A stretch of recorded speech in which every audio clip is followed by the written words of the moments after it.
Yuri, the art of hunting always fascinated me, even when I was a little boy living in rural Russia. My father used to take me along on the hunts with the men of our village for deer. I loved the thrill of the chase as we crept toward our unsuspecting prey through the thick undergrowth of the forest, maybe because it was the only time in my childhood that I had any power or control. Many men believe power comes from your position in society, but until you've taken another's life, you don't know the true meaning of power. My target glances over his shoulder as he moves awkwardly through the crowd, glancing in the opposite direction. He is the unsuspecting deer today. The adrenaline rushing through my veins makes me feel alert and invincible, a powerful weapon in the hands of someone who knows how to control it. Adrenaline can either make or break a person. An older man pushing along a cart full of fruit gets in my way, but I move around him. My eyes never leave the man I'm stalking. My prey, I know Chinatown seems like one of the worst places to carry out a hit. The streets are busy and chaotic, but that's what makes it perfect. Again, Alessandro glances over his shoulder in my direction this time.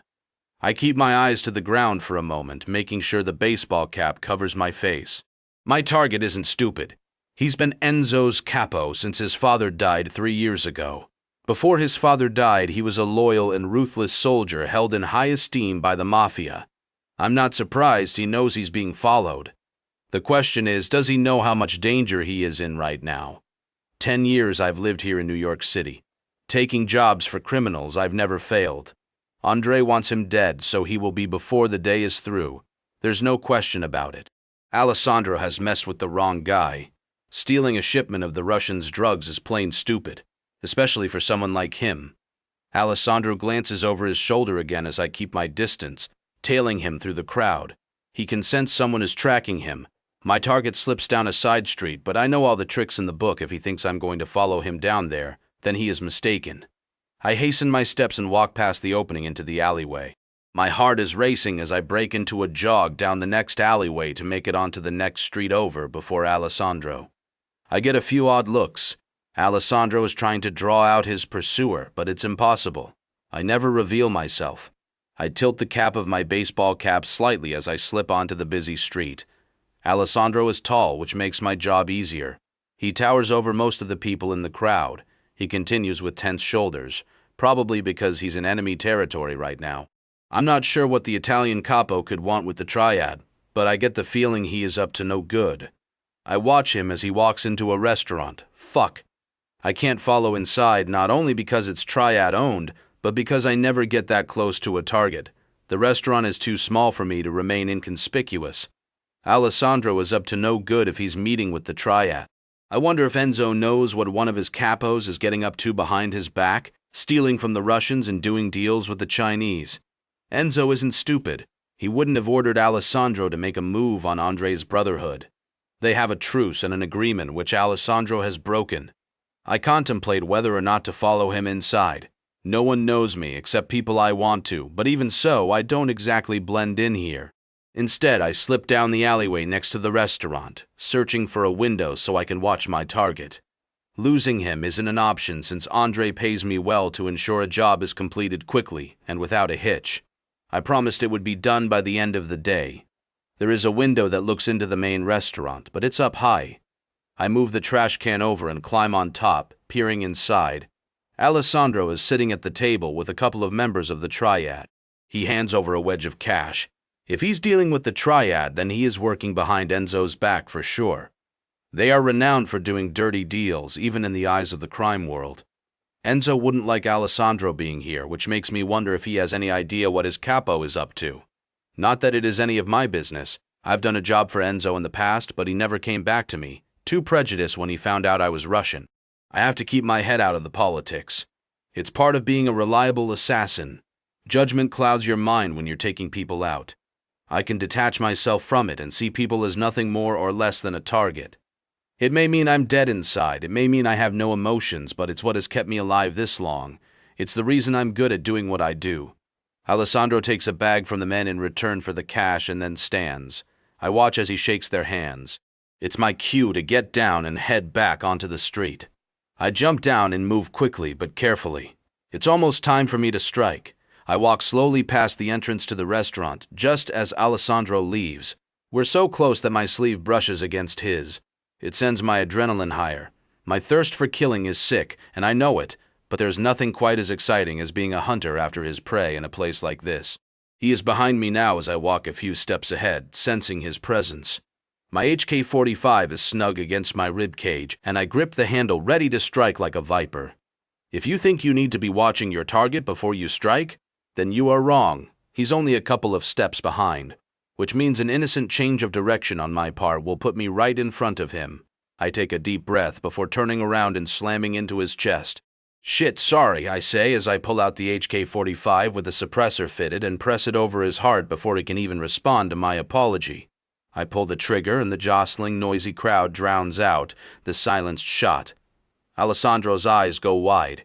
There's not enough time for fear to enter them as I see the pain register in his irises. I know I'm not right in the head as I enjoy watching for a short moment the life drain out of his eyes. I've been like this for as long as I can remember, although I know my father's beatings molded me into this monster. As an assassin, you have to enjoy the power trip of taking a life.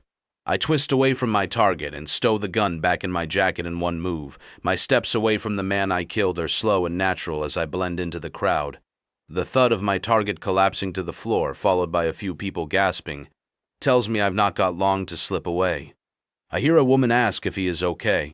I walk as though I didn't just shoot a guy in the heart in the middle of a busy street. Once I'm 3 yards away, someone screams. The sick and twisted part of me feels satisfaction at hearing that sound, the fear and shock of someone finding my prey once I'm gone. My job here is complete, and no one witnessed it that I'm 100% certain about. Years of practice mean I'm one of the best in the industry. My golden rule is to take out my targets somewhere crowded and busy. A target killed in a quiet alleyway risks someone stumbling past and becoming a witness. A target killed in a chaotic street means there are too many possible culprits and no witnesses.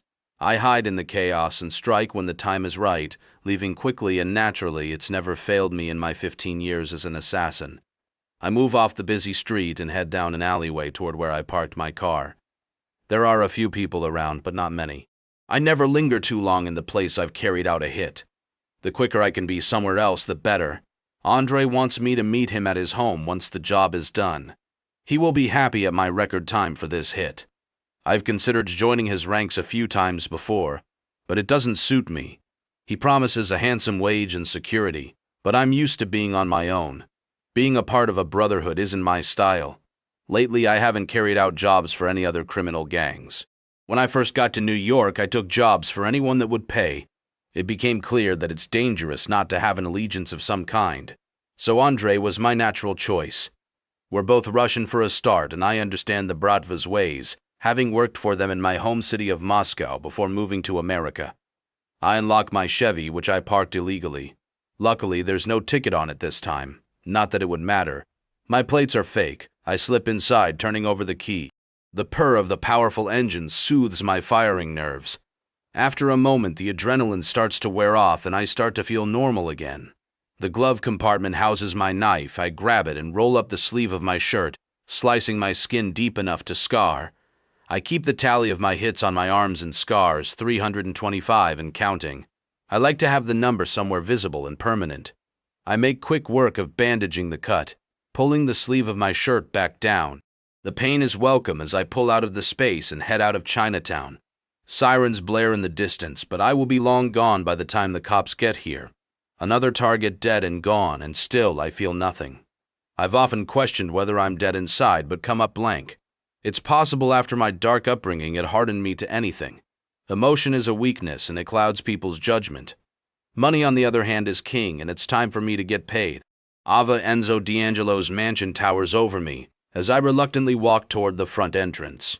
Today isn't the first time Enzo has called me to his home on Staten Island, but this is the first time he has sounded angry. I tried to find out on the phone what the case was, but he wouldn't tell me anything.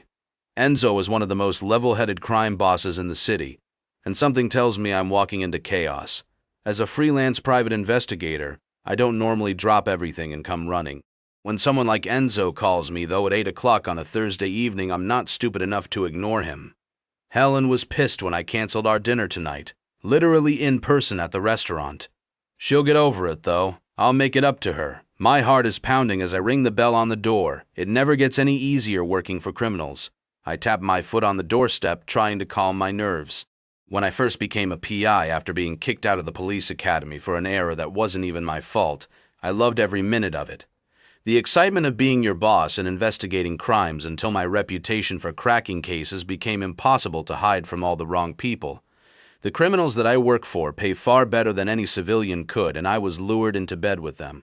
They may pay well, but tensions have been heating amongst all the criminal organizations of New York, and I know that I'm in danger of being caught in the crossfire. The door opens, and a young woman stands on the other side. She has long, dark brown hair and olive skin, very pretty, but often Enzo's employees at his home are all stunning women. "Hello, how can I help you?" I smile. "My name is Ava Jackson. I'm here to see." "Oh yes, Mr. D'Angelo is expecting you." She opens the door wide and steps to one side. "Please, come on in." I step inside and wait for her to take me to him. She leads me through his home, which is full of expensive artwork and famous sculptures. The woman stops outside his office door, knocking on it and rocking slightly as if nervous. "Who is it?" Enzo calls. "Miss Jackson is here for your meeting, sir." There's a short silence. "Send her in." She gives me a weak smile and opens the door for me. I notice Enzo's attention drawn solely to the woman as she opens the door, stepping aside to allow me in. He hardly looks at me as all of his focus on her. "If that is all, sir?" she asks, but doesn't meet his intense gaze. "Yes, thank you, Sophia." His voice is a little deeper as he says her name. She clears her throat as her cheeks start to redden and then leaves the room. Enzo's attention is fixed on her until the moment the door is shut. He shifts in his seat, loosening his tie. Something tells me the Italian crime boss has a thing for his maid. He finally looks at me for the first time. "Miss Jackson, thank you for coming on such short notice." I smile. "Of course, and you know to call me Ava, Mr. D'Angelo." "You know you should call me Enzo." He chuckles, seeming far calmer than he was on the phone. I feel like my father whenever anyone calls me that. He signals to the seat opposite his desk. "Please, have a seat." I sit, reaching into my bag for my notebook and pen. "So what can I do for you?" I ask, crossing one leg over the other. Enzo runs a hand through his thick dark hair. All hell has broken loose. I notice the whiskey glass half full on his desk, which he is holding so tightly his knuckles are white. My capo, Alessandro Rossi, was murdered this afternoon. He takes a long sip of his drink and sets the glass down with a thud. "The bastard that did it took him out in a very public place," he growls. "Shit. Alessandro is one of Enzo's closest men. If one of the other gangs has taken him out, they could be heading for all-out war." "Where and when was he murdered?" I ask, keeping my professional PI head on. The fact is, I've made my bed, and now I've got to lie in it. There's no refusing a man like Enzo. He was murdered at 4 o'clock this afternoon on Main Street in Chinatown. My eyes widen. "Fuck." Enzo nods. "Whoever did this is confident enough that they are untouchable." His fingers tighten around the glass in his hand, and he empties the contents down his throat. "That's why I need you, Ava. You are the best PI in the city. Praise I'm not sure I'm deserving of, but I may be one of the best PIs that will work for people like Enzo." He stands and grabs a bottle of whiskey off the counter, pouring himself another glass. Every time I meet with Enzo, he always has a glass of whiskey in his hand. "Would you like one?" he asks. I shake my head. "No, thank you." He sits back down, taking a sip. "I need to make the bastard that did this to me pay. Alessandro was my capo. Alessandro's murder is an attack on me and my men." I write down some notes. "Do you have an inkling as to who may have wanted to hurt Alessandro?" He laughs. "Ava, do you know how many enemies we have in this city?" I nod. "Of course, but I wondered if there had been any recent disagreements or anything out of the ordinary." Enzo shakes his head. "Not that I'm aware of." He loosens the tie around his neck. "Maybe you should check with Mario Campini, my number 2. They were always together, and he might have more insight than I do." I write down the name, wishing he'd mentioned any other of his men than Mario. "The guy is a cocky asshole. I've come across him a couple of times concerning other cases." "Okay, any idea where I might find him?" Enzo looks distracted as he stares into his whiskey glass. I've never seen him like this before. The young Italian crime boss is normally as sharp and focused as they come. "Enzo?" He shakes his head. "Sorry, what did you say?" I sigh. "Any idea where I might find Mario Campini?" He shakes his head. "No." He's been MIA ever since Alessandro died. My brow furrows as I write that down. He couldn't have had anything to do with it. Enzo glares at me. No chance, he growls. My eyes widen at the ferocity in his voice. I have to ask the difficult questions. He sighs heavily and stands from his chair, rubbing a hand across the back of his neck. I know. There are a few moments of silence as he walks to the window and stares out of it. I apologize for my shortness. Alessandro's death has come as a shock. Of course, are there any other details you think I need to know? He turns to face me. I don't have any useful information other than I think the Russians are behind this. His eyes narrow. They are the only ones who have the balls to pull something like this off. I clear my throat and write his hunch down. Even though I have every intention of finding out who is behind it myself, Enzo's bias might mean he's not seeing things so clearly, or he might be right. Either way, I let the facts lead me. When it comes to murder cases, the people involved with the deceased are always too emotional. Enzo isn't thinking straight right now. Will you take the case? He asks. His gaze is intense. I recall the second time he employed me, and I told him I couldn't start for a week. He wrapped a hand around my throat and told me I'd better start right away, or he'd squeeze the life out of me right then and there. I know his bullshit question is a front to act polite, but this is anything but normal. Refuse him, and I won't like the consequences. Of course, I'll be at the crime scene first thing in the morning. Tension visibly leaves Enzo's shoulders as he sighs. Thank you. I will pay your normal fee for however long it takes. He walks back to his desk and pulls open a drawer. I watch as he pulls out a brown paper bag and passes it to me. That's the first upfront payment. It should cover your initial investigative work. I glance inside. Enzo knows this will more than cover the entire job, even if it takes me months. There has to be at least $200,000 in brand new $100 bills. This will be more than enough, Enzo. He shakes his head. No, you will get double that once you solve this case. Finding out who did this is worth it. And so are you, Ava. He takes another sip of scotch. I know I've been stern with you at times, but I value your services above anyone else's. I feel my cheeks heat as I'm not good at taking compliments. Investigative work is something I'm good at and something I enjoy. I don't need someone like Enzo to tell me how much he values me. Thanks, I say quietly, knowing that not acknowledging him would be rude. If that is all, I will start doing some investigation online this evening before visiting the crime scene tomorrow. I stand. When would you like the first check-in? As soon as you have any information, I want you to come over and brief me. He glances up at me. No need for an appointment. Just tell my staff your name and you will be let in. I nod. Understood, I'll be in touch soon. I turn to leave. Ava, please let me walk you out. I shake my head. I'm sure I'm more than capable of walking myself out, Enzo. I'll be in touch. I open the door and step out into the corridor, shutting it behind me. Calmly, I walk out of his residence and to my car parked in his drive. Inside, I'm panicking. The pressure in this city has been building for too long, but I keep ignoring the warning signs. Only a month ago, some of the Carrick gang members were murdered rather publicly by the Russians. New York may be a big city, but I think the criminal organizations are quickly outgrowing it. They have the power to tear down everything we know and love about New York City with one big war. It would be carnage. All I can do is hope that my answers lead Enzo away from the Russians, as if they clash, there will be no avoiding war. Yuri, I don't agree on house calls often, but Andre insisted on meeting here and he's my biggest client. Strelka is my preferred meeting place with him, but that's become a rare occasion since he got married. I park my Chevy Impala opposite his home. Slipping out and crossing the street to Andre's townhouse, 4 men stand guard outside. Andre has increased the number of guards on the door ever since that bonehead, Devlin Murphy, managed to break in.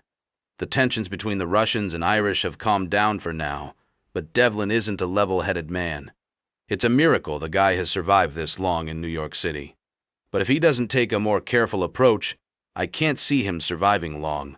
I avoid having anything to do with the Irish at all costs, especially him. Devlin approached me once, but I refused to do the job he wanted me to carry out. It went beyond the realms of what I'd accept. Take out Andre.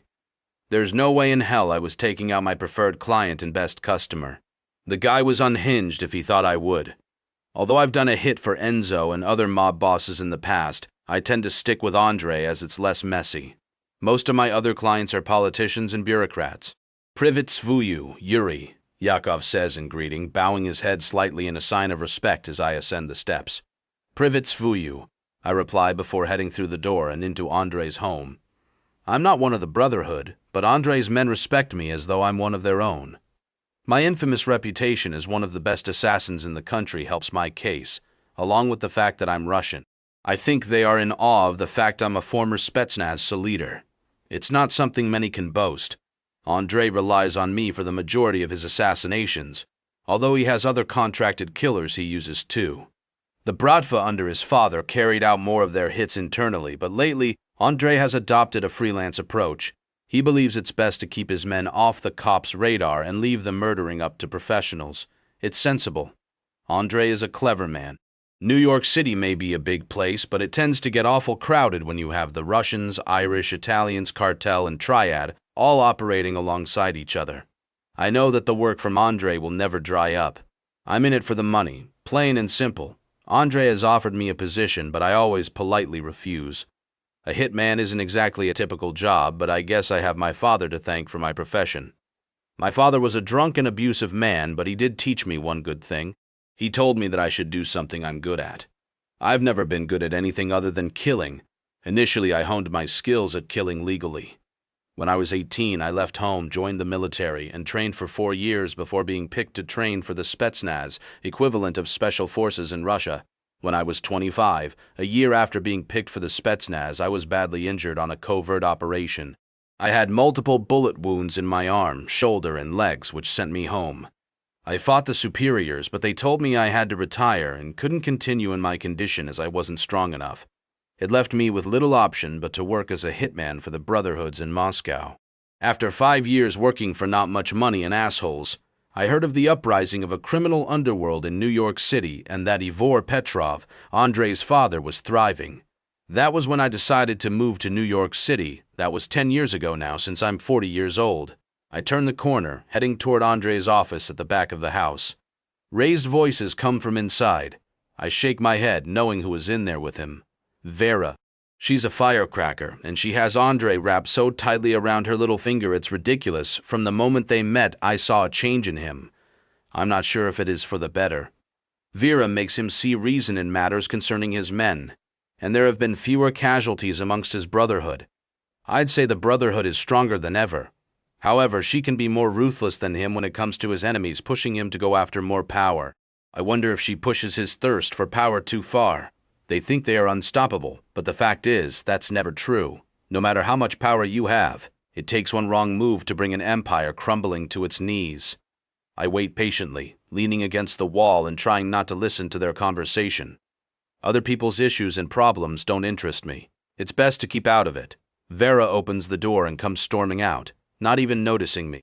I clear my throat once she's gone and step toward the door, knocking on it. Andrei won't be in a good mood after he has argued with her, but he doesn't scare me. Andrei isn't a patch on some of the ruthless bastards I encountered in Russia. Who is it? He growls. Yuri Lenkov. There's a short pause before the door swings open. Please tell me you have good news. I nod. It's done. He steps aside. Come in. I walk into his office and shut the door. One of the first things I notice is the empty scotch glass and half-drank bottle next to it. Andrei has had a bad relationship with alcohol ever since his father was murdered.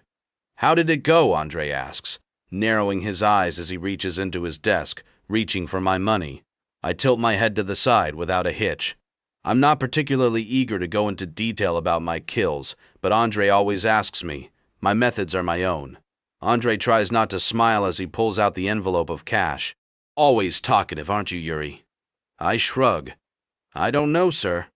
I offer Andrei respect since he commands it in this city, even though calling anyone sir grates on me. I'm not one to submit to anyone, which is another reason why life in his Brotherhood would never suit me.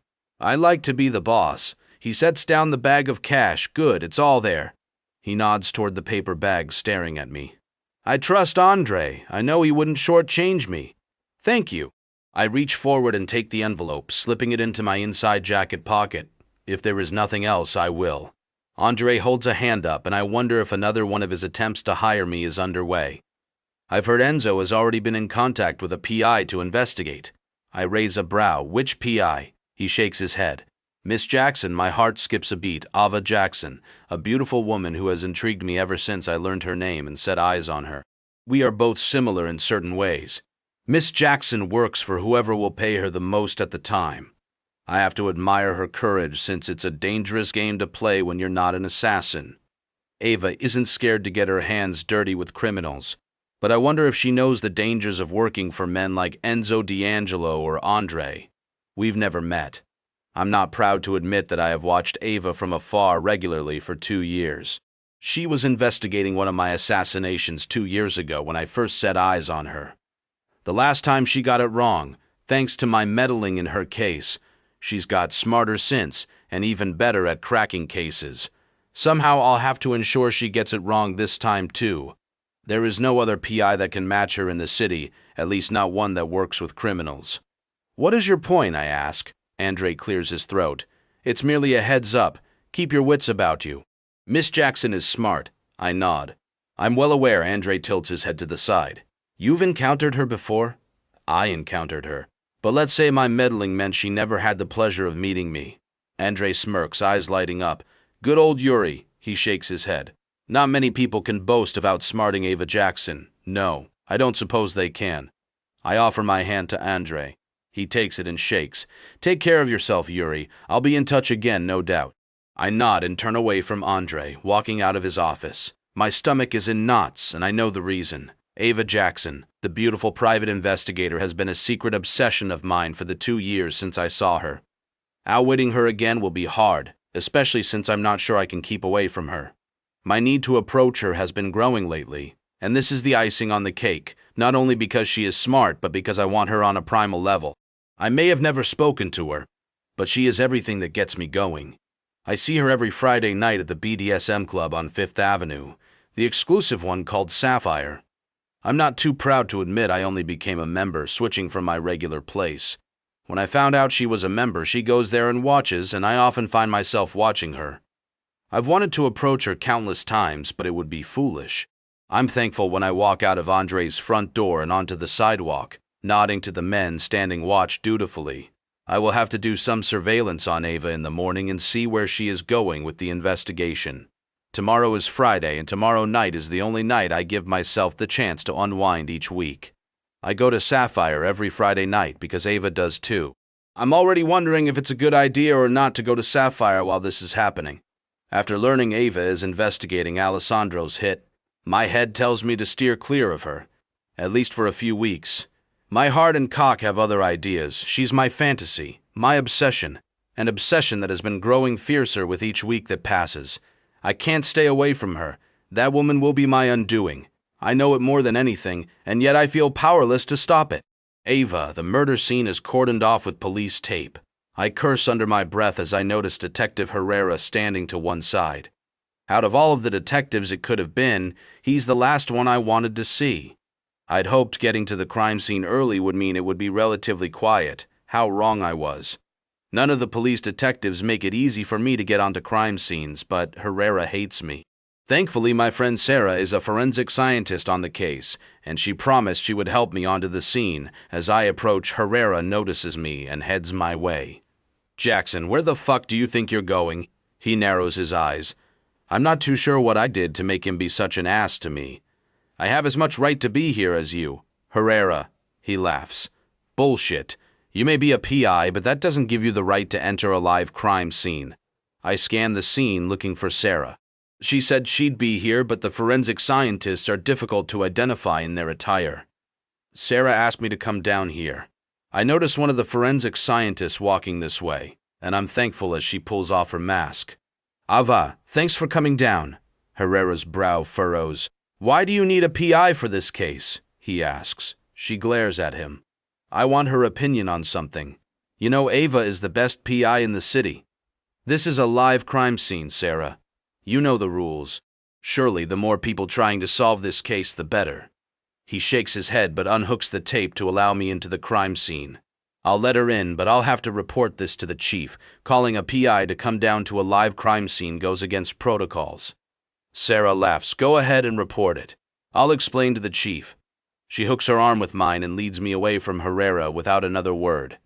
Once we're out of earshot, I turn to her. Shit, did I get you in trouble? She raises a brow. You mean Herrera's threat to report me to the chief? I nod in reply. Nah, the guy's a busybody, but it's a threat, nothing more. She shrugs. Herrera has had a thing for me for a while, so I get away with anything around him. I smile. Well, thank you for the assist. Herrera had no intention of letting me in. She smiles and shrugs. What are friends for? I laugh. What have we got then? She pulls me to a stop and glances around before we make it to the tent. It's a strange one. She sighs. The victim is a white male, mid-30s. We believe he's involved with Enzo D'Angelo. Officers think it's Alessandro Rossi, but we've yet to do the formal identification. I nod, despite already knowing that information. He was shot at close range with an HK-45. There's no doubt that a suppressor would have been fitted. Her brow furrows. The crazy thing is, it was busy on the street, but no one saw anything suspicious. Sarah shakes her head. The first people to notice him thought he had collapsed until the blood started to pool around him. My brow raises. It sounds like a professional hit to me. Sarah nods. Yeah, it would explain the lack of witnesses. Only a professional could pull that off. I nod, writing down some notes about the hit. The HK-45 has become a popular weapon lately amongst the gangs, so that's not much of a clue. He was shot there. I point to the tent. Yes, he was dead by the time he hit the ground. Bullet right through the heart. I sigh heavily, glancing around the area. As I expected, this is going to be a tough case to crack. I've come across some of the assassins in this city, but others are like ghosts. In fact, the one I think could be behind this is referred to as the Ghost. Only a skilled hitman could take out someone on such a busy street and have no witnesses. It reminds me a lot of a case I had 2 years ago for a politician. His aide was murdered on 5th Avenue of all places, and similarly there were no witnesses. I was hired to investigate. The case never made sense to me, but in the end, a suspect came forward and confessed. The guy is still in prison today. I swallow, wondering if he was a scapegoat. I grit my teeth as I know how difficult this job is going to be. Assassins and hitmen live by a code, and they don't talk about who employed them. I guess it's similar to my code as a PI for the criminal groups operating here. What's that vacant look for? Sarah asks. I shake my head. Nothing. I just know this is going to be a hard case. Sarah has no idea that I work for the criminal organizations of New York City. If she did, I'm not sure she would speak to me ever again. After all, she's a forensic scientist for the police, working to bring people to justice. I investigate whatever anyone wants me to for the most money. Most of the time, it's criminals that pay the best. However, I've worked for my fair share of politicians and government officials. They are often as crooked and corrupt as the criminals. Sarah pats me on the back. Do you want to take a look at where he was found? Sure, thanks for this. Sarah and I have been friends for a long time, but I feel guilty that I keep such a huge secret from her. When I first started as a PI, I had no intention of working for criminals. It just happened. Lying to my friends isn't something I should have ever done. What would she say if she knew the truth? I know my morals are questionable, especially for a woman that wanted to be a detective for the NYPD. Yet I can't find it in myself to stop. Partly out of choice and greed for the lifestyle it allows me to live, and partly because the men I work for won't let me walk away anyway. Instead, I carry on burying myself in a deeper hole with each lie I tell. There was a point when I had to accept what my life had become and deal with the crushing burden. It doesn't get any easier, though, as I get out of the cab in front of Campini's, a small Italian restaurant on Staten Island. The sense of someone watching me sweeps across the back of my neck. I glance around, searching for the source of unease. There's no one looking at me, but I feel so on edge right now. This case has made me feel sick since Enzo called me into his office. It doesn't help when you know the man you're searching for is as professional as they come. He took Alessandro out so publicly and with such precision to leave no witnesses. There's another reason I'm on edge. Though the balance of power in the city has been off for a while, and if I find out Andre was behind this, war will follow. I may not be affiliated to any of the criminal organizations in the city, but it doesn't mean I won't get caught in the crossfire. The kind of men I work for don't care if I end up as collateral damage. I step inside the small Italian restaurant. It's owned by Mario's family, so I reckon it is the best place to start my search for him. The scent of pizza dough and cheese hits me the moment I enter, making my stomach rumble. It smells divine. To my surprise, Mario is sitting in the back corner at a table. Enzo said no one had seen him, but he is in the most obvious place you could look.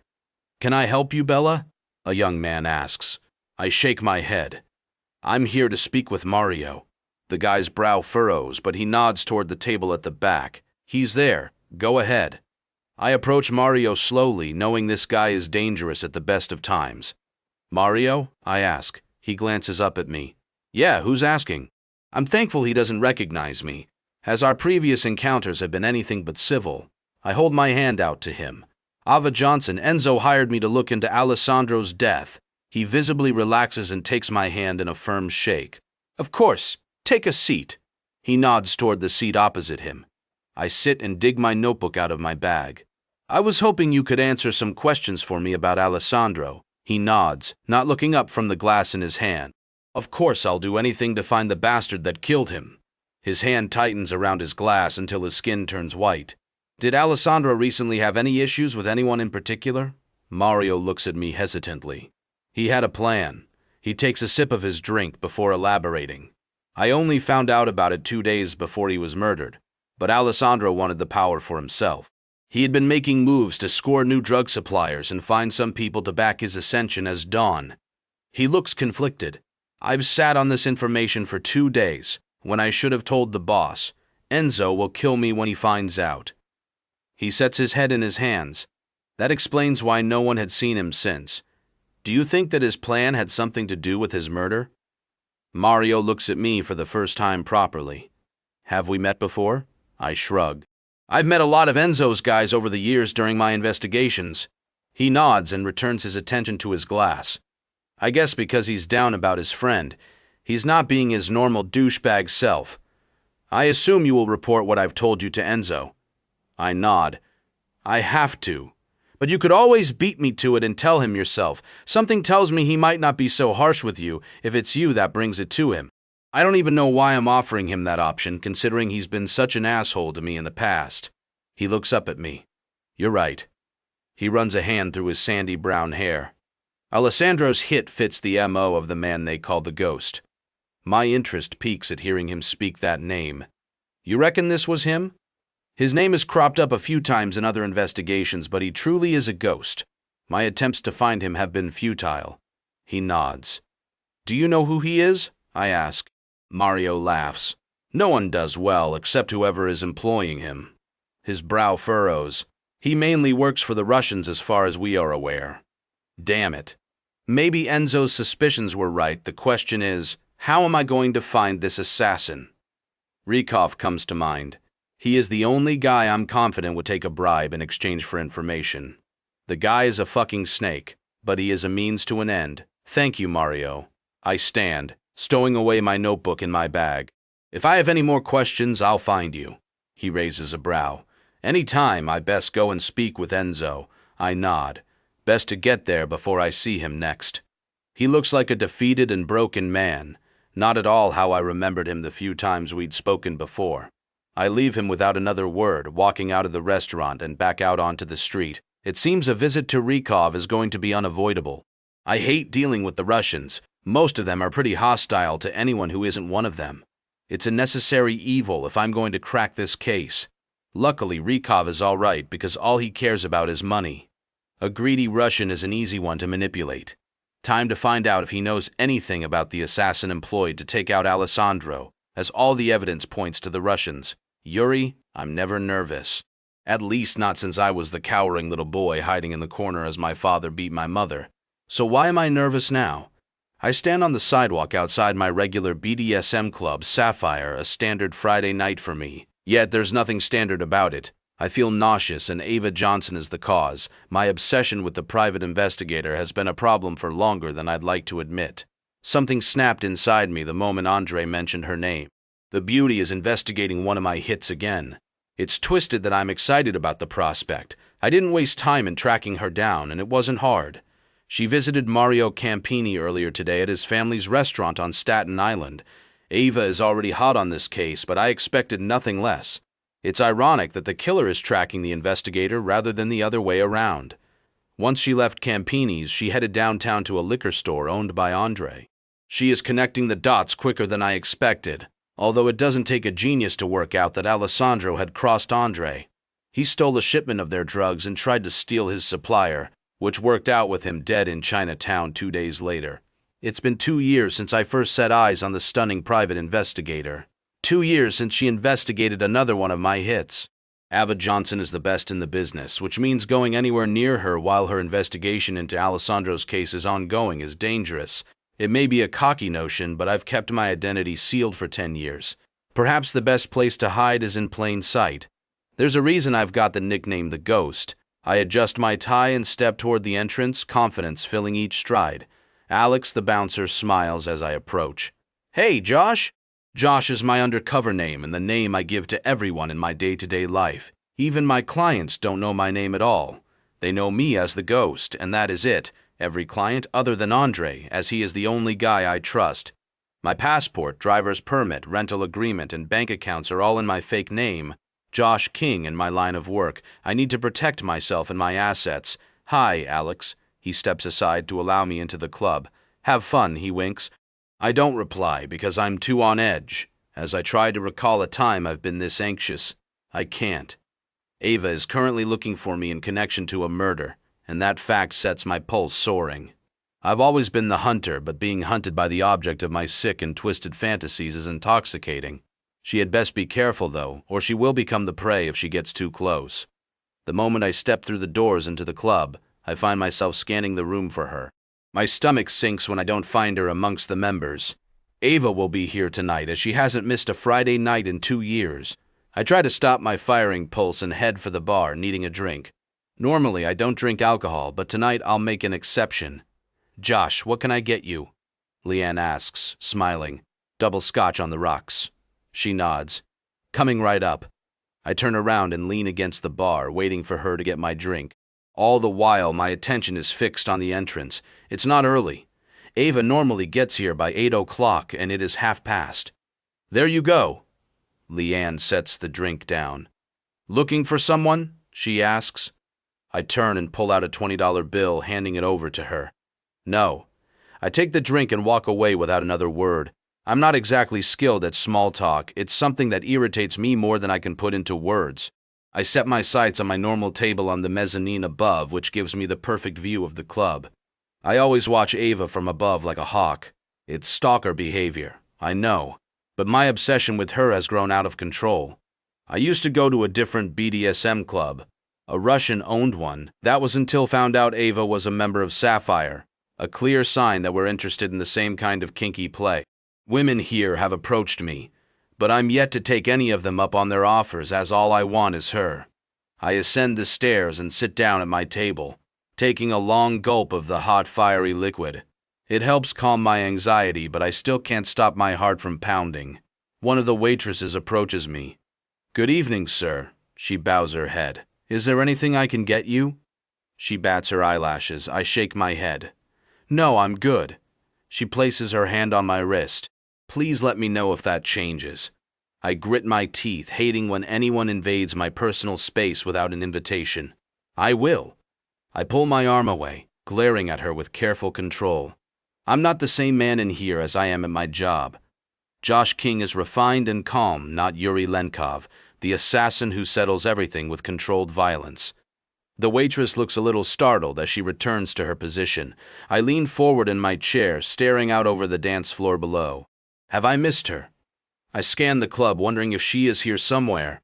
It's almost 9 o'clock. It's fucked up that I know she's like clockwork, always here by 8 o'clock sharp. The door to the club opens, and it feels like time slows as I wait to see who it is. The nerves die down the moment she steps through the door. My cock thickens in my pants as she struts across the floor in a stunning royal blue dress which accentuates her curvy hips and thick thighs. Thighs I want to spread wide open with my spreader bar. My pants are uncomfortably tight. They always are when I set my eyes on her. She flicks her long curls of golden brown hair over her shoulder, glancing around the club. She purses her lips slightly, making me wish I was down there. I want to kiss those full pink lips more than I've ever wanted to kiss any woman's lips. Normally when I'm watching her, I feel calm. Right now, I feel chaotic. There's something different now that I know she's on my case for the second time. After 2 years of watching her every Friday night, I wonder if she's ever felt my gaze on her. I'm an expert at blending into the shadows, but I can't help but wonder if she's felt my intense attention. I'm not the only man that looks at her. The anger I feel when I notice another man staring at her is unprecedented. The need to approach her has grown over 2 years, but I've kept my urges in check and watched from afar. Miss Johnson has only ever been an untouchable fantasy, but for some reason my mind is starting to think about turning it into a reality. 2 years of lusting after a woman is enough to drive anyone insane. I sip my drink, keeping my gaze fixed on her. She stands by the bar waiting for her drink. It's always Chardonnay. Leanne hands her glass and she turns to walk across the dance floor. I feel my rage slam into me the moment I see a man reach for her, setting his hands on her hips, my hips. A crazy notion considering I've never even spoken to her. But the possession I feel over her is uncontrollable. I feel like I have a claim over her. Ava turns around with a face like thunder. I feel my chest swell with pride as she grabs his wrists and twists them behind his back. The woman is kick-ass and won't take any shit. I've witnessed it several times at this club. One of the best kinds of submissive is one that can stand up to a man when he's out of line, but give up all control to the dom she wants. I'm thankful that the weasel who put his hands on her isn't who she wants. I clench my jaw as I think about the 2 men that I've seen her leave this club with. Both of them were muscled, inked, and real doms that would have taken her in hand. It killed me to watch her go with each of them on those 2 occasions, but I had no choice. Thankfully, she hasn't picked a man to leave here with for months. As my obsession has grown, I'm not sure I could stand by and watch her leave with anyone else, which would risk me revealing myself to a woman investigating a murder I committed. There's hiding in plain sight and being too fucking ballsy. Approaching her would be too ballsy. Even as I tell myself that, my cock and heart recoil, both want to be near her. The guy who touched her walks away from her looking pissed. All my attention remains fixed on her as she walks toward the stairs. My heart skips a beat as she sets her hands on the railings and ascends the first step. Ava never comes up here. For 2 years she has never stepped foot on this mezzanine. I wait for her to appear, watching the top of the stairs like a hawk. Ava appears, looking down, careful not to misstep in her high heels on the steel steps. She doesn't even look my way as she walks past me and sits at a table on my right. It's as though I'm invisible to her, and that hurts. I take a deep breath, calming myself. It is no different to if she were down below in the main club. I make sure my glances are subtle with her close. Again, my mind and my heart are at war with each other. My heart wants me to stand and approach her, but my head wins the argument. Self-control is a must as an assassin. My brow furrows as Leanne appears at the top of the stairs. She never comes up here either. She walks past me and then sits next to Ava. What the hell is going on? Since I've been a member here, I've never seen one of the workers sit down with a member. The curious side of me wishes I could be closer to eavesdrop on their conversation. Leanne points at a man at the bar and Ava sits straighter, following her gaze. She then points at another man and Ava looks at him too. It grates me that I can't hear their conversation, but clearly Leanne is giving her some information on the club's members. After that, she gets up and leaves Ava on her own. As Leanne walks past me, Ava glances in my direction. I'm taken off guard and not quick enough to look away. Ava stares right into my eyes, igniting that passion and need deep within. For the first time in 2 years, she sees me. Electricity crackles through the air as I hold her gaze. Something I've longed to do ever since I set eyes on her. There's no way I'm backing down. Ava's beautiful blue gems drive me wild with need as she stares back, almost captivated. Her cheeks flush as she mindlessly licks her bottom lip, still not breaking our eye contact. I groan under my breath as my pants get tight and my cock strains to break free. What I would give to be inside that woman. She turns away and my muscles knot with tension. Ava Johnson is going to meet Josh King tonight.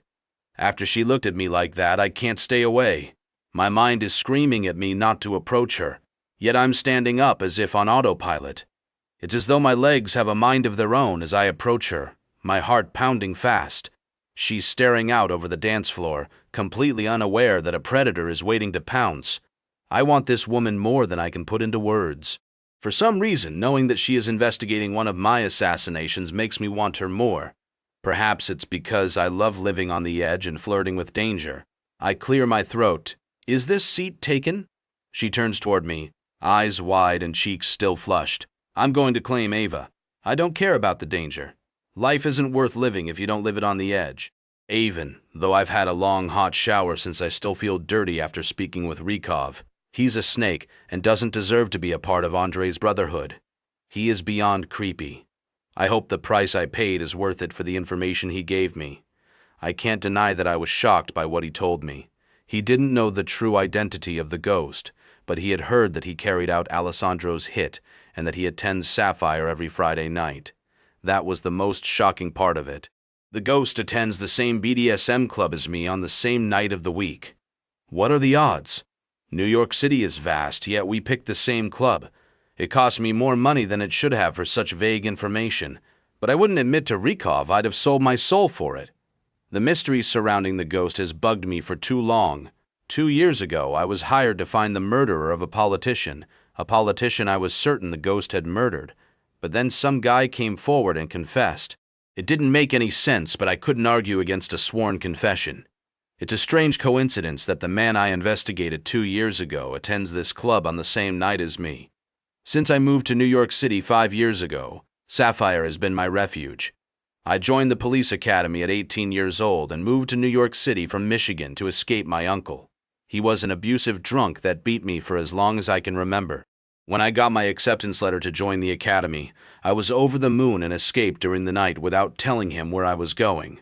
I haven't seen him since. Unfortunately, I trusted the wrong people at the academy.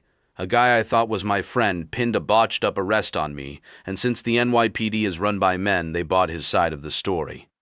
I've been a PI for 4 years ever since they kicked me out. At Sapphire, I've had a few brief relationships with some doms, but none of them clicked for me. They weren't what I was looking for. "Ava, how are you?" Alex asks, eyes dropping down my dress. The bouncer is a bit of a pig, but I try to be polite to him. "I'm good. You?" I ask. He shrugs. "Same old." He unhooks the rope across the entrance. "Enjoy your evening." "Thank you." I step inside, but unlike most Friday nights, I'm on edge. The fact that the man I'm searching for is probably inside the club makes this feel like work. I walk slowly into the club, which is packed. Fuck, it's an open evening tonight, meaning that prospective members are allowed in. There's no chance I'm going to be able to find the man I'm looking for amongst all of these people. My best bet is to ask a couple of the staff if they know who else is always here on a Friday night. I move across the dance floor toward the bar, noticing Leanne. She's here without fail most Fridays. "Hey, Leanne," I say. She smiles at me. "Hey, Ava, what can I get you?" I clear my throat. "A glass of your finest Chardonnay and an answer to a question." She raises a brow. "What question?" I bite the inside of my cheek, wondering if this is going to get me into trouble. Member confidentiality here is important, but I don't see the harm in my question. I wondered if there are any guys that are always here without fail on a Friday night, too. She grabs a bottle of Chardonnay out of the wine fridge and pours me a glass. "A few guys, I think." I bite my lip. "Would you be able to point them out to me?" She stops pouring my drink. "I shouldn't really." I slide a small wedge of cash over the bar. "Please." Her eyes widen, but she takes the cash and nods. "Okay, there's 3 guys that are always here on Friday nights. I don't want to be obvious. Meet me on the mezzanine in 10 minutes. Good old Leanne. I can always count on her to help me out." "Thank you." She smiles, but it's uneasy. "Here's your drink." I take the drink and then walk across the dance floor. There are so many people here that it's unnerving. I love the club as it normally is, members only now, and then they have these open evenings. My heart skips a beat as I feel a pair of hands on my hips, jerking me to a stop. I grit my teeth, hating being touched without invitation. Some men think they can take when they want from a sub, but that is not the case. BDSM is about respect, boundaries, and consent. I turn around and grab the guy's right wrist with my spare hand, twisting it easily behind his back. "Don't lay a fucking hand on me, do you understand?" I ask. "Fuck, that hurts." He tries to break free, but I hold firm. "Do you understand?" I repeat. "Calm down, lady. I only wanted to tell you that you looked nice." I tighten my grip, hurting him more. Telling a woman she looks nice doesn't require your hands on her body. "Now keep them to yourself." I let him go, pushing him away from me. He shakes his head, holding his wrist with his other hand. "Fuck me, you need to loosen up." I glare at him as he walks away, heading toward another unsuspecting woman. Some men can be real assholes, but that would never happen on a normal night here at the club. All the members of Sapphire are respectful and know the correct way to behave toward a sub. Boys like him shouldn't even be allowed in on open evenings. I reached the steps up to the mezzanine level and climbed them. Leanne must have a scheduled break in a few minutes, otherwise she wouldn't be able to meet me up here. There aren't many people up on the mezzanine, which I'm thankful for. I sit down at a table that offers a good view of the club below. Leanne joins me after a few minutes and takes a seat at the table. I shouldn't be doing this, she says. I shrug. Doing what? She shakes her head. The 3 men are here tonight. She leans forward. See that guy at the bar next to the blonde? I peer down into the club and notice an older man about 60 with gray hair. Yeah, that's Ian, and he's here every Friday night. I clench my jaw, wondering if the ghost could be that old. It's unlikely, but not impossible. Okay, who else? She glances around the club and stops, pointing at a red-haired man in his early 20s sitting in a booth. He looks like a computer geek. That's Charles. He's here every Friday, too. He doesn't look like anything special, but I'm not sure exactly what I'm expecting. She leans toward me. Don't look right now. But the other man is sitting to the left of us on a table alone, wearing a dark gray suit. His name is Josh. I feel a sudden need to go against her instructions, but I don't. Instead, I keep my attention pinned to the red-haired man below. Okay, thank you, Leanne. She nods and stands. If there is anything else I can help you with, please let me know. I track her as she leaves, giving me a good excuse to glance at the man sitting on the table to my left. My heart skips a beat as my eyes connect with a pair of dark brown eyes watching me. I swallow hard, realizing that he is the man Leanne was talking about. He doesn't break the intense eye contact between us, and I can't either. There's something about him. I wonder if he's the ghost. Out of the 3 men Leanne has pointed out, he would be my first choice. I don't know how I've never noticed him here before, if he's been here every Friday night. He's stunning. He has messy golden brown hair and a square, stubble-dusted jaw. His muscles bulge out of his shirt and tattoos visible up his neck and hands, the kind of man that is my type to a T. I break his gaze and return my attention to the dance floor below. My heart rate is erratic. The man to my left is most certainly the man I'm looking for. After spending 5 years as a PI, I know the kind of men I'm dealing with. He's cocky, and that's how I'd expect the ghost to be. I've got to get the courage up to approach him. Josh is undoubtedly a cover name, but that's something I'm going to have to ascertain. When I glance back in his direction, my stomach flips that he's no longer sitting in his seat. Is this seat taken? A deep Eastern European accent asks from the right of me. I spin around to see him smiling down at me, eyes crinkling at the edges as he does. His gaze steals the breath from my lungs, as up close he's even more beautiful. It looks like he has made my job of approaching him a little easier. No, it's not. May I? He sets his hand on the back of the chair, drawing my attention to the tattoos on it. This man is most certainly Russian, which points to Enzo's hunch being correct. I nod in response, letting my eyes dip down his tight white shirt that leaves nothing to the imagination. More dark tattoos just visible at his collar, making my heart race. He's not bulky but defined and muscular. I can see the darkness of more tattoos hidden beneath his shirt, and it gets my pulse racing. Damn, the ghost would be fucking hot, wouldn't he? What are you drinking, he asks. His accent is sexy as fuck. Normally I find the Russian accent harsh, but perhaps that's because of the circumstances I've met most Russians under. Chardonnay? You? He smiles. It does not matter what I drink. I want to buy you a drink. He waves over a waitress that is always stationed on the upper floor. A bottle of your best Chardonnay, please. She nods. Coming right up, Mr. King. Josh King. Yeah, right. This guy's surname isn't even Russian, which means he's lying about his identity. It looks like Enzo's hunch about the Russians being behind the hit on Alessandro is growing more likely by the minute. Alessandro had gotten on the wrong side of the Russians trying to make his play to become Don, coupled with the Russian hitman who pretends to be American, and things are starting to stack up against Andrei Petrov fast. Leanne pointed out 2 other men who aren't an option, which means if Rykov is right, the man sitting opposite me is the ghost. He took out Alessandro. There's no doubt about it. I get the feeling I got the wrong man once. I can't do it again. The danger of the fact makes my stomach twist, and my heart pounds harder and faster. Normally, I don't get this close to my suspects and work in the shadows, especially when they are infamous assassins. This man won't admit the truth to me if he is the ghost. I don't think he has to. As I look into his dazzling chestnut brown eyes, I know he's hiding dark secrets. Secrets I intend to get my hands on no matter what it takes. Yuri, what the fuck am I doing? I sit in the seat opposite Ava, watching every move she makes. Her cheeks are pink and she's breathing heavily. It makes me proud. Ava Jackson doesn't get easily shaken, and yet here she is trembling in my presence. What is your name, beautiful? I ask. She shakes her head. Yours first. I can't help but smile at that. Josh. I hold out a hand to her. She looks at it before saying her name. Ava. And that's not your name. I raise a brow. It's not? My heart is pounding frantically as I realize how dangerous speaking to her is. No, you have an accent, you're not from America, and that's an American name. I smile, but inside I'm starting to think my approaching her was a terrible idea. Where am I from? Russia. Her response is quick, concise, and accurate. I've hardly said more than 20 words in her presence, and yet she is certain she knows my accent is Russian. It's impressive. So certain, I ask. She nods. Yes. She moves her seat, so we're closer, making my heart race. I know you're the ghost, and I want you to answer some questions. Well, that came out of nowhere. I stare at Ava but keep cool, even though I'm panicking inside. I knew the risk of speaking to her, but I never thought she was close to realizing who I am. I don't know what you're talking about, Malishka. She narrows her eyes. What does Malishka mean? She asks it with almost perfect pronunciation.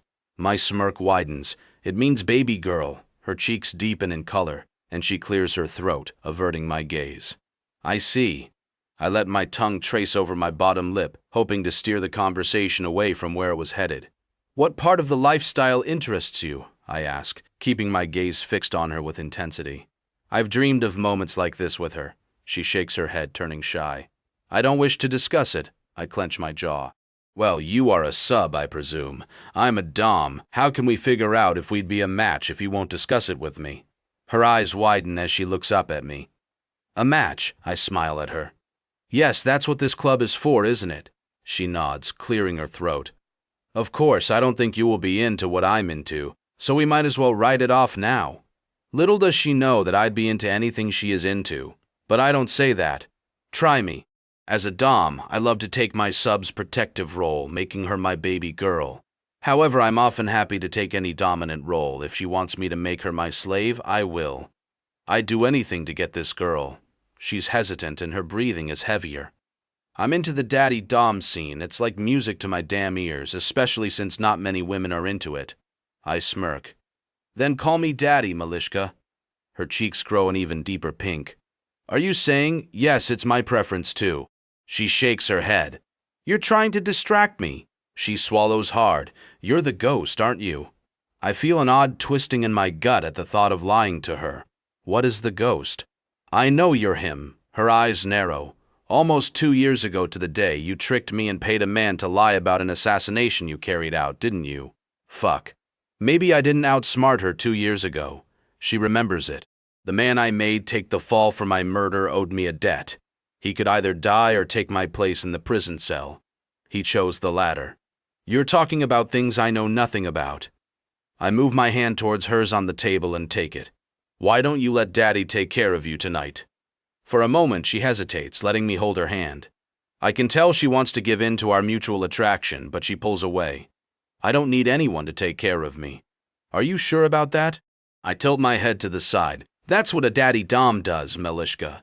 She clenches her jaw. Certain. If you don't know anything about the murder, what do you do for a living?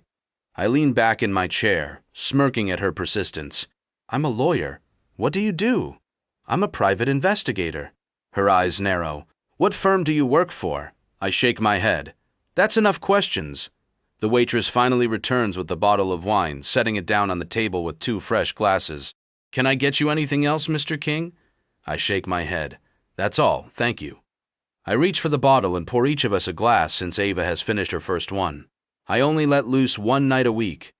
Being a lawyer is a high-pressured profession. I set the bottle back in the cooler. I'd like to relax and enjoy my evening with a beautiful woman. I hold my glass up. Cheers. Ava glares at me without a reply, but I don't let my resolve waver. She takes a sip of the wine, watching me carefully over the rim. Fine, but you best find another woman to spend it with. She stands, holding the glass of wine. I grit my teeth and stand too, blocking her way. There's no way she is getting away from me that easily. I tower over her, feeling rage pulse through me at the thought of watching her walk away from me as if I'm nothing. I'm not tall by any means, only 6'1", but she is not much over 5 feet. I want to spend it with you. I set my hands on her hips possessively, holding her tight. She needs to know who is in charge here. Step aside and take your hands off me, she says, but her voice is hesitant, almost uncertain. I know you want me, Kiska. Why fight it? She licks her bottom lip as she lets her eyes dip down my chest. Because I don't want to spend my Friday night with you. I laugh. The look in your eyes tells me that's exactly what you want, Ava. Her stunning blue eyes flash with desire as I speak her name, and I can tell I've broken through her barriers. I'll have one drink with you, but then I'm leaving. I nod in agreement, despite having no intention of letting her leave without me. Fair enough. She sits back down opposite me, flicking her golden brown hair over her back. My cock is hard thinking about all the dirty things I want to do to her. I want her to be my baby girl and let me take care of her like a daddy dom is supposed to. Are you originally from New York, Ava? She shakes her head. No, Michigan originally. Where in Russia are you from? I can see the cogs whirring still. Ava wants any information she can get from me, but I'm going to have to disappoint her. Tonight is about you, Ava. Someone knocks into my chair, stopping to apologize. Shit, sorry. My heart skips a beat as I recognize the guy and he knows my name. Real name, Yuri? He asks. Shit, Yakov is standing there, staring right at me with his arms around a woman. He's one of Andrei's men who I've had to deal with before on Andrei's jobs. Andrei's men go to a different BDSM club in the city, so I always thought I was safe here under my false identity. Tonight is a fucking open night, and it looks like Yakov decided to check it out. I can't believe my luck when I'm sitting opposite a woman investigating a murder I committed for his brotherhood. I don't know who that is, I say, glaring at him in the hope he will catch on. My name is Josh. You must have me mixed up with someone else. He nods and holds up his hands. Shit, sorry, my mistake. He winks and then walks away. I grit my teeth, wishing he wasn't such a fucking idiot. The wink revealed to the very perceptive woman opposite me that my name is indeed Yuri. It's clear that he knows me. My real name is in the clutches of the woman investigating a murder I carried out only yesterday. Things are spiraling out of control far faster than I could have anticipated. I need to get the hell out of here fast. Yuri, hey? Ava clears her throat. Sounds more like it than Josh King. I grip my wine glass so hard the stem snaps, making Ava gasp. The glass cuts my hand and it's a welcome pain. Blood trickles down my arm and onto the table below, but I hardly feel it. I always knew my obsession with this woman would unpick everything I've worked so hard to build. Ever since I set eyes on Ava, my obsession has become irrational, something I try never to be. 10 years I've been an assassin in New York City. I've never once blown my cover. You're bleeding. She sets a hand on my arm, the touch gentle. I glance down at her hand on my bare skin, feeling the need inside of me ignite. Every muscle in my body coils with tension. I want to pull her close and never let go. Ava is mine. I've wanted her for too long to back down. Come to dinner with me tomorrow night if you want to learn the truth. I let go of the glass, letting the contents spill onto the table. Without another word, I stand. I need to put some space between us and clear my head. Wait, how will I know where? I tense at her questioning me. I will pick you up at 8 o'clock sharp. I walk away from her, not intending to explain how I know where she lives, how I know everything about her. My questionable feelings and urges toward Ava are going to be my downfall. I can feel it deep down in my soul. There is a part of me telling me to run far away and never look back. The obsession that once intrigued me is quickly turning into something deeper. Ava is more tempting now we've spoken than she ever was before. Ava will be my baby girl, even if it leads to my downfall. Tomorrow night, she will be screaming daddy into the early hours of the morning that I'm certain of. Ava, the large hand on the clock moves another minute, pushing closer to 8 o'clock, making my stomach churn. I've felt sick all day, and I know the reason. The meeting with Yuri last night was tense, and his promise to pick me up at 8 o'clock makes no sense. How does he know where I live? A part of me hopes it was a sick joke, and he has no idea. Deep down, I know that's wishful thinking. The ghost has his ways, and it wouldn't surprise me if he has been aware of me long before I found out about him. It can't be a coincidence that he attends the same club as me on the same night every week. There's another part of me that is excited to see him standing in my doorway. Those dark chestnut eyes filled with desire again as he smirks at me. No matter how much it goes against the rules in the PI playbook, I want him. If he killed Alessandro for Andre, then I would be fraternizing with the enemy of my employer. It's a good enough reason for any Mafia boss to kill me. Yuri may be stunning, and he may be everything I've been looking for if he is seriously into the daddy dom scene, but it can't be worth risking my life. I've changed 3 times, even though I'm not sure he's going to turn up. There is something seriously wrong with me. I can't keep my eyes off the clock as the hand moves to 1 minute past 8. My doorbell rings, making my heart skip a beat. I stare at the door to my apartment, wondering if he's seriously standing on the other side. I walk slowly toward the door, jumping when the bell rings again.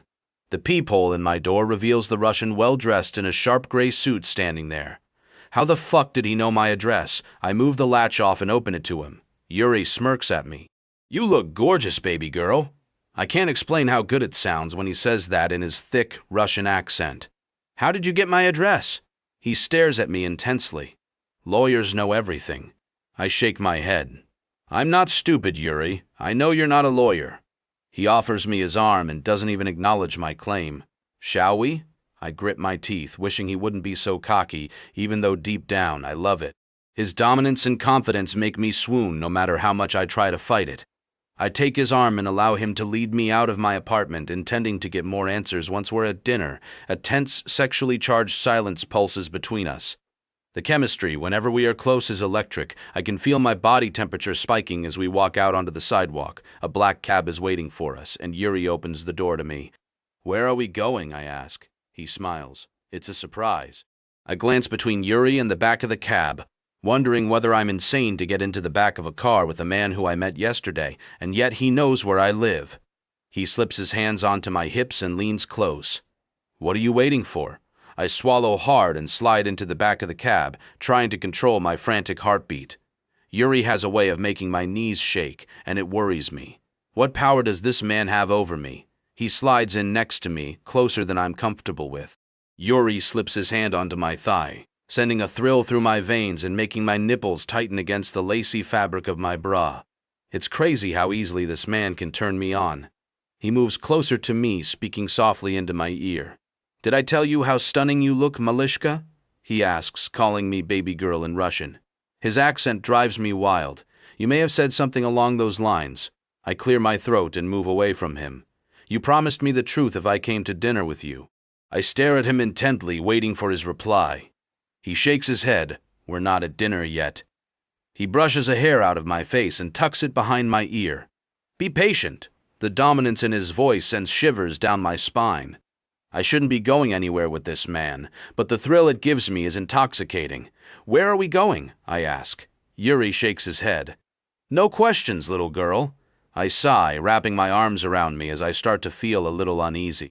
Yuri grabs my wrist and pulls my arms away. "Don't cover yourself from me." He drapes an arm over my shoulders and pulls me close. "If you're cold, I will warm you up." My heart pounds frantically as I want to tell him. I'm not cold, just uneasy. Instead, I let him hold me close. His strong, protective embrace feels better than it should, and he smells like pure masculinity. "I've got something for you." He tilts his head to the side slightly and sets his hand into his pocket. It irritates me that I'm excited to see what he got me. My heart skips a beat as he pulls a pink leather bracelet out with the word "mine" embroidered on it. "Hold out your arm." The command in his voice is unmissable. I hold it out, but it's impossible to stop myself from shaking. He slips the bracelet around my wrist and does it up. "What do you think?" I can't deny that it looks good, thankfully complementing my cream lace dress. I like it. The cab ride feels like a lifetime until it pulls up outside an upmarket Italian restaurant called Basilico. I wonder if he chose Italian on purpose, knowing I'm investigating the murder I'm sure he committed on an Italian capo. Yuri gets out of the cab and offers me a hand. I take it and allow him to help me out of the car. He slips an arm around my shoulders possessively before paying the driver. Once the cab driver drives away, he turns his attention to the restaurant. "I hope you like Italian," he says, a playful smirk on his lips. I don't say anything in response. I'm too anxious. Yuri takes my hand in his, making the hair on the back of my neck stand on end. Every time he touches me, it feels like I'm shot with electricity. The restaurant is busy as we walk through the front door. A man approaches. "Good evening, have you booked?" Yuri nods. "Table for 2 under Mr. King." The man grabs a book off the counter before nodding. "Follow me." I still think he could have chosen a more suitable cover name. Anyone can tell he isn't American from his accent. Yuri slips his hand onto the small of my back. It's a gentle touch, but commanding at the same time. I feel my heart rate accelerate as we walk closer to the table. What the hell am I doing having dinner with such a dangerous man? I can keep telling myself I'm here to investigate, but I know that's a lie. The real reason I'm here is because I'm attracted to Yuri in ways I've never been attracted to anyone before. The waiter stops at a small booth near the back of the restaurant. "Will this do, sir?" Yuri nods. "Yes, thank you." I'm surprised how private the booth is, tucked away at the back of the restaurant. Not exactly ideal when I'm dining with an assassin who I want answers from. If Yuri is the ghost, he could leave me dead before the entree and be gone like a puff of smoke. Unlike Alessandro, no one would hire a PI to investigate my murder. It's a sad truth. Yuri watches me like a hawk, sending shivers down my spine. The danger that surrounds him is almost addictive. "What are you going to order?" he asks, not taking his eyes off me. I shake my head, swallowing hard. I haven't even looked at the menu yet. He runs the tip of his tongue along his bottom lip slowly. "There's only one thing I want on the menu tonight, and she is sitting right opposite me." His cockiness doesn't cease to amaze me, but I feel my entire body set on fire at his comment. I clear my throat and shake my head. "We are here tonight for you to reveal the truth to me, nothing more." Yuri chuckles. "We both know that is a lie." He leans backward, watching me with amusement glistening in his dark eyes. "You are here because I intrigue you." I tilt my head to the side, wondering what bullshit he's about to spill now. "A submissive like you longs for danger and dominance, Ava. I see it in your eyes even now as you try to pretend I don't affect you in any way." His eyes flick between my exposed cleavage and my face before he speaks again. "Even your outfit screams, 'Take me, Daddy.'" He lingers on the last word, teasing me. It feels like they have the heat set way too high in this place, but I know that's not why I'm burning up. It's what this man does to me. He affects me in ways I've never experienced before. "I don't know what you're talking about." I lie, knowing the alternative isn't an option. If I tell him how right he is, then this night will only go in one fucking direction. Us ending up tangled in the sheets together. He reaches for a glass of water already set out on the table and sips it slowly. "Keep lying, Malishka. The truth always comes out in the end." I shake my head, rolling my eyes. It's all I can do not to break the rouse. He's right. I want to explore this dynamic between us more than anything, but there's something he's not considering. My contract with Enzo would be broken. "Are you going to tell me about the hit you pulled in Chinatown on Friday afternoon or not?" Yuri's brow raises slightly, but he's still watching me with that easy confidence. I did say I'd answer your questions." He leans further back in his chair. "What do you want to know?" I sit up straighter. "Are you the ghost?" His eyes sparkle with amusement as he nods his head. "People have referred to me as the ghost. Yes." My heart skips a beat hearing him admit it. "And you were in Chinatown on Friday afternoon at 4 o'clock. He raises a brow. "Possibly. I take that as a yes. So, you're an assassin." He tilts his head to the right slightly. "Don't you think I've answered enough of your questions?" I shake my head. "No, you said you would give me answers if I came to dinner with you." I clench my jaw. "You haven't given me any, only skirted around the issue, but I think I know the answer anyway." He smirks. "Damn it. This man is so cocky, and unfortunately for me, I like self-assured men. It's so distracting. I told you that people refer to me as the ghost. What more do you want, Miss Johnson?" I meet his heated gaze. "How can you say it so calmly?" His brow furrows. "Say what so calmly?" I shake my head. "You've just admitted you are an infamous assassin. You take lives for a living as if it means nothing." I swallow hard. "Someone like you can't have a soul." He flinches before quickly adjusting his position and smirking confidently. "I don't know what you want me to say, Miss Johnson." "Neither do I," he laughs. "Did you want a signed confession to a murder?" His brow raises. "Do you think I'm that stupid?" I shake my head. "I don't know what I want," he smiles. "Don't worry. At least one of us knows what you want." His dark brown eyes are almost sparkling with desire. He is right that I want him. How about we forget about everything and enjoy our night together, he asks. How can I say no to that? I bite my lip, knowing that if Enzo found out that I even had dinner with the man who killed his capo, he wouldn't hesitate to kill me, let alone fall into the sack with him, which is exactly where this is headed. I'm powerless to resist the dominant charms of the Russian daddy Dom sitting in front of me. Okay, he smirks. Good girl, let daddy take care of you. He reaches for my hand across the table, and I let him take it, feeling right the moment he touches me. How about you come and sit next to me? I know it's not a question, but a command. My submissive side fires into action as I stand and sit in the booth next to Yuri. My heart is pounding hard and fast. My hands are shaking. Yuri puts his arm around me and pulls me close. I'm going to make you my girl. Do you want that? I swallow hard, nodding my head. Yes, Daddy, he groans, a sound so satisfying to a submissive, especially when you aren't even touching the man. I instinctively glance at his pants, which are straining over his hard cock. Someone clears their throat by my side, forcing my attention away. The waiter looks a little red in the face. Can I take your order? Yuri glances at him. 2 steaks, medium rare, and a bottle of your best Barolo. I can't deny that, although I like to be a strong woman in work and life, having a man take the lead in my downtime is one of the best parts of being a submissive. I'm in control and my boss in my day job, but when I'm with a dom, he does everything for me, and it is so nice. Yuri sure as hell knows how to play that role, and there's no way we're not ending up in bed together. Once the waiter walks away, Yuri grabs the back of my neck softly. I saw you looking at my cock, Kiska.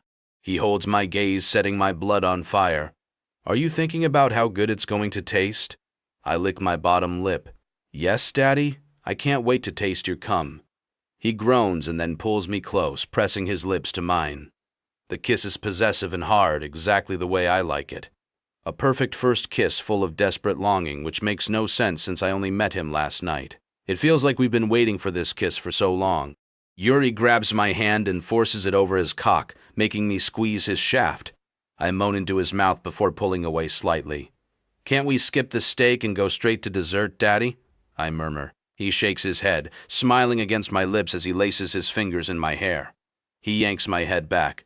No, Kiska, little girls need to learn how to be patient, I whimper as he lets go of my hair. My panties are soaked through from our kiss, and I'm painfully aroused. I rub my thighs together, wishing I wasn't in such a public place right now.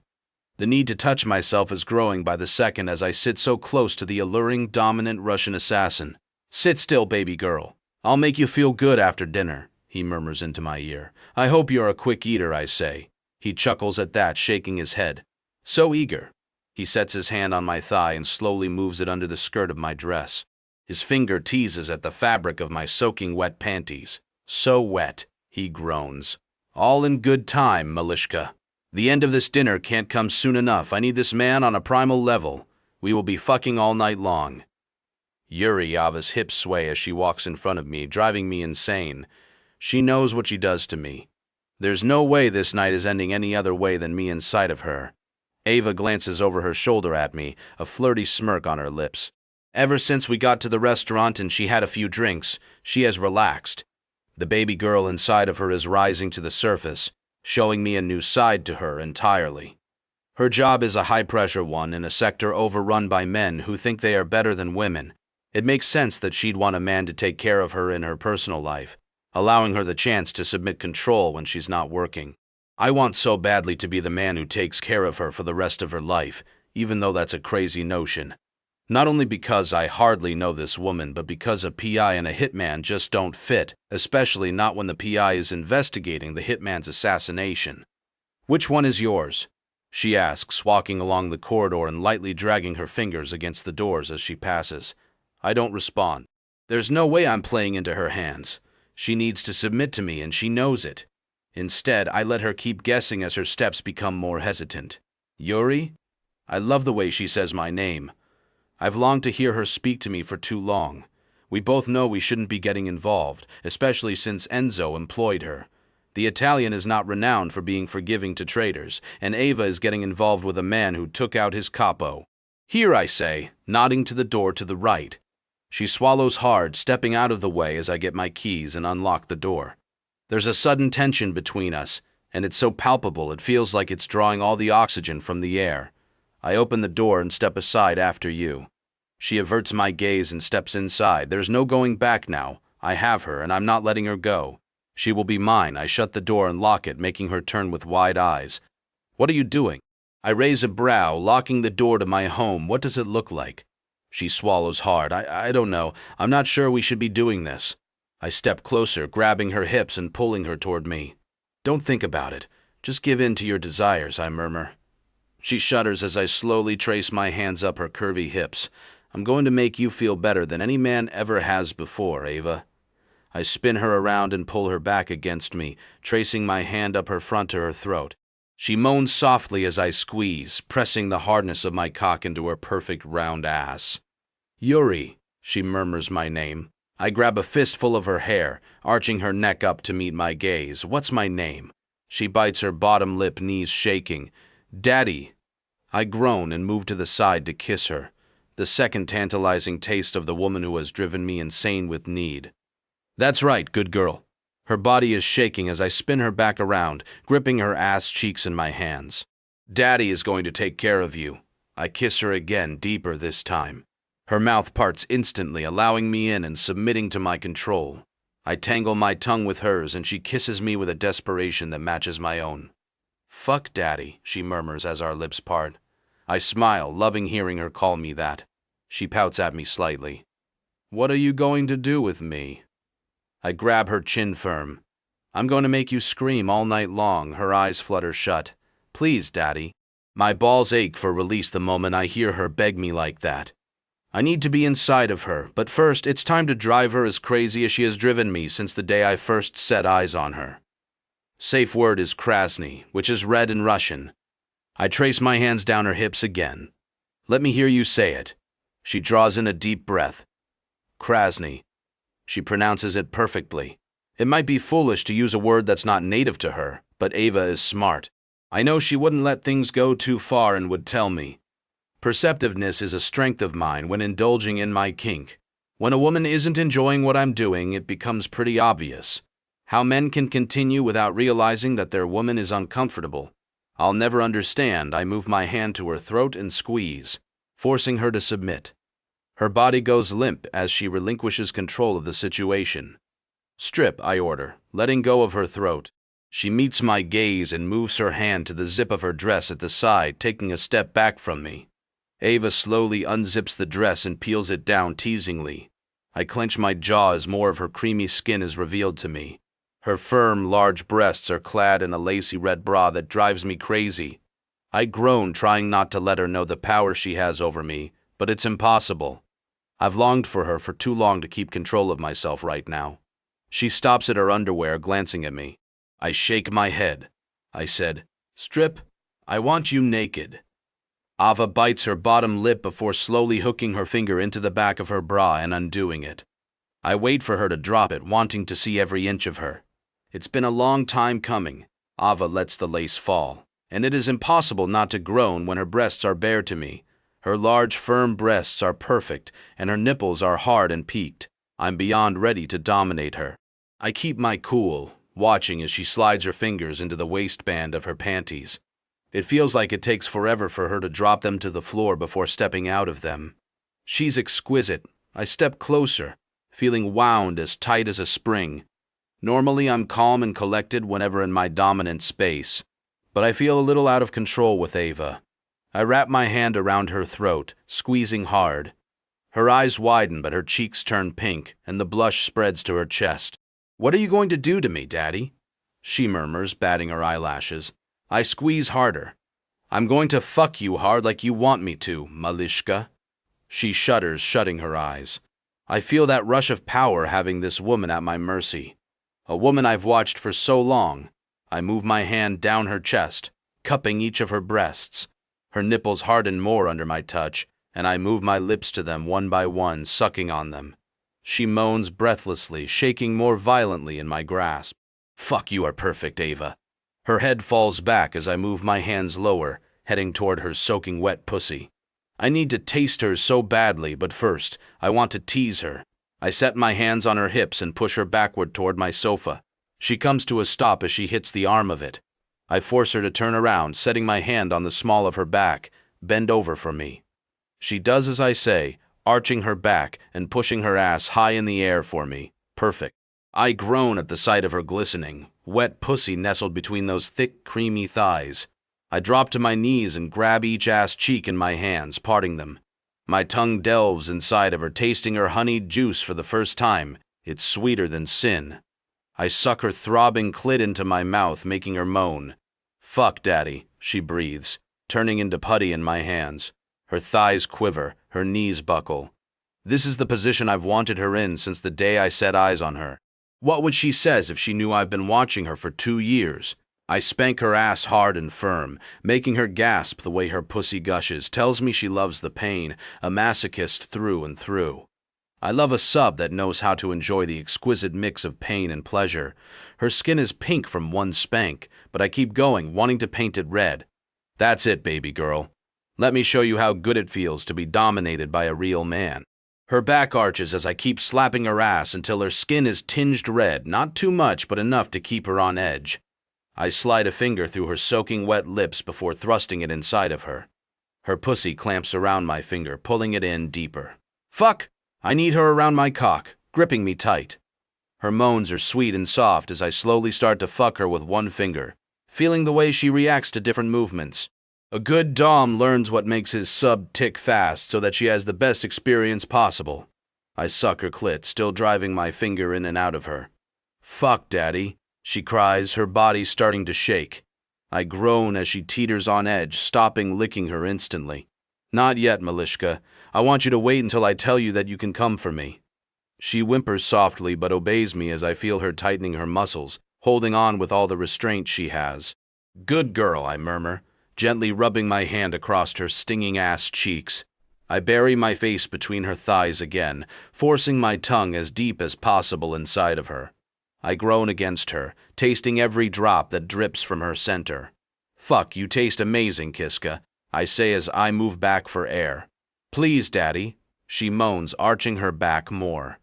I'm not sure if she's begging me to fuck her or begging me to let her come. Either way, she isn't calling the shots. Ava moans as I grab her hips hard, forcing her to stand.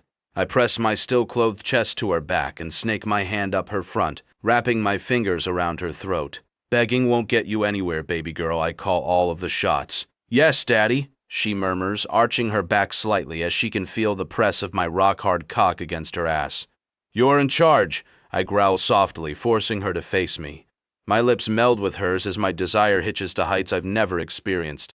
There's an unspoken need pulsing between us as she laces her fingers in my hair, moaning into my mouth as I ravage her with my tongue. She knows she's mine, even if she'd never admit it out loud. Ava Johnson has been destined to be my girl since I saw her just over 2 years ago. Finally, my fantasy is reality as I guide her toward the bedroom, locked in a passionate kiss neither of us wants to end. My attraction to Ava is certainly not one-sided. The question is, will it be dangerous for the both of us? Avier, the assassin I'm supposed to be investigating, towers over me as I allow him to fix the restraints to my wrists and ankles. Once he finishes tightening them, he yanks them to make sure they won't come loose. His hot, dark gaze meets mine. "Who do you belong to, baby girl?" he asks. My heart is pounding so hard the beat is drumming in my head. Yuri is everything I've been looking for, but I'm certain he's also the man I'm tracking down for Enzo. Our dinner made more certain about that, but also dug up far more questions. Yuri spanks my thigh with a firm but erotic slap. "I asked you a question, Ava. Who do you belong to?" I bite my bottom lip. "You, Daddy." He groans in appreciation, running his large, rough hands down my tummy. That's right, he spanks my other thigh this time, making my pussy wetter. Yuri hooks his finger into his tie and undoes it. I want to see all of him, but he's still fully clothed while I lie naked and restrained at his mercy. I love the empowering sensation of submitting control. Yuri holds my gaze as he slowly unbuttons his shirt. My mouth waters as inch after inch of tanned skin painted in dark ink is revealed. Yuri's body is pure muscle adorned with so many tattoos. There's hardly a spot that isn't inked. Tattoos have always been a weakness of mine as they add to the masculine dominance of a dom. My heart skips a beat as I notice so many scars on his arm which seem to be so neatly carved into his skin. I don't ask him what caused them, since it's not the time or place for deep questions. Yuri doesn't strike me as the kind of guy to open up easily.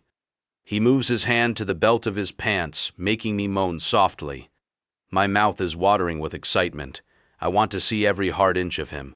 He pulls off his belt and places it by the side of him. Something tells me he has every intention of using it on me, and that thought makes my thighs quiver. My addiction to pain is one that many would find odd, but I don't seem to be able to help it. Perhaps it has something to do with my fucked up past. I love being taken in hand more than anything, especially by a man like Yuri, a daddy dom. What are you going to use that for, Daddy? I ask, keeping my voice light and innocent. His eyes flash at the tone of my voice. You will find out soon enough, Kiska. The darkness behind his eyes is what both scares and excites me all at once. Yuri isn't worried about doling out the pain, and I wonder what twisted him into this. Has he had similar experiences to me in the past? I try not to think about it, wanting to live in the here and now. Yuri is going to take care of me in all the ways I've longed for. He holds my gaze as he pulls his pants down his muscled hips and chucks them on the floor. All he's wearing now is a pair of tight boxer briefs that leave nothing to the imagination. His huge, thick cock is outlined by the fabric, and the wet patch of pre-cum staining them makes my mouth water. Yuri smirks at me. Do you want to see it? He asks, rubbing a hand across the hard length in his boxer briefs. I nod. Yes, Daddy. He groans and pulls the waistband of his boxers down, freeing the huge, thick length of his cock. My mouth waters with the need to taste him, but I know I'm not in the driver's seat. Yuri is in charge, how I like it. He rubs his finger over my sensitive clit, making me jolt. Are you ready, Malishka? I bite my bottom lip, loving the way everything he says sounds in his accent. It's beyond sexy. Yes, so ready. I raise my hips to show him how ready, parting my thighs further. Greedy girl, he groans, moving forward and rubbing the tip of his hard cock through my soaking wet lips. Daddy is going to fuck you so good, he says. Dark eyes lost in pure desire. Daddy is going to make sure you never want another man inside of you. I tremble at the promise, believing every word. Yuri holds my gaze with intensity. It feels like I can see right into my soul at that moment. Is it possible that we were meant to find each other? Yuri thrusts his hips forward hard and fast, stretching me around his huge cock in one motion. I moan, feeling a mix of pain and pleasure at the size of him. It's intoxicating, and he hasn't started fucking me yet. My thighs tremble, and I know I'm on the edge of coming undone, but he told me I couldn't come without his permission. He holds still, eyes dilated with longing and jaw clenched. Yuri strikes me as always in control, but right now it seems like he is fighting himself for it. His cock throbs inside me as he starts to move his hips, sinking his teeth into my collarbone as he does. The pain is perfect. It sets my body ablaze as he starts to fuck me slowly. Fuck, Daddy, I moan as he thrusts harder and deeper. He growls like a beast, and suddenly that careful control seems to break. His eyes turn wild, and he starts to pound into me hard and fast. We come together in a clash of skin against skin, sweat beating from both our bodies as the heat increases. Yuri is like a wild beast, fucking me so hard it feels like I might break in two, and I love it. Rough and hard, he takes me higher and higher, forcing me to hold on so hard to my orgasm. Fuck, I don't know if I can hold it any longer, Daddy. He groans. You've been such a good girl, come for me, Ava. It feels like someone has set fire to my entire world as I come undone, my body trembling violently beneath him. The restraints hold me in place, as does his heavyweight pinning me to the bed. His hard muscles against my soft curves feel so damn good. Oh yes, Daddy, I scream, my head resting back against the pillow as wave after wave of pleasure hits me. I feel like jelly as he continues to fuck me. Pounding into me so hard I feel myself heading for another climax. Our bodies are becoming one as he pounds me without mercy. Suddenly, he stops and unclips the restraints, lifting me off the bed and forcing me onto my knees. I hear the jingle of his belt as he reaches for it. My knees buckle as my body prepares for the pain, but I keep myself in the position he set me in. Stay still for me, he purrs, rubbing his large, rough hands over my skin. I need to paint your ass red. I moan as he brings the belt down against my right ass cheek first, sending a thrilling pain right to my core. My pussy clenches, and I feel my orgasm so close I might come any moment. He brings it down on my left cheek and feels almost impossible to hold on any longer, Yuri notices. Remember, only come when Daddy tells you that you can. I swallow hard, biting my lip in an attempt to contain the waves of pleasure trying to break inside of me. Yes, Daddy. He brings the belt down another 2 times on each cheek, each one slightly harder. It takes all my control to hold out. He drops the belt to the side and grabs my hips, thrusting his cock back inside of me to the hilt. He pants above me, reaching for my hair and grabbing a fistful. Yuri starts to move inside of me, deep and slow. Do you like Daddy's cock filling you up? He asks, breath teasing the lobe of my ear. I nod. Yes, I love it. I pant. He bites my earlobe. Good girl. He lets go of my hair and starts to fuck me ruthlessly. My body shakes with the pressure. My breasts are bouncing almost painfully as Yuri takes me with no mercy. The way a real dom should fuck his woman. I know that's what I want, but it can never happen to be his. He grips my hips so hard I know he's going to leave bruises, and I relish it. We're both on the same wavelength, both wanting the same things. It's a refreshing sensation that I never thought I'd find, but cruel that it has to be with him. A man that I'm supposed to hand over to my employer. Yuri's breathing gets faster and more labored. Come on, Daddy's cock, Malishka, he growls, his thrust turning more frantic and wilder. My body submits to his command instantly, as those walls are broken. I start to spasm all over as the intensity of my orgasm renders me blind for a moment. All I am aware of is the white-hot sensation of pure pleasure and the flood of his seed spilling deep inside of me. Yuri collapses by my side, his eyes are wide and breathing is frantic as he pulls me into his chest. My head rests against his hard muscles and I hear the fast beat of his heart beneath me. His hand finds my hair and he gently strokes it, taking the role of my protector so naturally. For a moment I forget about the dark cloud hanging over us. Just for now, we are 2 people blissful in the afterglow of the best sex of our lives. At least, the best sex of my life. Yuri, a hunter, should always be in the right frame of mind, particularly when getting ready for the kill. Ever since I fucked Ava, I can't get into the right frame of mind. The senator is expecting me to get this job done, so I've got no fucking choice. And up-and-coming challenger to his position is getting too much support too fast. He wants him dead and gone, so he turned to me. I can't have my reputation going downhill, all because a woman has me twisted up. Ava's refusal to see me again is the main reason I'm so agitated. I tried ringing her on Sunday evening, the day after we'd slept together, and she didn't pick up. When she didn't ring back by Monday, I texted her and received a reply that it was a one-night thing and she doesn't want to see me again. It's been a week since we went to dinner last Saturday, and she didn't even turn up at Sapphire last night.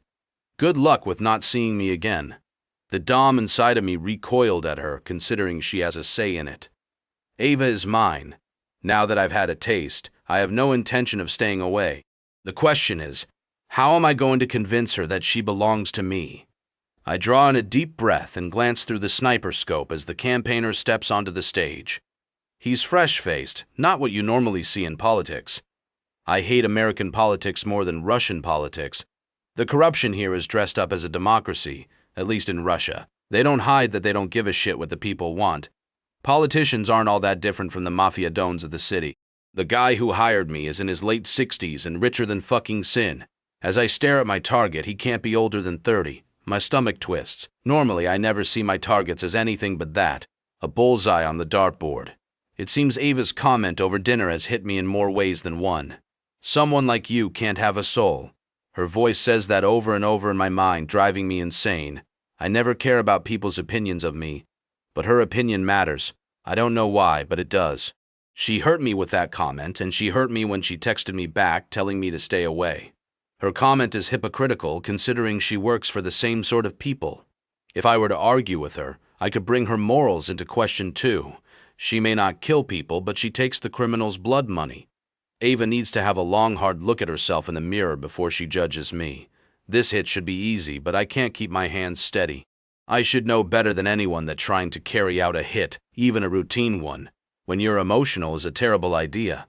Ava has been a distraction for 2 years, but one that I could forget about easily when I'm working. It's different now that I've had her in my bed. She's all I can think about every waking minute, even when I'm sleeping. Ava haunts my dreams. I grit my teeth and try to push her out of my mind, focusing on the target below. This guy is no doubt the same as all these other bastard politicians. They all think they're better than everyone else because they were born with a silver spoon in their mouths. I glance at my watch, noticing it's about halfway through his speech. The target is getting passionate about whatever bullshit he's talking about. I can't understand why a flood of rage gets the better of me, and I pull the trigger, shooting the target through the shoulder rather than his heart. Fuck. In 10 years, I've never missed a kill until now. The shot I just took won't kill the target, and fucking up this contract will put me in considerable trouble with a powerful man. There's a reason men like the senator come to me. I never miss. I adjust my position and focus my mind, knowing that my reputation is riding on this. This time I take my time and pull the trigger only once I'm certain. The shot strikes my target through the head, a shot no one could survive. The second shot will have given away my position. It means I need to get the hell out of this parking lot fast. I pack my sniper rifle away into my bag and sprint off the roof, heading under cover of the multi-story parking lot. My car is parked on the second level, 4 levels down from the roof. I never park near where I take out my target, in case it gets caught on CCTV or helicopters fly over and see it, especially since it would have been the only car up on the roof of the lot. I parked amongst the hundreds of other cars on level 2 because that is less suspicious. There was no way I expected to make a mistake on this job. It was routine. What the hell is wrong with me? Even as I ask that question, I know the answer. Ava. She's fucked my mind up, and I'm not sure how to fix it. Once I reach my car, I unlock the door, pop the trunk, throw my sniper bag inside, and shut it before getting into the driver's seat.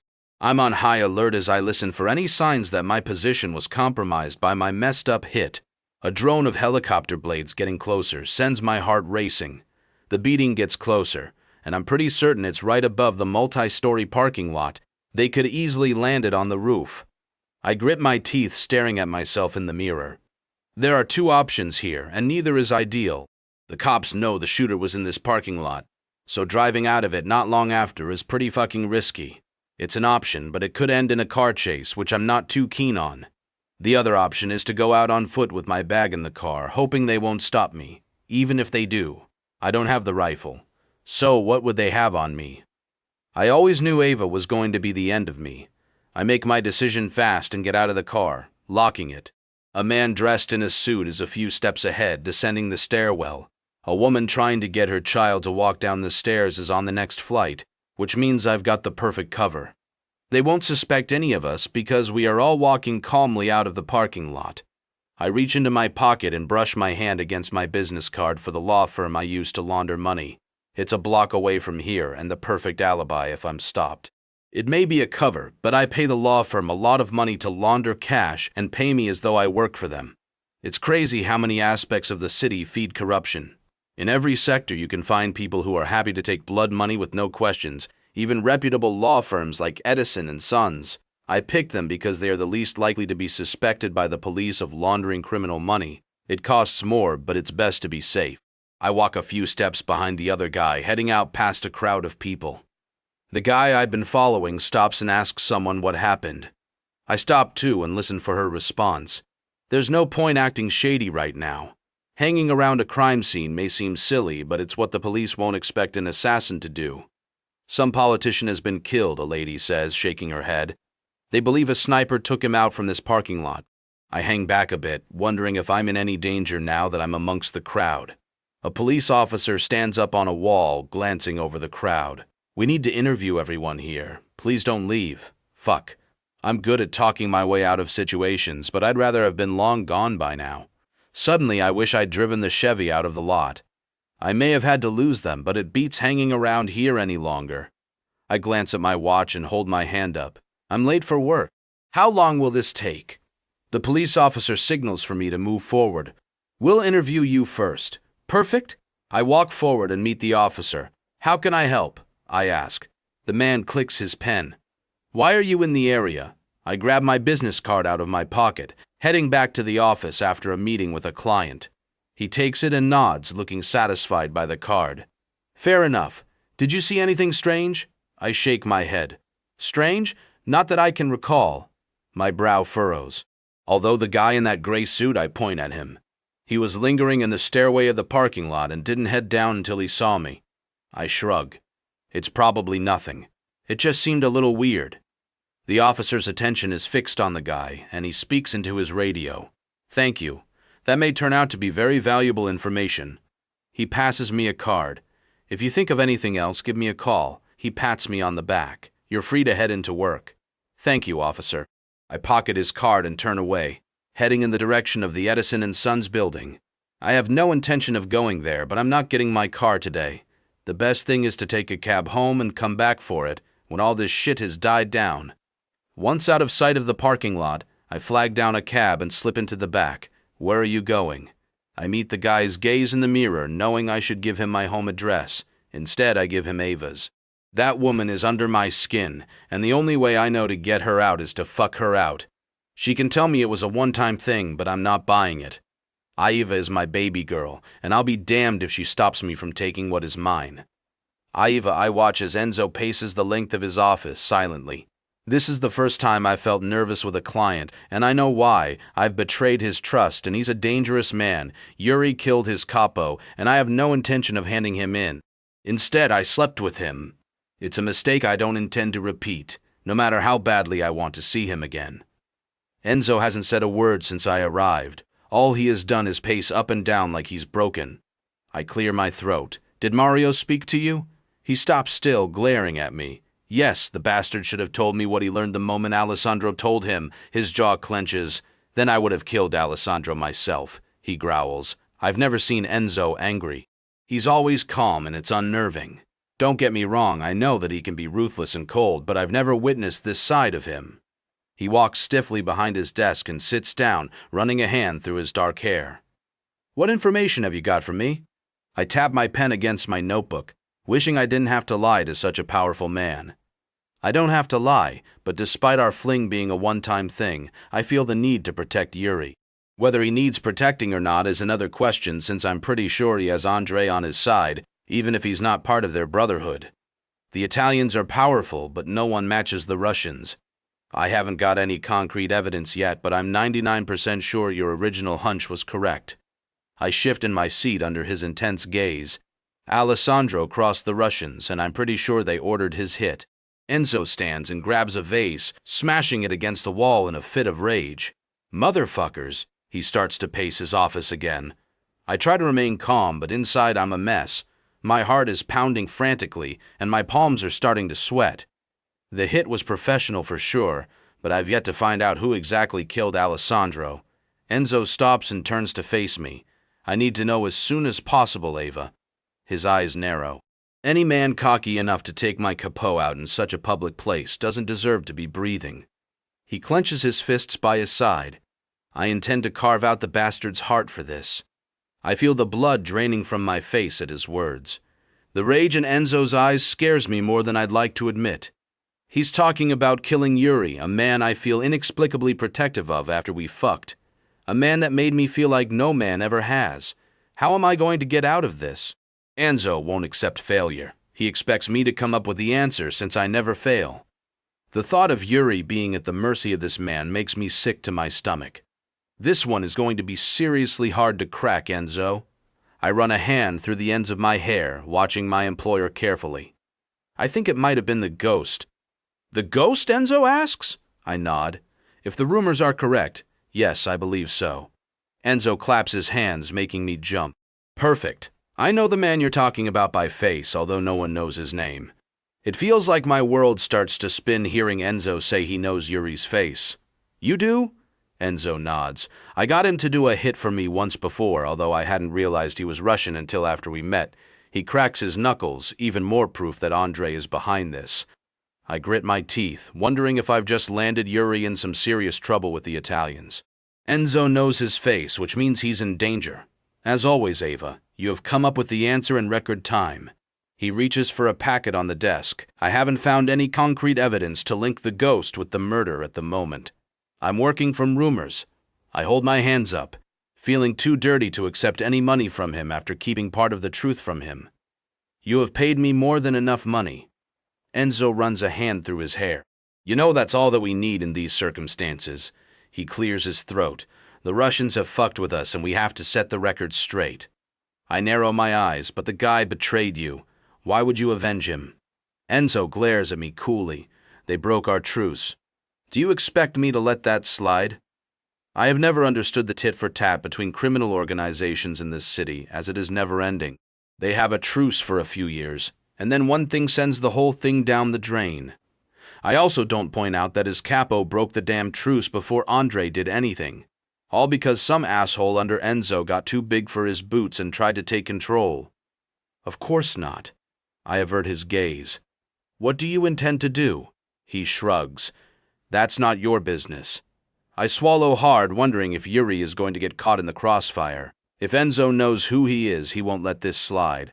Yuri won't stop texting and calling me, but I've told him it was a one-night stand. The fact is, I can't go around worrying about what happens to that man. He's not my problem anymore. Of course not. I bow my head. Do you want me to continue the investigation? Enzo stares at me for a few beats, making my heart rate spike. No, you've given me the answers I needed. I grit my teeth, hating that this happens so often with men like Enzo. They never want concrete evidence, which goes against my private investigator mindset of tying up loose ends and handing over the case. Although my gut tells me that Yuri murdered Alessandro, I have no proof that he did. Enzo grabs the envelope of money and chucks it into my lap. Take your pay, Ava. I stare at the envelope, knowing that refusing it would only anger him. I don't like taking money for a job half done. If it's okay with you, I do intend to try and find some evidence for my peace of mind. Enzo's eyes narrow. Please yourself, Miss Johnson, but make sure you don't get in my way. I nod. Of course not. I wouldn't think of it. He tears his gaze from me and steps toward the door, opening it. Good, now, if you would excuse me, I have a lot of planning to do. I grab the envelope and shove it in my purse before standing and walking toward the door. Enzo stops me, placing his arm across the door as I'm about to step through. I mean it, Ava. Stay out of my way. The man that carried out this hit needs to be punished. My heart pounds frantically in my chest at his words. He wants to kill Yuri. Every part of me recoils against the notion. Even though I tell myself I don't want anything to do with him, it's a damn lie. Yuri is the single most dominant and possessive man I've ever met, and I want him on levels I've never encountered before. His dominance is as addictive as it is dangerous. Enzo wouldn't be forgiving if he knew I'd kept information from him, or that I'd slept with the man that assassinated his capo. I never get in any of my client's way. I meet the Italian's hard gaze. I'm a private investigator. I investigate what needs investigating and then move on. Enzo looks satisfied as he moves his hand from the door frame. Good, I'm sure we will meet again soon enough. I wish he wasn't right, but unfortunately, Enzo is one of my most regular customers. It makes what I've done even more dangerous. He trusts me to get the job done, not fuck the man he's searching for and then lie about not knowing who he is. As I walk away from Enzo, I've never felt more nervous about being in a client's home. It feels like somehow, Enzo knows that I'm fraternizing with his enemy, but I'm probably being paranoid. I'm glad Helen is coming over tonight for takeout pizza, ice cream, and binging trashy TV. There's nothing better for stress. Helen gawps at me as I fill her in on my hot-as-hell date with Yuri. Although I left out some major details that he is an assassin and I'm investigating a hit he pulled for an Italian mob boss, why the hell aren't you going to see him again if he is that good in bed? I shake my head. I never should have crossed that line as he's keyed to an investigation for my client. Helen shrugs. Sounds like it was worth it. Plus, it's always better when it's forbidden. She winks. I can't help but laugh at her blaze attitude. You're crazy. I'd be in serious trouble if my client found out. Little does she know I'd probably end up dead. But even though Helen isn't part of the police department like Sarah, I've kept the truth hidden from all my friends. The doorbell rings and I jump to my feet. Pizza must be early. Helen fist pumps the air like the dork she is. I'm starving. I open the door and my heart leaps into my throat when I see Yuri standing on the other side. He hasn't taken the hint after I shot him down and have ignored the rest of his calls. What are you doing here? Yuri's cocky smirk should piss me off instead. It heats me. I needed to see you, baby girl. Helen shouts out, Is it the pizza? Yuri's brow raises. You aren't alone? I shake my head, licking my bottom lip. No, my friend is over for pizza. I pause a moment, staring into the alluring chestnut eyes of the Russian assassin. You're welcome to join us if you'd like. I'm torn as I wait for his reply, unsure whether I want him to agree or refuse. Part of me wishes that I was alone. If I had been, I'm pretty sure we'd already be making our way toward my bed. I clench my thighs at the thought. That would be lovely if your friend doesn't mind. Ava, who is it? Helen asks, approaching me. I open the door wider. Helen, this is Yuri, the man I told you about. Her eyes widen as she looks at him. Then she glances at me in a way that says you played down how hot he is. I invited him to join us for pizza if you're okay with that.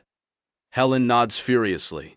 Of course, come on in. We ordered enough for 3. I can't help but smile at her ridiculous enthusiasm.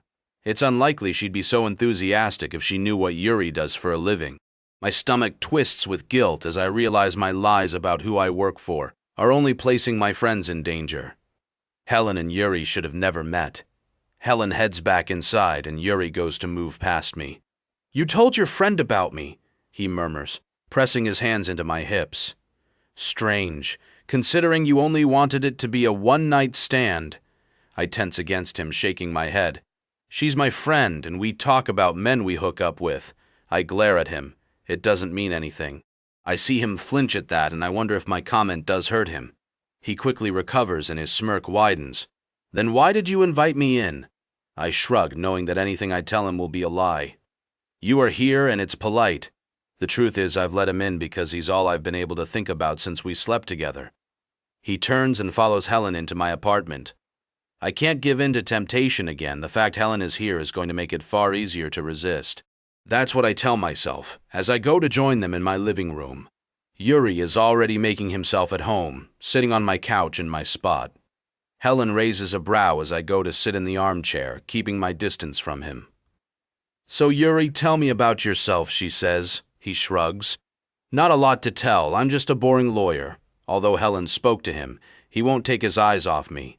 The tension in the room is thicker than smoke, right? What firm do you work for? Helen asks, clearly unaware of the tension. Edison and Sons. Yuri's lack of small talk is clearly irritating Helen, but she's one of those people who hates silence. Yuri isn't exactly much of a talker, I say. Helen chuckles, and I realize what I've said. No, doesn't seem like it. She claps her hands, right? I'm going to get some plates for the pizza. She looks at the clock. It should be here any minute. She rushes toward the kitchen, leaving us alone. I'm sorry I interrupted your evening, Yuri says. I shake my head. No worries. Helen is right. We ordered too much for the both of us. We both fall silent, both watching each other. It's crazy how my body temperature just hitches up every time I'm near this man. All I can think about is our night together.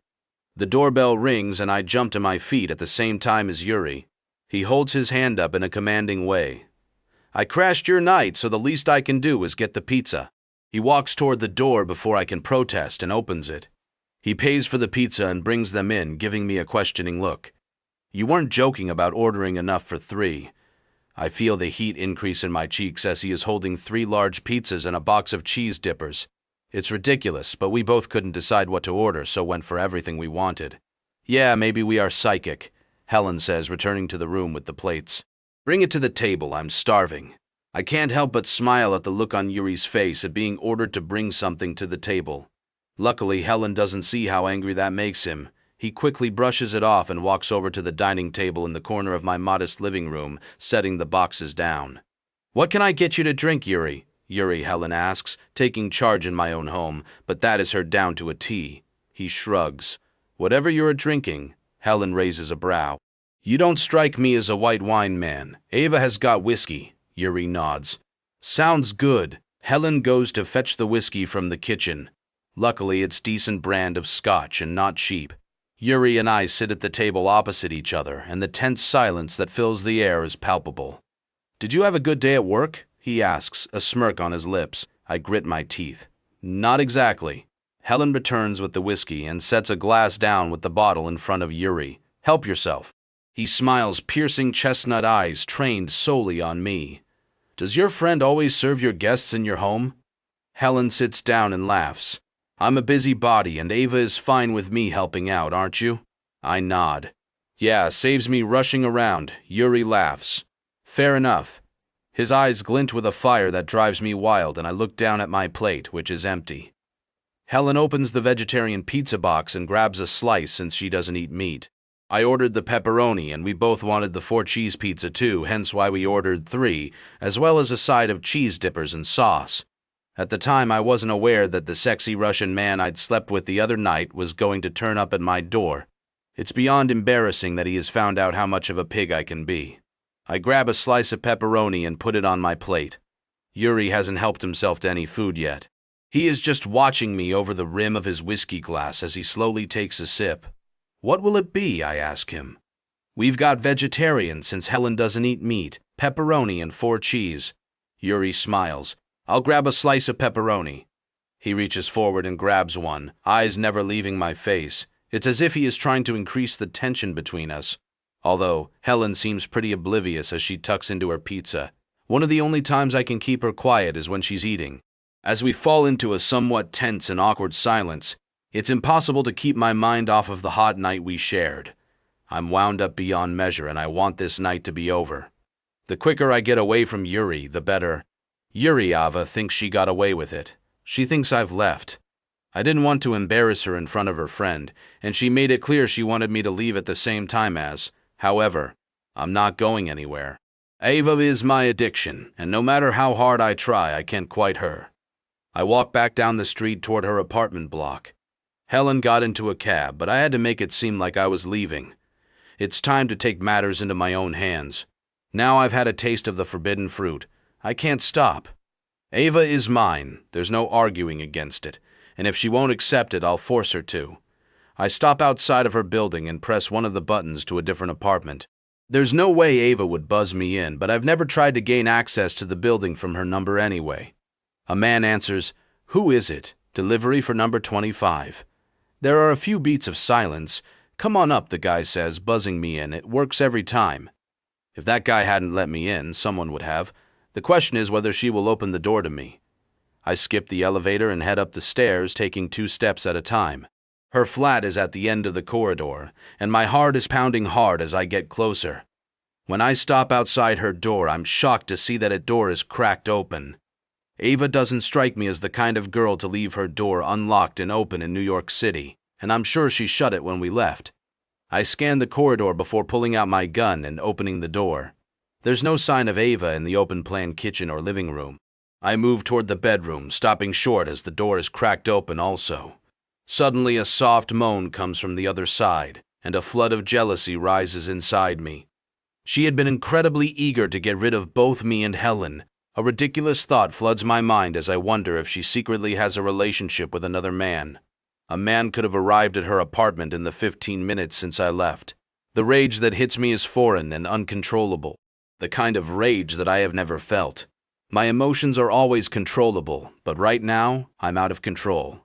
I step carefully toward the gap in the door and look inside. My heart skips a beat when I see Ava alone on the bed, naked. Her hand is slipping between her thighs as she works herself toward climax. "Yuri, please." She moans my name, making my cock instantly hard. I can't help but smirk as I watch her writhe in the sheets, naked and wet, thinking about me. It's proof that our night together made a good impression on her. Quietly, I open the door and step inside. Her eyes are firmly shut and she's in her own world right now. The thought of making her mine again takes over my mind. I forget about anything else. She can't lie to me about not wanting this. I move quietly and slowly toward the bed until I'm towering over her. Ava moans louder, alerting me to the fact she's getting close. I grab her throat. "That's it, baby girl.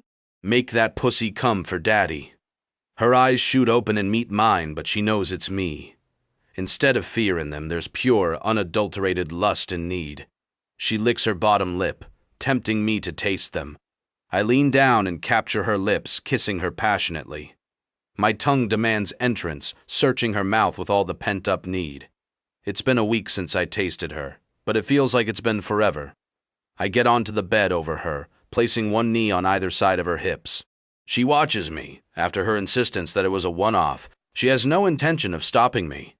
"Have you been thinking about Daddy ever since I fucked you?" I ask, holding her gaze. She swallows hard, nodding. "Let me hear you say it, Ava." I growl. "Yes, Daddy, I can't stop thinking about your big cock." Fuck, Ava knows how to wind me up. I undo my tie and throw it on the floor, holding her gaze slowly. I unbutton my shirt, teasing her as she writhes beneath me. It's crazy that I've walked in here uninvited, and yet she's ready to give me everything, a true submissive through and through. Ava was made for me. I chuck my shirt on the floor, and Ava tilts her head slightly. "Can I touch you?" I love that she asks my permission. Yes, Kiska. Her hand slowly travels across my chest as she worships every inch of my body, trailing her fingers over my tattoos. After she's touched me for long enough, I guide her hand to the button on my pants. Take daddy's cock out, baby girl. Her eyes flash with need and she eagerly obeys, freeing me from the confines of my pants and boxer briefs. She doesn't do anything else, waiting for my instruction. You are such a good girl, Ava. I move off her and stand at the edge of the bed. Come and suck my cock. I don't need to ask twice as she eagerly moves to the edge, opens her mouth and takes me inside. Her tongue slowly circles the head of my cock, making me spill thick pre-cum into her mouth. She moans, eyes flickering shut as she does it again, trying to tease as much of my cum out of me as she can. I lace my fingers in her hair to stop her. No teasing, Malishka. I pull her off my cock. I want my cock in the back of that pretty little throat of yours. She looks gone with desire as she nods her head. I let go of her hair and allow her to close her mouth around me again. This time she opens wider and keeps moving forward until almost every inch of my cock is inside her. She breathes through her nose, keeping the entire length of me down.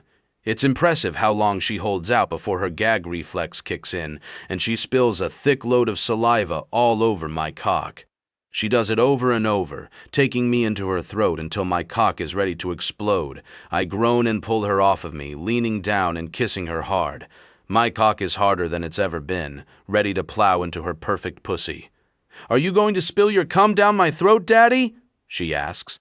My balls clench at the question, agreeing with the idea instantly. Is that you want, Ava? I meet her gaze. You want Daddy to come in your mouth? She shudders with need. Yes, please, she moans. Fuck, how can I say no? Only because you've been such a good girl. I move my hips back and thrust back into her throat, making her gag instantly. Her eyes prickle with tears as I move in and out of her mouth, fucking her with no mercy. If this what she wants, then that's what she will get. My cock is pulsing as she gags on me, saliva and pre-cum spilling everywhere as she tries to keep up. Take Daddy's cum, baby girl. I roar as my cock explodes down her throat. She manages to swallow at first, but then I pull back and spill cum on her tongue. She moans in pleasure, swallowing every single drop. A little leaks from the side of her mouth, but she's quick to lap it up with her tongue. Such a greedy girl, Ava, I say, feeling my cock getting hard again at the sight of her swallowing all my cum. I push her back down onto her back. I kiss her neck and slowly drag my teeth down her chest to her breasts, softly biting her nipples. She exhales a shaky breath as I continue to travel lower. My need for her isn't quenched, and I'm not sure it ever will be. I move my hands between her thighs, thrusting my fingers inside of her. She moans, lifting her hips from the bed. Strum her into a frenzy, driving her toward the edge fast. I stop and lifting her up. On your knees, Malishka. Ava's sparkling blue eyes are full of such desire that it makes my chest clench with a foreign sensation. Ava turns over onto her knees, arching her back in a way that invites me in. I reach for my tie on the floor and use it to blindfold her.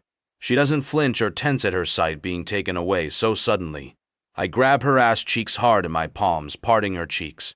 Her tight asshole is inviting me to taste it. I lick her clit first, lavishing all my attention on her sensitive, throbbing noob. She's moaned such a piercing and tortured sound that it makes my balls ache. I drag my tongue through her soaking wet lips, but don't stop there. My tongue teases at her tight back hole. Ava tenses slightly for the first time, but if she's shocked by my sudden attention on such an intimate part of her, she doesn't voice it. My tongue probes at the tight ring of muscles, making her whimper in pleasure. Oh my God, she breathes as I tease her clit with my fingers at the same time. This woman reacts in the perfect way to everything I do to her curvy body. My fingers dig into her thick thighs as I part them more, spreading her further. If I were at my place, my spreader bar would be fitted between her ankles. Do you like that? I ask, my voice deep and gravelly with desire. She groans, writhing as I continue to probe her with the tip of my tongue. Yes, Daddy, she breathes. The thought of fucking her tight as hell asshole makes me hard as a rock, but that is too much too soon. I want to tease her until she's begging me to take her in every hole, so for now I stand and thrust into her soaking wet pussy without warning. Fuck, Ava breathes, arching her back in an attempt to get me as deep as possible inside her. Her muscles tighten around my cock as if she's trying to trap me inside of her. Our need for each other is insurmountable, and it only gets stronger with each passing second that I'm inside her. I've longed for this woman for 2 years, but it's clear that this has always been something deeper than sex for me. An obsession at first, but it's turning to something more meaningful. I fuck her hard and fast, like she loves. I'm not giving her any mercy, and I don't think she wants it. Ava moans loudly, clutching the sheets hard. Her pussy clenches around me so tight, telling me she's close to coming undone. That's it, Kiska. I want to feel you come hard. I growl, leaning over her back and sinking my teeth into her shoulder as I continue to thrust into her faster, harder. Yes, Daddy, she screams back, arching as her body starts to shudder beneath me. Her pussy tightening around my throbbing cock and milking my release. I grab her hips hard enough to bruise, thrusting into her so hard as my release comes. I roar against her skin as I empty my seed deep inside of her, marking her as mine. We fall onto our backs in the center of her bed. Both of us are panting for breath as I hold her in my arms. As we come down from our mutual pleasure, tension floods the room. I just came into Ava's apartment uninvited and fucked her, but she didn't protest. It feels like we're both too scared to say anything, in case we ruin the moment. Or maybe because we both know that this has to end at some point. Our lives don't fit together no matter how much we want them to. Ava, I wake in the early hours of the morning to a nightmare of my uncle beating me, sweat covering my body. It's been 5 years since I escaped his abuse, and yet I never seem to be able to shake the nightmares. It's as though I'm still a captive of his, forced to relive the bad memories over and over. I glance up at Yuri, whose arms are wrapped around me. I'm surprised to see him awake, watching me with a sad smile on his face. Bad dream, baby girl. I nod, clearing my throat and looking away from him. Panic takes hold of me at the thought of him asking me about my past, and I twist out of his grasp. Yes, I say, holding my head in my hands as I sit on the edge of the bed. Yuri reaches for me again. Don't pull away from me. The command in his tone is unmistakable as he tugs me back toward him. You can tell me all about it if you want. He wraps his muscular arms around my waist, sending shivers down my spine. I bite my bottom lip and shake my head. I don't talk to anyone about it. It's weird that I'm actually open to the idea of talking to Yuri about anything, even if it does make me panic. We've not known each other long, but it feels like he knows me better than anyone in my life. He kisses me on the cheek. You don't have to, but you can talk to me if you want. I nod, but keep my mouth shut. My past haunts me too much, and I don't want to bring it into this relationship, not yet at least. God, I can't believe that I'm even thinking like that. Whatever this is between us can't continue, and it's not a relationship. I don't know if I can talk about it. He smiles and kisses my lips softly. Then quiet for now, beautiful. He brushes my hair out of my face, and the way he looks at me makes me feel like I've never felt before, adored. I shake my head. We shouldn't be doing this. If Enzo knew I was sleeping with the man that killed his capo, I'd be on the chopping block. A flash of guilt crosses over his face, and he nods. I know, I just can't keep away from you. He tilts his head slightly. We're the only people that know, so how will he find out? I swallow hard. I didn't realize you'd worked for him, and I had to give him something at our briefing. Yuri tenses, eyes narrowing. What did you say? Only that I thought the ghost might have been behind the hit. I shrug. I didn't know that he'd met you. Yuri relaxes slightly. No, you didn't. I should have told you, but it's not awful. He knows my face, but not how to track me. He looks at me thoughtfully. How about I take you somewhere special where we can forget about work? I glance at the clock. It's 4 o'clock in the morning, he laughs. The perfect time to go where I'm thinking. Yuri gets out of the bed and starts to dress in the clothes he was wearing the day before. As I watch him, an aching ignites in my chest. This feels too much like a relationship even though we hardly know each other. Part of me wants to tell him I'm tired and want to sleep. But the other part of me wants to submit to his request and let him take me anywhere he wants. Yuri spins around, raising an eyebrow. What are you waiting for, Malishka? I try to keep calm, hoping he doesn't realize how much I'm freaking out about getting too close to him. There's nothing more intimate than relationship between a dom and sub, but I know I shouldn't be letting my walls down with him. Yuri's intense gaze doesn't let up until I've got out of bed and walked to my wardrobe. I've got no idea where he could be taking me, but I opt for a casual approach, grabbing a shirt and pair of black pants. I should feel exhausted, but I feel more rested than I've felt in a long time. It seems sleeping in Yuri's arms suits me. A dangerous notion and one that I need to forget. Yuri slips his hands onto my waist as I stare into the mirror. You're the most beautiful woman I've ever seen. I shake my head. No chance. I've just woken up and have no makeup on. Yuri's hands slip to my hips and he grabs me tightly. Don't doubt how beautiful you are, Malishka. He kisses the back of my neck. You are stunning. It's hard to take the compliment, but I accept it in silence, knowing that he can't mean it. I look a mess, and we both know it. Now, let's get going.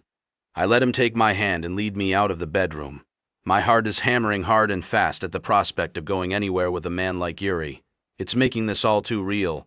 My brow furrows at the door to my apartment left cracked open. You never did explain how you got into my apartment. He stops and turns to look at me. You were obviously so eager to touch yourself once I left you didn't even shut the door. He raises a brow and closes his hand around my throat. You should have asked me to stay, Malishka. A flush of white-hot heat pulses through me as I remember moaning his name just before I realized he was in the room. There's no denying how badly I want him after he saw that.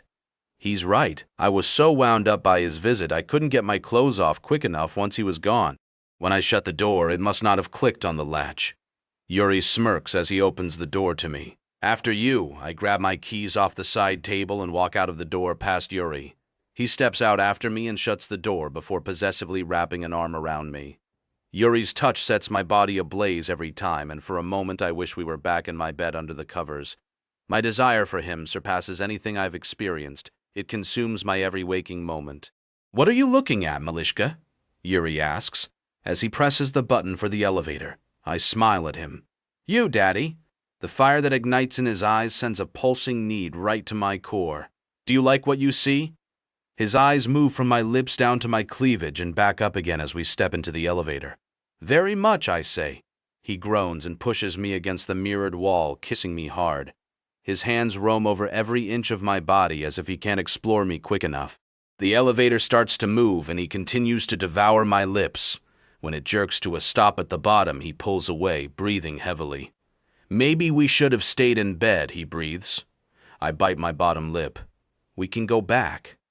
He shakes his head. No, I want to take you somewhere special. He grabs my hand and walks out of the elevator. I glance down at our entwined hands. It feels so natural to be walking together like this, and yet a part of me recoils at the familiarity of it. Yuri is starting to peel back my layers, and I'm not sure I'm ready. A car is waiting outside for us, and as he slips inside, I'm surprised when he speaks to the driver in Russian. My questioning look just gets a cocky smirk as he leans back and pulls me against his chest. You're not going to tell me where we are going, are you? Yuri shakes his head. No, sit back and relax. We'll be there soon. Easier said than done. There's no way I'm relaxing at all at the moment. Not only am I turned on because every time he touches me I melt, but I'm not exactly big on surprises. Why are you so tense? I shrug. I like to know where I'm going. Why? Yuri chuckles.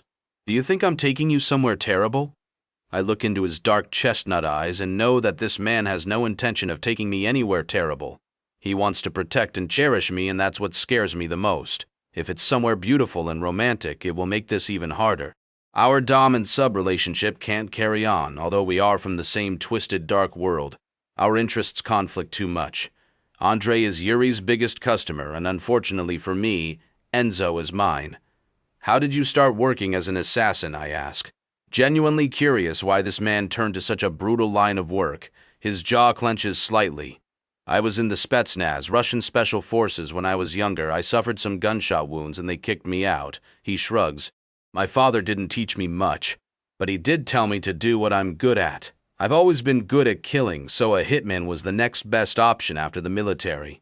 My stomach churns at the casual way he says that he's good at killing. I wonder what his relationship was like with his father. Do you still see your father? He shakes his head, rage igniting in his eyes. No, he's dead to me. I don't ask him why, as I get a feeling it's a sore subject. Yuri claps his hands, making me jump. Here we are. My brow furrows as I look out the window and see we're parked outside the Empire State Building. Isn't it shut at this time? Yuri smiles. For most people, but not me. I raise a brow as I wonder if he's seriously talking about breaking into the Empire State Building. You're going to break in. He shakes his head. No, I know one of the guards on duty and he can get me in. He looks at his watch. Only 20 minutes until sunrise. Let's get up there. He gets out of the back of the car and passes the driver some money. I stand by his side as he speaks to him in Russian, wishing I knew what they were saying. Yuri turns to me and offers me his arm. I take it and allow him to lead me toward the building where a man stands in the doorway to welcome us. Yuri speaks to him in Russian too, and he leads us to the elevator. He calls it, and we step inside. Have fun, you two, the guard says, speaking in English for the first time. I nod. Thanks. Yuri's arm wraps around my back and he pulls me close. My heart skips a beat whenever he touches me.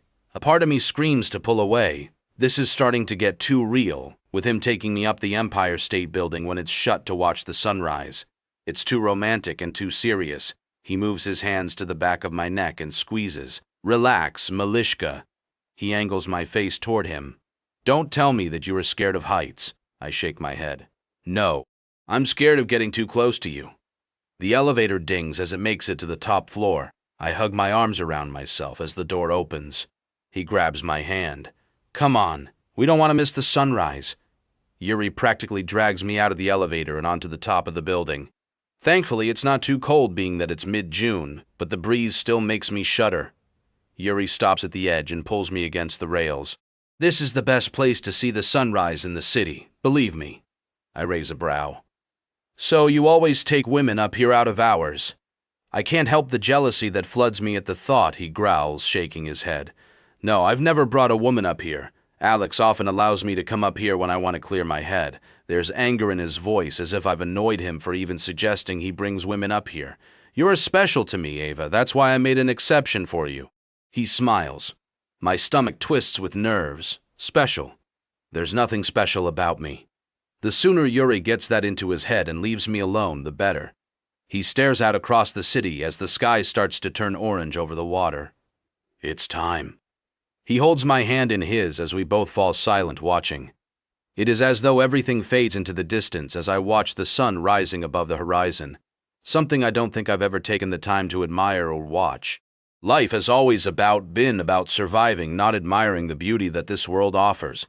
For the first time, Yuri is making me stop and take note. It's the most moving sensation I've ever felt. Tears well up in my eyes, but I don't let them fall. I won't let Yuri see my vulnerable side. The silence encases us as we watch together, all our worries fading away in the peace and quiet. Even if it is only for a brief moment, we both know our reality isn't this perfect. Ava's face is flushed as I move my fingers in circles on her thigh. Her attention is fixed on the cab driver, scared he's going to see. It's endearing. My beautiful angel is damaged and she won't let me in. As a daddy dom, it irritates me not being able to understand her fully. The only way I can is if she opens up to me. Although I've been into this lifestyle for a while, I've never found a girl that fits for me. Ava most certainly fits if she would stop fighting it. I saw the tears in her eyes as we watched the sunrise. She's hurting from past trauma, and it's something I feel keenly myself. There's a connection between us that could only come between two people that have been through similar experiences. The car jerks to a stop and the driver turns and speaks to me in Russian. Sasha is my regular cab driver. I thank him and give him $100 for the ride back to Ava's apartment. After all, I have to make it worth his while at this time in the morning, and $200 for the round trip is more than fair. I open the door and turn back to help Ava out. She takes my hand, but I can still sense her hesitation. I want to know why she is fighting this, why she is so scared to accept what is between us. There's no doubt in my heart that she is all I want. I'm pretty sure I'd give up everything if it meant having her. We walk together into her apartment building, and she opts for the stairs as we head back up to her apartment. Once we get to the door, she looks at me. Thanks for... No chance, Malishka. You're not getting rid of me yet. She swallows visibly. I've got to get ready for work. I raise a brow. You are freelance and it's not even 6 o'clock yet. I grab her hips possessively. Let me help you. Her eyes flutter shut and she exhales heavily. Okay. She turns back to the door and unlocks it, pushing it open. I follow her inside, my body coiled with tension. All I want to do is take care of her in more ways than one, but we don't have time for that. Let me run you a bath. I grab her and pull her into me, kissing her lips softly. Let me take care of you. She goes limp in my arms as her submissive side kicks in. I can sense she wants to let me in, but something is holding her back. Possibly the circumstance we've met. But I feel it's not the only reason. "Okay, Daddy," she murmurs. I feel my cock harden at her easy agreement. "Come on." I lead her into the bathroom. "Strip," I order. Her eyes flash with need as she starts to undress. It takes all my willpower to turn around and fix my attention on the bath. I turn the faucet and wait for the water to warm up before putting in the stopper. When I turn back around, Ava is naked. Her nipples hard and peaked and her cheeks flushed. It's almost impossible not to fuck her. But that's not what we need right now. "Good girl." I signal for her to come closer. She walks forward and I place my hands on her hips, squeezing softly. "You are a picture of perfection," I whisper into her ear. I feel her tense, recoiling at the suggestion that she is perfect. To me, she is a bang outside the bathroom door startles both of us apart. She meets my gaze. "What was that?" I shake my head, glancing back toward the bedroom. "Are you expecting someone?" I ask. She shakes her head as footsteps filter into the apartment. I lift up my suit jacket and pull my gun out of my holster. "Stay here," I mouth. She nods, watching me with wide, fearful eyes. The adrenaline kicks in as I hear two men speaking in Italian. One is telling the other to check the bedroom. Enzo has sent men into Ava's home, and it makes me insane. Suddenly, the door busts open, and three Italians appear with guns, aiming them right at me. Ava moves, and one of the guys aims his gun at her. My blood pressure increases, and I realize there's no way I'm fighting my way out of here. Ava and I are at the mercy of the man I've wronged, a man that is renowned for being unforgiving. "Gun down now," one of the men growls. I glance at Ava, before holding my free hand up and slowly crouching down to put my gun on the floor. If it weren't for the chance of fighting back, putting Ava in the crossfire, I'd fight. The best way out of this is to bide my time and strike when it's safe. Ava looks fearful. This is my fault. She doesn't know that there's nothing to worry about. I will get us out of this. "Take the woman," the leader says to one of the men. "We're taking him." I glare at the guy as he grabs Ava, who is still naked. His gaze dips to her breasts, and I feel the rage inside of me break. I rush for him, only to be met with the cocking of 3 guns. Don't even think about it unless you want your brains splattered on the wall. I grit my teeth. At least give her a robe. I glance at her white flannel robe on the back of the door. The leader smirks. Not a chance. He steps closer to me. "If you hadn't realized, you're not in a position to demand anything. These guys don't know who they are fucking with, but I'll make sure they regret it." I watch as the guy drags Ava out of her own bedroom, totally naked. The guy left grabs my arms and claps a pair of handcuffs on them. They are decent steel cuffs, but not unbreakable. They are fucking with the wrong man. Enzo sent them here to get us. But if he hadn't been such a prejudiced asshole on my first job for him, he might have known who he is dealing with. "Walk," the guy barks in my ear. I clench my jaw and walk forward, knowing that I have to bide my time before I make a move. Ava went ahead of me, and doing anything rash could risk her life. 2 more men are standing outside of the bedroom as they march me through Ava's apartment and out. There's no sign of her. All 4 of us descend the stairs of the apartment block and then head out onto the street. Rage kicks me in the gut as I see one of the men slap Ava across the face. I strain against the cuffs. "Get the fuck off of her," I shout. The guy doesn't even look my way as he pushes Ava into the back of a black town car. It feels like my world starts to crumble as the car pulls away. Every instinct drives me to fight and follow, but I know I can't win right now. The men need to be distracted before I make my move.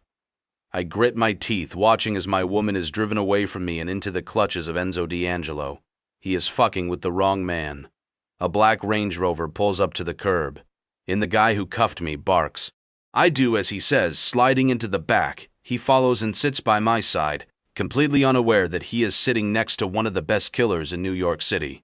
I'm not worried in the slightest about my position, because once they get moving, I know I can kill every one of his men in this car and walk away with hardly a bruise. Another man gets in the front next to the driver and starts speaking Italian. I pick up a few words, but they are speaking way too fast for my basic understanding. While they chat and the man next to me scrolls through his phone, I focus my attention on the cuffs on my hands. The pick in my suit jacket sleeve is for if I ever find myself in a situation like this. In my line of work, you have to prepare for everything. I slide the pick out and manage to get it into the lock without the guy next to me noticing I'm moving about. It takes me all of a minute to pick the lock and they spring open. The sound, luckily, is masked by the Italian speaking in the front. I let the pick drop and grab the cuffs. Knowing they will be a perfect weapon, the bonehead sat next to me is still unaware, swiping through his phone at bullshit posts on some social media site. I clench my jaw as the image of Ava's fear-stricken face is etched into my mind. They took her in another car, still totally naked and exposed. A part of me wishes I hadn't suggested giving her a bath, otherwise she'd be dressed. The rage that coils through me at the thought threatens to derail me entirely, but I gain my composure. If I'd kept my distance and not let my fantasy become reality, she'd be safe. Enzo must have been suspicious about Ava's intentions and bugged her home or had her followed. It's the only explanation for how Enzo knew she was with me. At least I'm assuming that is what this is about. As the vehicle slows at a traffic light, I know this is my moment to strike. I break the cuffs further open and hold the metal firm in my hand, striking so quick the Italian doesn't see it coming. I thrust the metal handcuff hard into his throat, before head-butting him hard in the temple and rendering him unconscious. "What the fuck?" the driver shouts. I use the metal chain of the handcuffs to slide around the guy's throat in the passenger's seat. With all my strength, I strangle the life out of him as quickly as I can. He struggles against my strength, but I hold firm. Before he passes out, the driver fumbles in the center console for his gun. I move fast, grabbing the gun from the man I knocked out and cocking it. "Don't even fucking think about it," I growl. The driver drops the gun, turning white as I press mine to his temple. "Pull over now." He swallows hard before signaling off the main road and pulling down a side street. There's no way I'm showing these assholes mercy when they dragged my woman butt naked onto the street and into a car. They are getting what is coming to them. I find a switchblade in the idiot's pocket who I head-butted. His head is bleeding still, and I'm pretty sure he's dying from the wound I inflicted on his throat. The guy I'd strangled is dead, so it's just the driver now. I move behind him and press the sharp serrated blade against his throat. "Please, I slit his throat before he can make his plea for his life. These men took Ava and would have done much worse to me. I have no qualms about killing them at all. I get out of the Range Rover, taking the weapons I touched with me. The chances are these men will be found by Enzo, not the police. Even so, I never leave a murder weapon at the scene of the crime. As I walk away from the car, leaving 3 of Enzo's men dead, dread sets in. I may be one of the best fighters and assassins in this city, but I can't take on Enzo's Mafia alone. I know it has to be done, even though every instinct recoils against it. There's only one man that can give me protection now. It goes against the very fiber of what makes me myself. Independence is something I've valued ever since I left the military, but giving that up is worth it to save Ava. My actions don't only affect me. I need to make the right choices for my girl. Ava will be safe in my arms again, I guarantee it. Ava, the man in the back of the car, stares at me like a predator as I attempt to cover myself up. They wouldn't allow me to throw on a robe as they hauled me naked onto the street in front of passers-by. As a PI, I've followed the rules. One mistake, and it has come back to bite me in the ass. The car comes to a stop, and the man staring at me reaches for me. He runs a hand down my bare thigh, making my stomach twist with nausea. "Beautiful. Enzo will enjoy making you pay."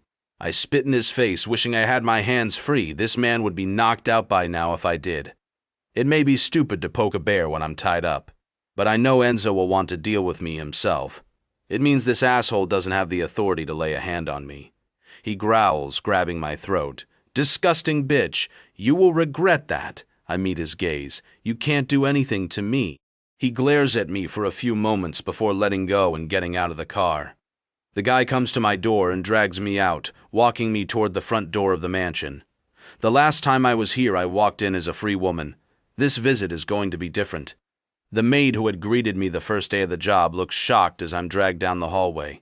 Her eyes tracking me as the guy pulls me down the corridor to Enzo's office. He pushes me butt naked into the room where Enzo stands with his back to me. The slam of the door behind me makes me jump. I realize I'm screwed. Yuri is the ghost, and Enzo knows I've been sleeping with him. More than ever, I wish they allowed me to grab a robe. I fold my arms across my chest again, trying to cover myself up. Enzo turns around, and his eyes dip down my body slowly. As any cold-blooded male, he looks appreciative, but I'm thankful there's no desire in his eyes. The thought of being taken against my will makes me sick to my stomach. Ava Johnson, you have been a very bad girl, he says, walking toward me. He shakes his head. Sleeping with the man that killed my capo was a terrible idea. I tremble with fear at the darkness igniting in Enzo's eyes. All the time I've known that one screw-up working for Mafia bosses could land me in this kind of position. My life hangs in the balance because I couldn't resist the chemistry with Yuri. I can't find it in myself to regret my actions. I've gone through the motions of life, not having what I truly crave. Yuri came along and showed me exactly what I've been longing for. He's all I want. Life with him could have been so sweet if our paths weren't so complicatedly entwined. We will both end up dead because of this.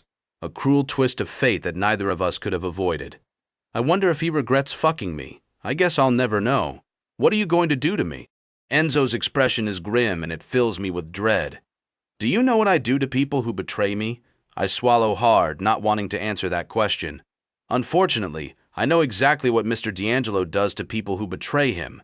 They never see the light of day again. I watch as the young Italian mob boss steps closer to me, sending goosebumps rising over every inch of my skin. You're a valuable asset to mafia bosses in the city, but this kind of insubordination is unacceptable. He tilts his head slightly. What do you think I should do? I'm shaking right now, wondering what he intends to do. Kill me, I wince saying that. But I know it is what I deserve. That's what I should do. He nods. However, I can be sympathetic to a woman who has been manipulated by a man like the Ghost. He narrows his eyes. I assume you know his true identity. Enzo wants me to betray Yuri to save myself, and no matter how much I don't want to die, I can't do it. There's nothing worse in this world than a snitch. I lift my chin in a sign of defiance. Unfortunately not, Enzo's jaw ticks, and he brings his hand up, striking me across the face with a stinging force. Figlio di puttana, he spits, eyes wild with rage. The pain is nothing in comparison to what he will put me through. Maybe I'm getting what was coming to me for selling out my morals and working for men like him. A frantic knock at the door interrupts the tense interaction between us. Boss, it's urgent, a guy shouts from the other side. His eyes narrow as he glares at me. I will deal with you when I return. Don't move, do you understand?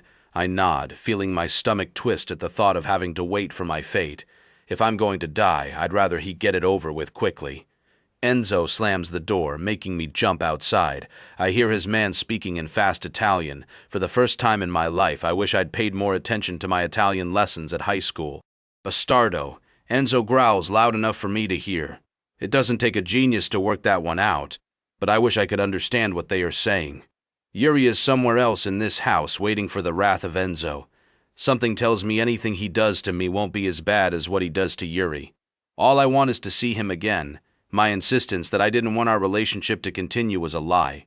Yuri has so quickly found his way into my heart with his cocky attitude and dominant ways. Enzo storms back into the room, eyes wild. Looks like your boyfriend sealed your fate, my brow furrows. What? He grabs my arm and drags me out of the room roughly. He has made sure that your torture is going to be long and painful as I send pieces of you to him. A shiver races down my spine and my knees almost give way as the fear starts to overwhelm. The reality of my situation hits me hard. When I'm finally through with you, I'll carve out your heart and send it to him in a box, he growls. What the hell has Yuri done to anger him? Enzo can be the most ruthless of all the crime bosses, and it seems I'm witnessing that. I don't understand, I say, trying to writhe out of his grip. All I did was sleep with a guy, for fuck's sake. Enzo yanks me to a stop, eyes frantic. Yes, and it's the worst mistake you ever fucking made, Ava. The man you slept with just slaughtered 3 of my best men like animals. Yuri is free. A part of me doesn't even care about what happens to me now. At least he's not going to be murdered by the beast in front of me. How is that my fault? A flash of regret enters his eyes, but he's quick to harden his gaze. It's not, but unfortunately, you're my only bait for the man whose name you won't tell me. I shake my head. He gave me a fake name, I'm pretty sure. Enzo continues to drag me down the corridor, stopping in front of a door. He opens it, and my heart sinks into my stomach as it leads down into a basement. The darkness threatens to swallow me whole. Down, he growls. I step down the stairs, and once I'm at the bottom, he grabs me again, dragging me down a thin corridor with doors on the right. He stops in front of one and opens the door, revealing a torture chamber. The chains hanging from the ceiling and blood staining the floor confirm that. Have a seat. He nods at the stool in the center of the dark, dank room. I sit down despite wanting to tell him to fuck off. Something tells me that would be the worst idea. Enzo grabs some rope from the table to his right and then moves toward me. I watch as he approaches, stopping behind me and grabbing my wrists forcefully. He ties the rope hard around my wrists, making sure I can't get up. Once finished, he walks toward the door without a backward glance. I'll deal with you later. He slams the door, leaving me in the hell room. That's the best way to describe it.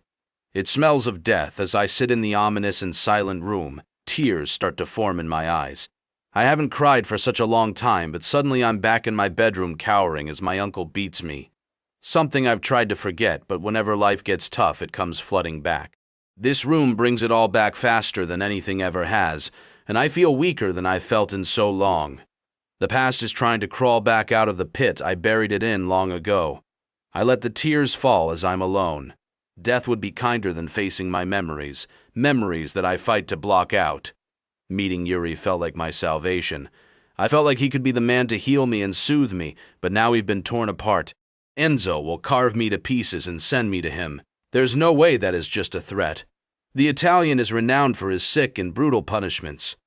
I wonder if Yuri will give much thought to me. Does he feel the way I feel about him? Unlikely. I'm sure it was about sex.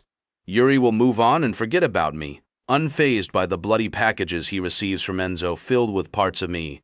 I shudder and my stomach churns. I'm in this shit because I couldn't stick to the rules. Never under any circumstances lie or cross the client, especially when the client is a crime boss. The darkness threatens to swallow me whole as I know that in the end sleep will come. It's what I fear the most. Sleeping in a place like this. The nightmares will be as bad as whatever Enzo intends to do to me. Yuri Andrei sits at the head of his ridiculously long boardroom table with his hands clasped in front of him. He stares at me with an expression void of all emotion. He is impossible to read. The guy is a master at keeping his emotions locked down. My heart is pounding frantically as I wait for his answer. All my life I vowed I'd never join a brotherhood. Desperation has led me here, and if I have to join one, Andrei's brotherhood is better than any. I know that she is worth abandoning everything I stand for. So what you're saying is that now you need something from me, you're coming to me for protection. There's irritation in his voice, and I get how this looks. For years I've shot him and his father down on offers of a place in the New York Brotherhood. I shrug. Enzo attacked my woman and me. I can't stand by and leave her in his hands. My eyes narrow, surely. His attack on me is in an extension, an attack on you. Andrei watches me without giving anything away. His dark eyes cool and calm as always. Inside, I'm a panicking mess as I've murdered 3 of Enzo's men, and he has Ava. Your woman? Andrei asks, lips quirking at the right corner slightly. Last time I checked, Ava Johnson was single. I grit my teeth as I know he's trying to wind me up. How he knows that I'm talking about Ava, I don't know. Not anymore. Andrei claps his hands. Look, Yuri, you are one of the best assassins in the city, but the question is, are you a team player? He's back to business just like that. I nod. I can be. It's the reason I joined the military back in Russia. Andrei nods. Yes, your achievement of making it into the Spetsnaz is one of the reasons I've been keen on you joining. We need men with your kind of skill set on our side. So, you will help me? Andrei is still unreadable, staring at me blankly. Yes. His one-word answer is not helpful. I'm not sure how far he will go to help. I need to steal Ava back from Enzo, which would break Andrei's truce if I were a part of his brotherhood right away. I have to get Ava back first. I tilt my head. Alone. And then I join the brotherhood for good if you can protect us. Andrei clears his throat. If you're with her, Ava needs to be loyal to the brotherhood too. No more jobs for my enemies. He cracks his neck. Enzo hasn't declared war yet. But it's inevitable after I paid for the hit on Alessandro. I clench my jaw, knowing that I can't make promises on Ava's behalf. If she doesn't agree, though, I can keep away from her to save her life. At least I hope I can. If we are together, she will only work for the Bratva. It's a big if. Ava has been reluctant about getting involved before I got her kidnapped by Enzo. She's also unaware that I've stalked her for 2 years. A lie that no true relationship can be built upon. Our chances after this are slim, but I have to save her either way. Do you need anything? Andre asks. I shake my head. No, just your protection once I'm out. Andre smiles. Always were cocky, Yuri. You think you can get Ava out single-handed? Andre asking that question offends me. I've got myself in and out of places far more secure than D'Angelo's mansion. I don't think I know. Andre chuckles, shaking his head. I like your confidence. Fine, I'll be waiting for you once you're finished. He waves his hands to dismiss me.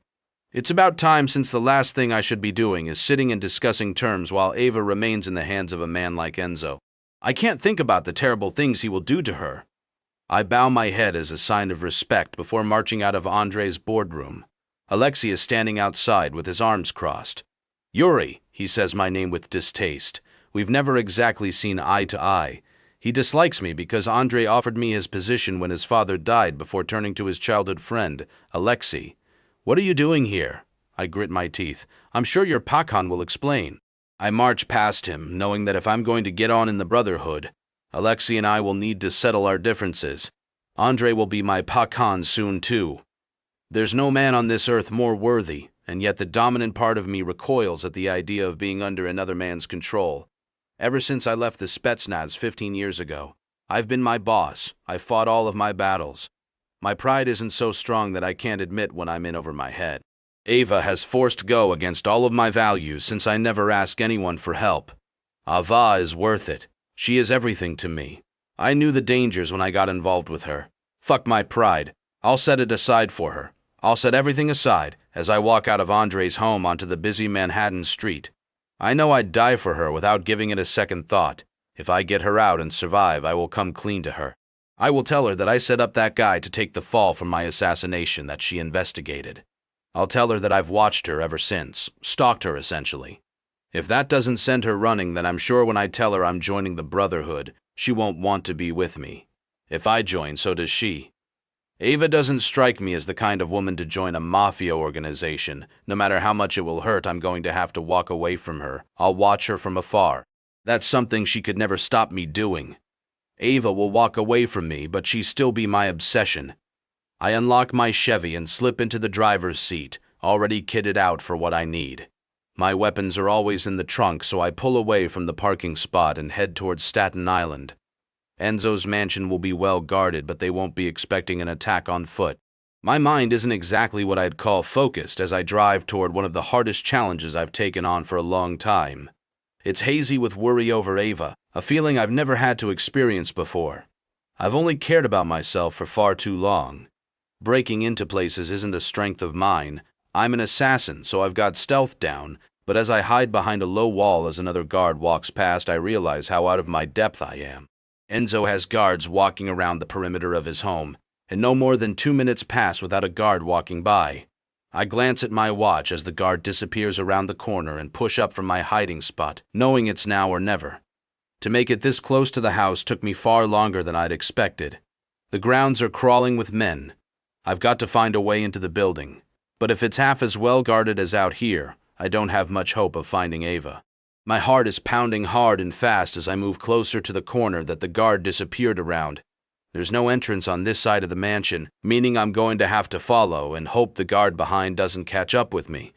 All my life I've been good at working under pressure, but this feels different.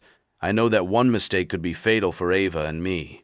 I glance around the corner, but the guard has already moved on, meaning it's clear. Still no clear entryway inside, though. My first choice would have been to enter through a ventilation duct, but there aren't any duct covers, at least not visible ones. The thud of footsteps around the corner I came from makes my heart skip a beat. I sprint for the next corner and don't even check that it's clear. I'm thankful when I see a service door into the building and a large trash can next to it, large enough for me to hide behind. My heart is thudding in my ears as I crouch down behind it, waiting for the next guard to appear. He walks right past the trash can and onwards. I can't believe Enzo has guards circling this building every 2 minutes. It's overkill. Perhaps it's because of Alessandro's murder, as this can't be his standard security setup. I've got shy of 2 minutes to break open that door. I check my watch and see it's 3 minutes to 2, more like 1 minute and 40 seconds now left to pick the lock and slip inside before I get caught red-handed. I sprint for the door with my lockpick and torque in hand. These tools will do the trick and have never failed me before. But I've never had to work under such a tight time constraint. I check the door, which is of course locked. The metal tools fit into the lock and I listen, feeling the pins in the mechanism. It's a standard lock, but I'm not sure how fast this is going to be. My eyes move to my watch and I've only got 60 seconds, give or take, until a guard walks past. My hands are steady as I continue to work on holding the pins in place, ready to turn the plug. As I apply pressure, the click of the mechanism unlocking steadies my nerves. I open the door only a crack, peering inside to be sure there's no one on the other side. It's clear and opens onto what seems to be a service hallway of the mansion. Enzo has many household staff and they wouldn't generally use the main entrance. Quickly, I step inside and shut the door behind me. The silence inside is eerie. I'm in the lion's den and I don't have a plan. I always have a plan. This time I'm going to have to trust my instincts. How can you have a plan for stepping into the unknown? Ciao bella, come va. I freeze at the sound of one of Enzo's men greeting someone in Italian. She replies to him in Italian as I dash into a small alcove off the corridor. My heart hammers against my ribcage as I wait for the conversing Italians to move away. They linger for a minute before walking into the distance. I let out a sigh of relief as some of the tension eases from my shoulders. After I'm certain there's no one around, I step out of the alcove and walk deeper into Enzo's home. Finding Ava in a place like this will be almost impossible, but I can't fail her. I have to defy the odds and find her without getting caught. After scouting the perimeter of this home, this place is vast, at least 2 times the size of Andre's townhouse, which is by no means small. I get to the end of the corridor and glance left and right, making sure it's clear. There's no one there, but it's a lottery as to which direction to pick. I choose left and walk warily down the corridor. One of Andre's Italian informants did see her go into the mansion, that's the only thing I'm certain of. She is in this place somewhere. I have no choice but to find her or die trying. Ava, darkness is the first thing I register, followed by a jangling of keys. My eyes flicker open, and that's when everything comes flooding back to me. I glance around the torture chamber in Enzo's basement as reality hits me like a freight train. Shortly after, the terror sets in.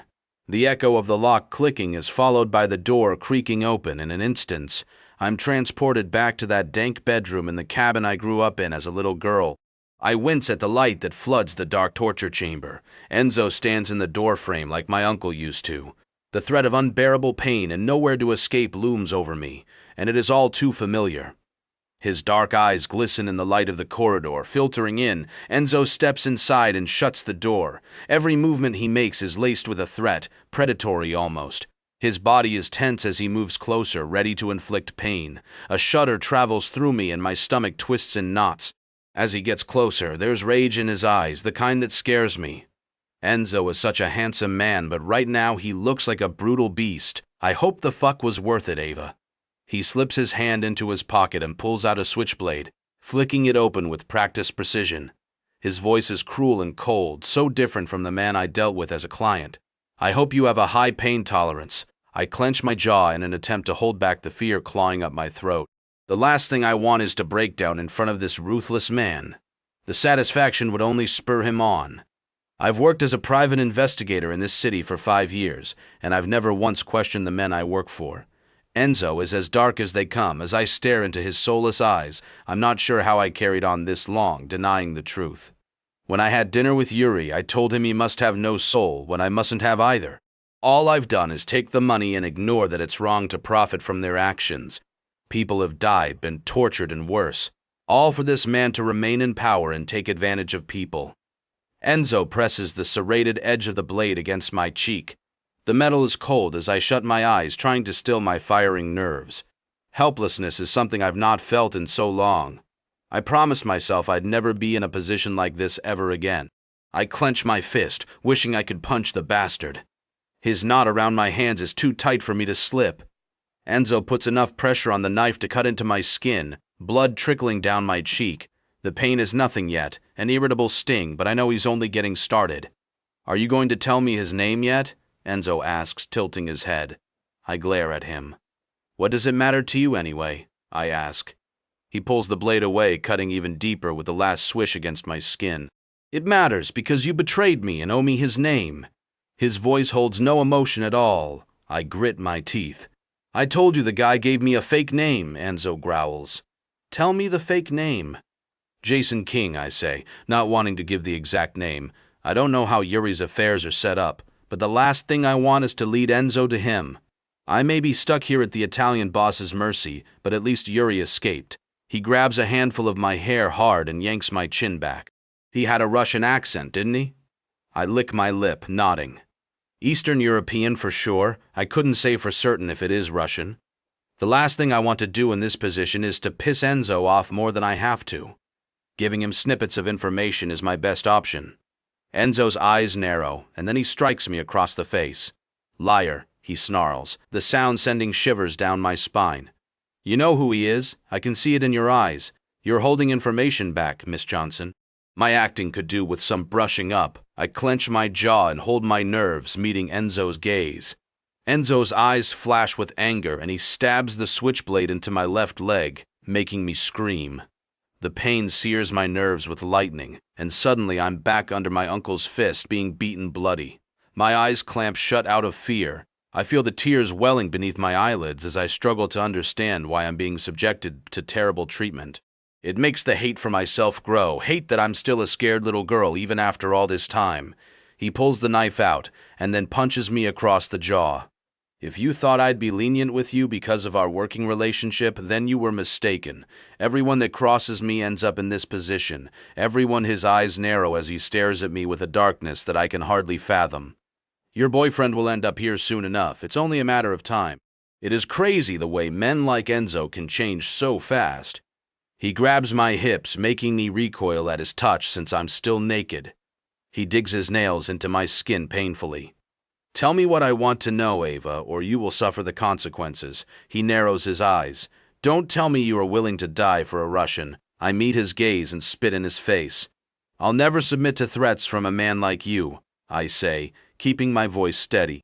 It's hard to hold my nerves, particularly with past trauma trying to resurface.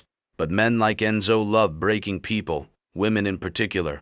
I can't break no matter how much of my past he drags up. Enzo's rage only deepens as he wipes the spit from his cheek. Wrong answer. He slides the sharp serrated edge of the knife across my thigh, cutting deep enough for me to bleed heavily. He doesn't ask again, simply moves the knife to my arm and draws a long line through my skin. I'm screaming from the pain, but I hardly know how to think anymore. The agony has rendered my mind mute. Enzo stabs me suddenly in the right leg, and that deep pain brings me back to reality. I jolt against restraints, trying as hard as I can to break free of them. There's no escape.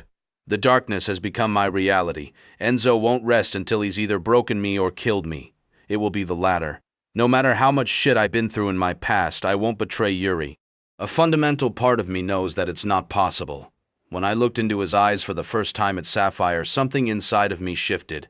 Ever since I escaped my abusive home in Michigan and moved to New York City, I've had one motto: look after yourself and fuck everyone else. Yuri has changed that in an instance. I tried to tell myself and Yuri it was a one-night stand, but I'm hooked on him in ways I can't explain. When I saw him, my soul recognized that we were made for each other, and it won't let me give up. Regret hits me in the gut as I know that I should have opened up to him when I had the chance. I love him. It's a cruel and ridiculous truth, since I'll never be able to tell him those 3 words. We've not known each other long, but I could see us having a future together. I'm not going to accept silence. Enzo growls, dragging me back to the present. He is holding a larger knife. Didn't even see him go and get it as my thoughts of Yuri consumed me. He pushes the tip of the blade into my throat, cutting me shallowly. Are you going to make me kill you, Ava? I meet his gaze and coat my nerves in steel. Not sure how you're going to get your answers if you do that. His eyes narrow. No! He pulls the knife away. But you don't need your fingers to talk. He walks around my chair, and I feel the panic rising inside. Such lovely, dainty hands, he muses. Shame to defile them, but if you don't change your mind when I return, then I will be taking them one by one. A shiver races down my spine at the thought, but I stay firm. Enzo walks in a circle around me, and then returns to stand in front of me. For now, I'll leave you with this. He drags the knife across my stomach, cutting my skin enough to make me bleed. The pain is excruciating and the blood loss threatens to render me unconscious. Enzo is still standing in front of me, but my vision is hazy and blurred. I'll let you have a good hard think about whether you want to hold on to your loyalty to the Russian, Ava. I swallow hard, wondering if he's expecting a response. I'll return within the hour and expect your answer. Fuck you, I manage to murmur. Enzo growls, and I feel his hand connect with my jaw again. I try desperately to hold on and stay awake, but it's no use. My eyes flicker shut, and an image of Yuri appears in my mind. His beautiful smile and kind eyes darkened with a painful past eyes. I wish that I could look in again. An impossibility now that Enzo has me. If I die protecting the man I've fallen for, then so be it. As I fall deep into the darkness, I'm at peace with my fate. Yuri, this mansion is like a maze. There aren't many guards inside Enzo's home, a good thing since I've been searching for her for half an hour, far longer than I expected. I step around a corner, careful to check no one is waiting around it. My brow furrows as I notice a door that looks like it leads down to a basement under the service stairs at the back of the house. I recognize this corridor as I'm pretty sure I came down it earlier on. Would Enzo keep his captives in the basement? It's possible. Andre keeps enemies in the basement of Strelka when he wants to torture them, so it seems like the most logical option. I reach for the door handle, checking behind me before twisting it. A distant scream curdles my blood as it drifts upward from the depths. Ava, suddenly I feel that intense adrenaline pulse through my blood, and the desire to hunt ignites. Enzo is my prey. If he has hurt my woman, I'll kill him. I grit my teeth, knowing that attacking the Italian Don isn't the way forward, no matter how much I want to. I step down, pulling the door shut. There's only one way in and one way out. If Enzo catches me, then it will be game over. I'm sure I could best him in a fight, even if he is 10 years younger than me. I won't make it far without being caught once the Italians know I'm here. Another louder scream cuts through my thoughts, forcing me into a dash down the concrete steps. The air is dank and heavy. The deeper I go, once I get to the bottom, there's only one way to go forward. A panic-inducing thought cuts through my mind. What if there is nowhere to hide? A ridiculous notion since there's always somewhere to hide, but I do not see anywhere yet. The corridor is thin and narrow with no alcoves. Doors to the right line the wall. Cells. This is more advanced than anything Andre has set up at Strelka. Another strangled scream comes from ahead, and all of my self-control snaps. I dash toward the door it came from, forgetting where I am and who is on the other side, until I hear Enzo's voice, and it brings me back to the present, back to my right mind. I'll let you have a good hard think about whether you want to hold on to your loyalty to the Russian, Ava. There are a few moments of silence. I'll return within the hour and expect your answer. I can hear her speak, but it's too quiet to make out. Enzo growls, and then I hear footsteps coming toward the door. Fuck. I look around, and my only option is to try and hide in the shadows at the end of the corridor, hoping he doesn't look in my direction. My footsteps are fast and light as I race past the door and wait. I hold my breath and do what I'm good at, hide in the shadows.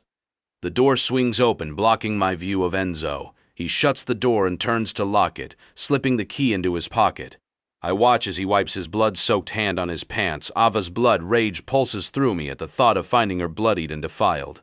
Keep your head, Yuri. I know that acting out of anger always ends badly. The only goal is to get Ava out of this place and safe. After that, I can think about getting my revenge if Andre will allow it. My jaw clenches as I realize I'm now his dog on a leash. Enzo turns away from the door without a glance in my direction. I let out a shaky breath and listen for him, ascending the steps out of the basement. Once the door slams at the top, I sprint for the door and pull out my lockpick and torque. It's a simple padlock that I should be able to work open without much trouble. It doesn't help that my hands are shaking. They never shake when I'm working. It's because Ava is on the other side of the door, and from the state of Enzo's hands and her screams, she's going to be in a pretty bad condition. It's hard to keep my hands still as I listen carefully for the click of the mechanism opening. My chest clenches painfully as a soft sobbing starts on the other side of the door. It cuts me to the core as I know Ava's in this situation because of me. This is my fault. The click of the pins aligning echo through the corridor, and I turn the tool, springing the padlock open. I slide the lock off the door and hesitate. My fear rules me as I wonder how badly hurt Ava will be. Enzo is renowned for being brutal. I push open the door and the room is so dark it takes a moment for my eyes to adjust. Red floods my vision once it does. Ava is in the center of a torture chamber, naked on an old wooden stool. Her perfect creamy skin is marred with bloody cuts and bruises that make me so angry I could tear this fucking building down. She hasn't looked up, keeping her head bowed like a broken woman. The rage inside of me is a parasite, feeding off of me and growing with every moment. In all my life, I've never felt anger that matches it. Ava, I mutter her name. She meets my gaze with wide-eyed shock. The bastard even cut her face. She has a gash on her right cheek, which is stained with tears. Yuri? She blinks a few times, looking at me like I'm a mirage, and she's dreaming. Are you here? I move forward and cup her chin in my hands. What did that bastard do to you? She stares at me as if she still can't believe I'm here. Did she think I'd abandon her? What are you doing here? I shake my head. Saving your ass, of course. I walk around her chair and cut the rope from her wrists, which are purple with bruises. Enzo is a fucking bastard for this, but I expected nothing less. We need to move fast before they realize I'm here. I set my hand under Ava's arms and lift her to her feet. Her knees buckle when I let go. I have to grab her again to stop her from falling. Ava is in no real state to make a getaway on foot, which means I will have to carry her. Her eyes flicker shut as she drifts in and out of consciousness from the sudden exertion and pain. I grab her by the waist and hoist her over my shoulder, trying not to put pressure on her wounds. Hold on, Malishka. I'm getting us out of here. I swallow hard as I take my first step with Ava. She's not heavy by any means, but stealth isn't easy when carrying another person. Our escape is going to be 10 times harder. I don't care what happens to me. As long as I get her to safety, that's all that matters. I walk out of the torture chamber and into the basement corridor, making sure the coast is clear. Ava groans softly. Quiet, Ava. She stirs. Sorry. I'm thankful she is coherent enough to respond as I ascend the stairs out of the basement and open the door at the top very slowly. I peer out of a crack to ensure there's no one in the service corridor it opens onto. Thankfully it's clear, but I can't help but be on edge. Enzo is in this house somewhere and bumping into him is not an option. There's no way that I can fight him off and keep Ava safe while she's weak. If she hadn't lost so much blood, then we'd have been in a better position. Luckily, my search around the house led me closer to the door I'd entered. We can get out of the mansion quickly, but the challenge is making it across the grounds. There are too many guards out there. Tense as I hear someone speaking in hushed tones behind a door to my right. My breathing is labored as I walk past quietly. Ava's breathing is shallow and she's unconscious over my shoulder. Enzo will pay for this. The Russians will go to war with the Italians without hesitation. I know Andre would have settled for taking out Enzo's capo, but Enzo won't accept it because it makes him look weak. It must be tiring asserting their dominance over their enemies constantly the way Enzo and Andre have to. I step carefully around the corner only to jerk back as some guy walks across from one side to the other. Fuck, that was too close. I rest my shoulder against the wall, regaining my composure. Ava isn't heavy, but the pressure of the situation is crushing. Our lives hang in the balance, and only I can get us out of here alive. I start to move again, checking twice before rushing down the next corridor and stopping at the corner. Making it back outside will only be half of the challenge. There are more guards outside than inside. It's impossible to stay positive about our chances, but I try not to think about it. Come on, Yuri, you can do this. I have to do this as Ava is in this shit situation because of me. I round the next corner and breathe a sigh of relief when I see the service door that I'd picked the lock on to get inside. Almost outside, then the hard work starts. As I turn the last corner, I narrow my eyes when I see the door is open. Someone must be out there. I glance behind me, making sure no one is sneaking up on me suddenly. My only option is to move forward and hope I can take on the person outside. I creep toward the door and hear the lid of the trash can being shut. Whoever takes out the trash will probably be a maid who I can easily knock out and leave to one side. The kind of person people won't miss too soon. I set Ava down gently and wait by the door. The person's footsteps get close, and I wait, ready to strike the moment they come through that door. A woman appears, and I grab her quickly, placing my hand over her mouth quicker than she can react. With one strike, I knock her out cold, and she goes limp in my arms. Carefully, I set her down to one side where she's not visible. I grab Ava again and walk out of the open door, shutting it behind me. I sprint toward the corner of the building with Ava on my shoulder. I peer around it, and there isn't a guard, but the fact is I'm going against their formation. There's no way I can make it back to the garden of Enzo's mansion in 2 minutes, which means meeting a guard is inevitable. I have to try. Ava is counting on me to get her to safety. The adrenaline pulsing through my veins helps me focus as I run toward the next corner. There's no guard around it, so I push on, forcing my aching limbs hard and fast toward the next corner of the mansion. My heart skips a beat when I glance around it, and I see a guard walking this way. Fuck. I set Ava down fast and wait, listening for his footsteps to get closer. The guy rounds the corner and I punch him square in the face before he even sees me. He grunts and then reaches for his gun at his belt. I'm too fast as I wrap my arm around his neck, breaking it with a snap. Ava is out of it right now and I'm relieved. She may know the kind of man I am, but I don't want her to witness me killing. I lift her again, knowing we've got 2 minutes until all hell breaks loose. They will be after us across Enzo's land, and that's the head start we have. I sprint as fast as I can into the garden, more like a field adjoining his home. My heart is pounding fast, my limbs are aching, but all my focus is on getting back to my car. Getting caught and dragged back to that house is worse than a death sentence now, especially since I murdered one of Enzo's men in his home. He will want payback, whether we make it out alive or not. Ava. Yuri sets me down on the soft grass a short distance from Enzo's home, jolting me awake. The dogs barking in the distance tell me Enzo knows that I'm gone. I've got to fight, Kiska, Yuri says, pushing a hair out of my face. I shake my head and grab his hand. No, we can still make it. How far is your car? Yuri glances across the field and into the distance. Too far for you. I grit my teeth and push myself to my feet, determination flooding me. My friends always tell me I'm stubborn, but Yuri shouldn't underestimate me. Bullshit, let's go. I start to move in the direction Yuri was glancing, forcing one aching limb ahead of the other. My whole body hurts and my head is swimming, but our lives depend on me running. Enzo is a fucking bastard for what he did, but I expected nothing less. It's always been easy to take jobs from men like him, ignoring all the horror stories about what he does to people. I'd always thought. I'll never do anything to land me in that position. How wrong I was. I grit my teeth, trying to block out the pain. I'm used to doing this, surviving. Yuri jogs by my side effortlessly, hardly out of breath. Even without my injuries, I'm not good at running. I could do with increasing my fitness if we make it out alive. The barking of the dogs grows closer. Yuri stops and turns around to face them. Keep running, Ava. I will catch up once I've taken out the animals. I swallow hard, wishing he didn't have to. I love dogs, but the fact is, if they reach us, they will tear us apart. From the sound of it, they're not exactly friendly. Now go, he shouts. I do as he says, breaking into a run again as he waits back for the dogs.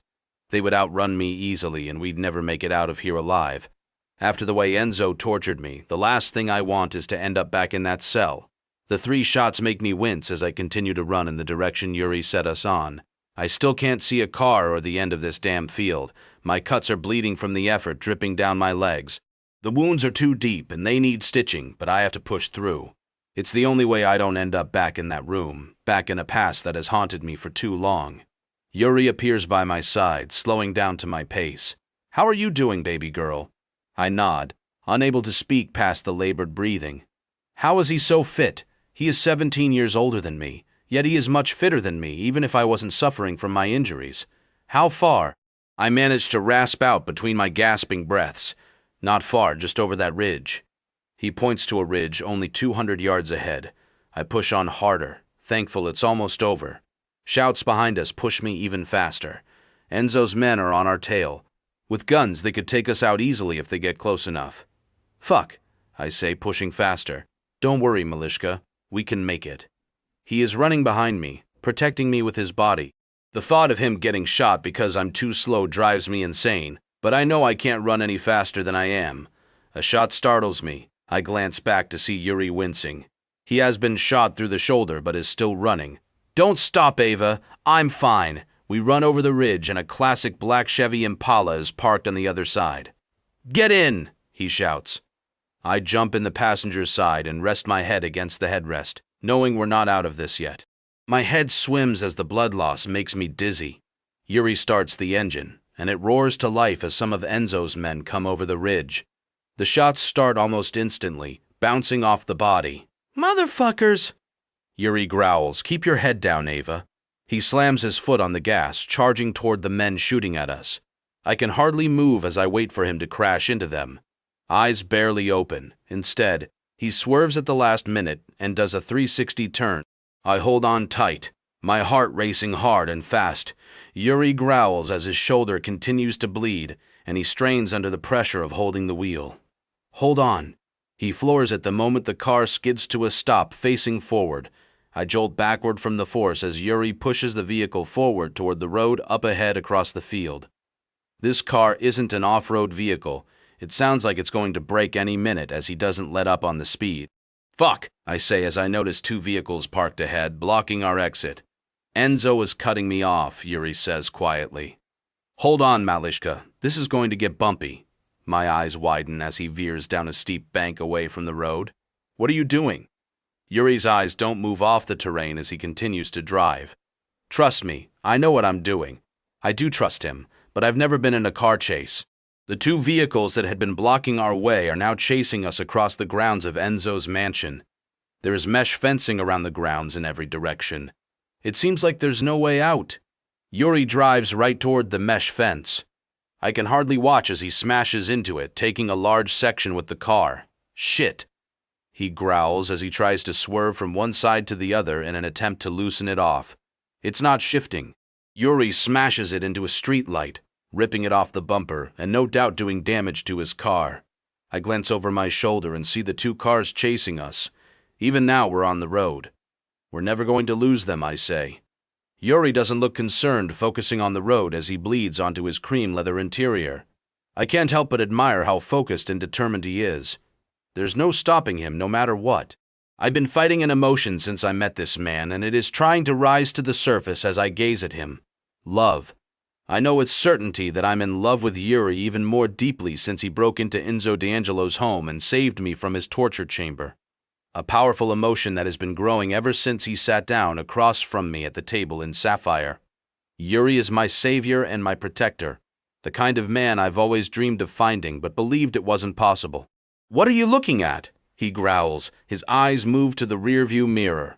I could do with your eyes while we try to escape this. I shake my head, clearing the fog on my mind. He's right. We're in a high-speed car chase, and I'm sat here watching him like an idiot. Sorry. I glance in the side mirror of the car, and my heart skips a beat at how close they are. Shit, they've got machine guns. I know. Tell me what turns the cars take and hold on. I've got to try and lose them down side streets. Yuri skids the car with such speed that I yelp, and we disappear down a side street. The Audi following us manages to copy his move and slips down behind us. The other car misses it, racing right past the entrance to the street. One of them didn't follow. Yuri nods. Hold on. I swallow hard, wondering how he is getting off this back street.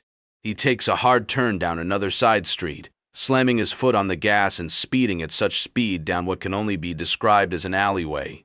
He races toward the busy main road up ahead, and I can hardly watch as he skids the car onto it, racing toward Manhattan. I glance behind us and the Audi following peels around another corner and races after us. They're still on our tail. Fuck, Yuri growls, punching the dashboard. We need to get back on Andre's turf. He does a sudden turn, jerking both of us backward as he slips down a street with a few cars coming the other way. My heart skips a beat as I glance back and see the Audi closing in on us. They're gaining on us. Good, Yuri says. My brow furrows as I glance at him, wondering what he is planning. Once they are only a few yards behind us, Yuri pulls the handbrake up and spins the wheel right around, so we are facing the pursuing car. The driver doesn't have a chance to stop, veering right into a streetlight. I smile at Yuri. You did it. A whisper of a smirk upturns his lip as he pulls away from the scene. My heart pounds frantically as the sound of sirens become the police. I mutter. The thought of being caught in a high-speed chase by someone like Detective Herrera makes my stomach churn. My reputation would be ruined. They're not close. We'll be long gone before the cops get to the scene. I breathe a sigh of relief as Yuri pulls onto the bridge connecting Staten Island and the rest of New York City. It's only at that moment it feels like we're safe. An uneasy silence falls between us. Thank you for rescuing me, I say quietly. He looks at me, raising a brow. There was no question, I had to. I lick my bottom lip. Why? He shakes his head. I will explain once we get to Andres. I ask. He nods. Yes, I asked him for help. He glances at the bloody wounds on my body. Rest now, Malishka. There's time for questions later. He reaches for my hand and squeezes it gently. The warmth of his hand promises that I'm safe now. Yuri will keep me safe. I let my eyes shut at his command, feeling the weakness as the adrenaline leaves my body. I'm exhausted. The purr of the powerful engine lulls me to sleep as Yuri holds my hand, safe, warm, and loved. That's how Yuri makes me feel. Yuri, Andrei paces the floor of his office, but his expression is blank. My break-in at Enzo's mansion has caused a chain reaction for the Brotherhood. 2 of his men got killed in a drive-by at one of his liquor stores barely 30 minutes later. The Italians reacted quicker than either of us could have imagined. We're at war, Yuri, he says, still pacing the floor. Your botched break-in set it off. I shake my head. Enzo knows I'm not a member of your Brotherhood. Andrei stops and narrows his eyes. Yet, but if you want protection, you will be. The threat in his voice is evident. Otherwise, you're at the mercy of Enzo and his men. I grit my teeth, offended that he'd think I'd ever go back on my promise. I'm a man of my word, Andrei. I stand squaring my shoulders. You know that. He approaches, unreadable. I do. He sets his hand on my shoulders. I shouldn't question your word, but this is a tense situation. He walks away and pours himself a glass of whiskey, typical Andrei. After the shit with the Irish, I thought we were clear of any tensions for a while, but the city is ready to implode. He holds his glass up. Do you want one? I nod. Yes, I think I need one. He pours me a glass and walks over to pass it into my hands. Nostravia. He clinks his glass against mine. Nostravia, I reply, taking a sip of the whiskey. What now? Andrei sighs. Well, Ava is getting treated by my doctor as we speak. She will be safe here for as long as you need. He looks at me. There's the matter of initiating you in. He chuckles. Do you have any room left on you for the mark? He means the Bratva tattoo that ties me to Andrei's Brotherhood. A permanent mark will mean there's no getting out of this, not until I'm dead. I shrug. I'm sure we can find somewhere. I had an addiction to getting inked when I was younger, but haven't had a new one for a while. There's space for his mark. Andrei nods. Leonid is the best tattooist in the Brotherhood. He's been called, so as soon as he gets here, we'll proceed. There are not many positions that will suit my skill set in the Brotherhood. Andrei is yet to confirm what position I will take. What position will I have?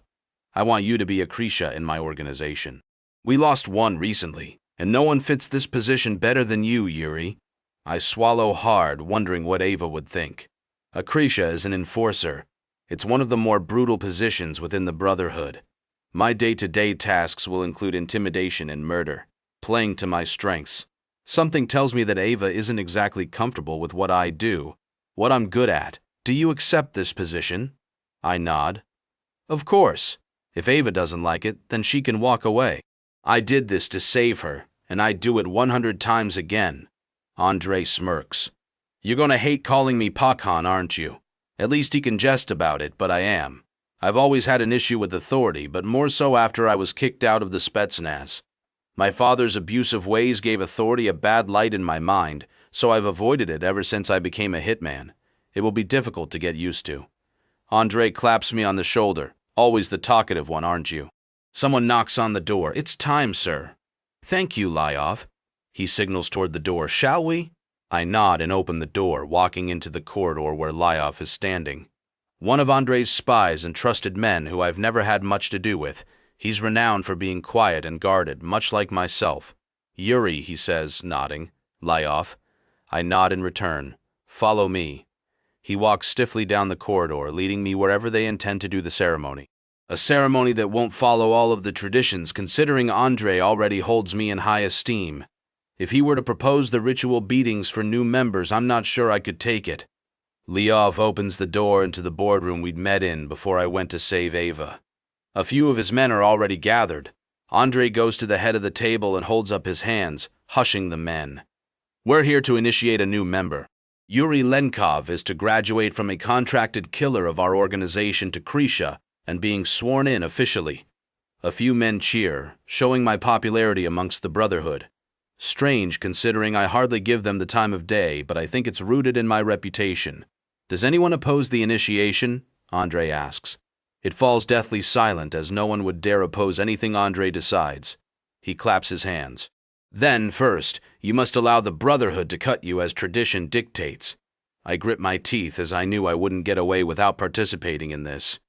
It shows my trust in my brothers, a sick and twisted tradition which dictates that I must stand by while they cut my back, showing I trust them not to kill me.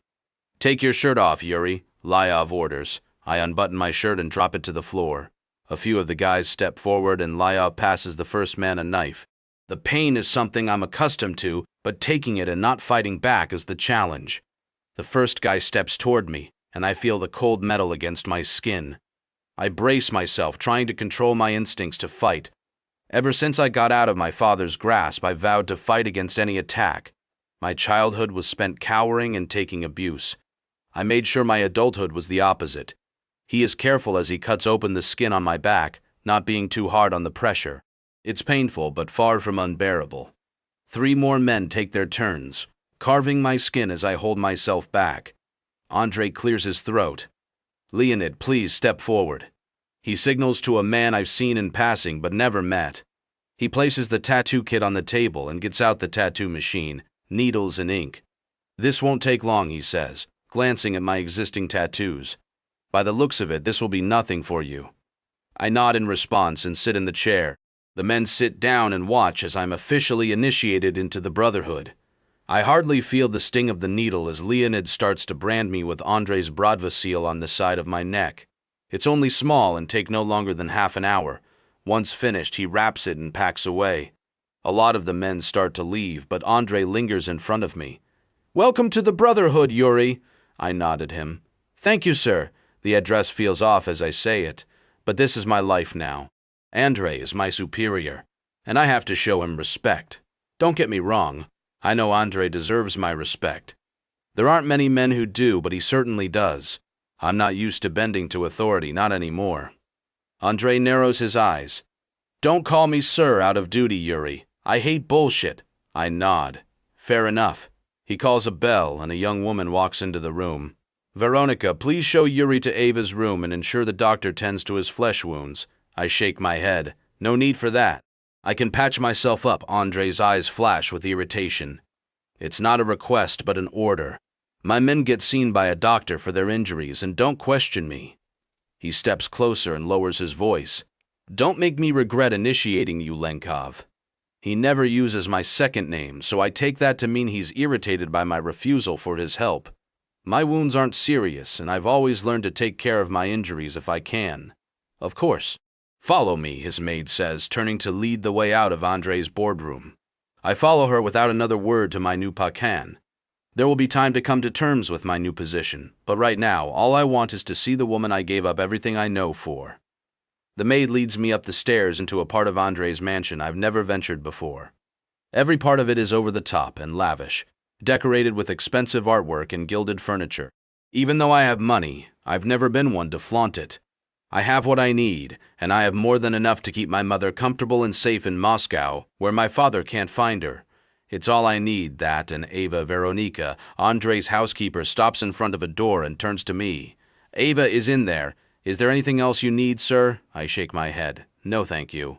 She bows her head slightly before walking back the way we came. I swallow hard as I glance back at the door, wondering how Ava is going to take the truth that I've watched her from afar for 2 years. I open the door and instantly see her sleeping peacefully in the bed in the center of the room. The cut on her cheek has been patched up, and I'm so thankful she is safe. My chest feels tight as I realize how much her possible rejection will hurt me. I had only ever loved one person my entire life, and that was my mother. Ava has changed that. I love her in ways I never knew possible. She has moved me and changed me, made me think about someone else for the first time in a long time. Mr. Lenkov? Someone says behind me. I turn to face a fresh-faced man wearing a white coat. He's not Bratva or Russian, but he must be Andre's doctor. Yes, I've been sent to look at your gunshot wound. He glances inside the room, where is best. I step inside the room since Ava seems out of it. We probably won't disturb her. Now that I'm near her, I don't want to leave her ever again. In here is fine. He nods and moves past me, getting out supplies. Ava doesn't stir at all. I swallow hard, hating the way my chest aches at the sight of the bandage across her face. Emotion is a weakness, but Ava is my weakness now, my Achilles heel. When I walked into Sapphire that night, I knew that it was the beginning of the end for the man I once was. A new chapter in my life started from the moment Ava saw me for the first time. Ava Yuri stands by the side of the bed, smiling down at me. I've no idea when he entered the room, but I've been in and out of consciousness ever since we got to Andrei's privet, Malishka, he says, speaking Russian. I've no idea what privet means. There's a bandage on his neck. What happened? I ask, pointing at it. He shakes his head, taking my hand. Nothing, Kiska. Yuri closes his hand around mine. I need to tell you something. I tilt my head on the pillow to look at him properly. What is it? He sits down on the edge of the bed, still holding my hand. I've not been honest with you. My stomach twists with knots, as I've never trusted anyone the way I trust Yuri. If he were to break that trust, it would hurt more than I can put into words. In what sense? Before we met, I was aware of you. My brow furrows as I stare at him. I don't understand. You mentioned the case from 2 years ago. I sit up straighter. I knew that was you. He smiles sadly. Yes, the man who took the blame owed me. But ever since I set eyes on you, I felt drawn to you. A shiver skates down my spine as I wonder if that's the reason why he attended Sapphire every Friday night. I have had my sights on you since then. When I found out you were investigating Alessandro's murder, I couldn't keep away. I pull my hand out of his, trying to process what he's just told me. That's why you go to Sapphire every Friday night? I ask. Yuri sighs, running a hand through his hair. Your presence did draw me there, yes. So you stalked me? He growls softly, grabbing my throat without too much pressure. Don't say that. I knew there was something about you, Ava. His chestnut brown eyes burn with desire. You're made for me, Melishka. That's why I was so drawn to you. I grit my teeth, unsure how I feel about his declaration. This man essentially stalked me before we met, which is creepy. I don't think that excuses you stalking me. A flash of hurt enters his chestnut eyes. I won't apologize for loving you before we met, Ava. My eyes widen at his sudden proclamation, and despite my disgust that he watched me for 2 years, my stomach flutters with butterflies. Loving? He takes my hand in his again. Yes. I've known since the day I set eyes on you that there was something about you. His eyes are intensely glued to mine. You moved me the day I first saw you, and what day was that exactly? His jaw clenches. 2 days after I killed Arnold Carey. I always believed it was the ghost, and that the man who took the fall wasn't guilty. Hearing him tell me that outright hits me. All this time I've tried to push that case out of my mind, and he watched, and no doubt laughed as I got it all wrong. Say something, Yuri says. I shake my head. I don't know what to say. I'm lost for words, conflicted. When he'd saved me from Enzo's home and I'd been watching him drive us to safety, I'd felt pure adoration. Now it's tainted by such a twisted admittance that Yuri has stalked me for 2 years. I'm sorry that I didn't tell you sooner, but Ava. He grabs my hand again, squeezing tightly.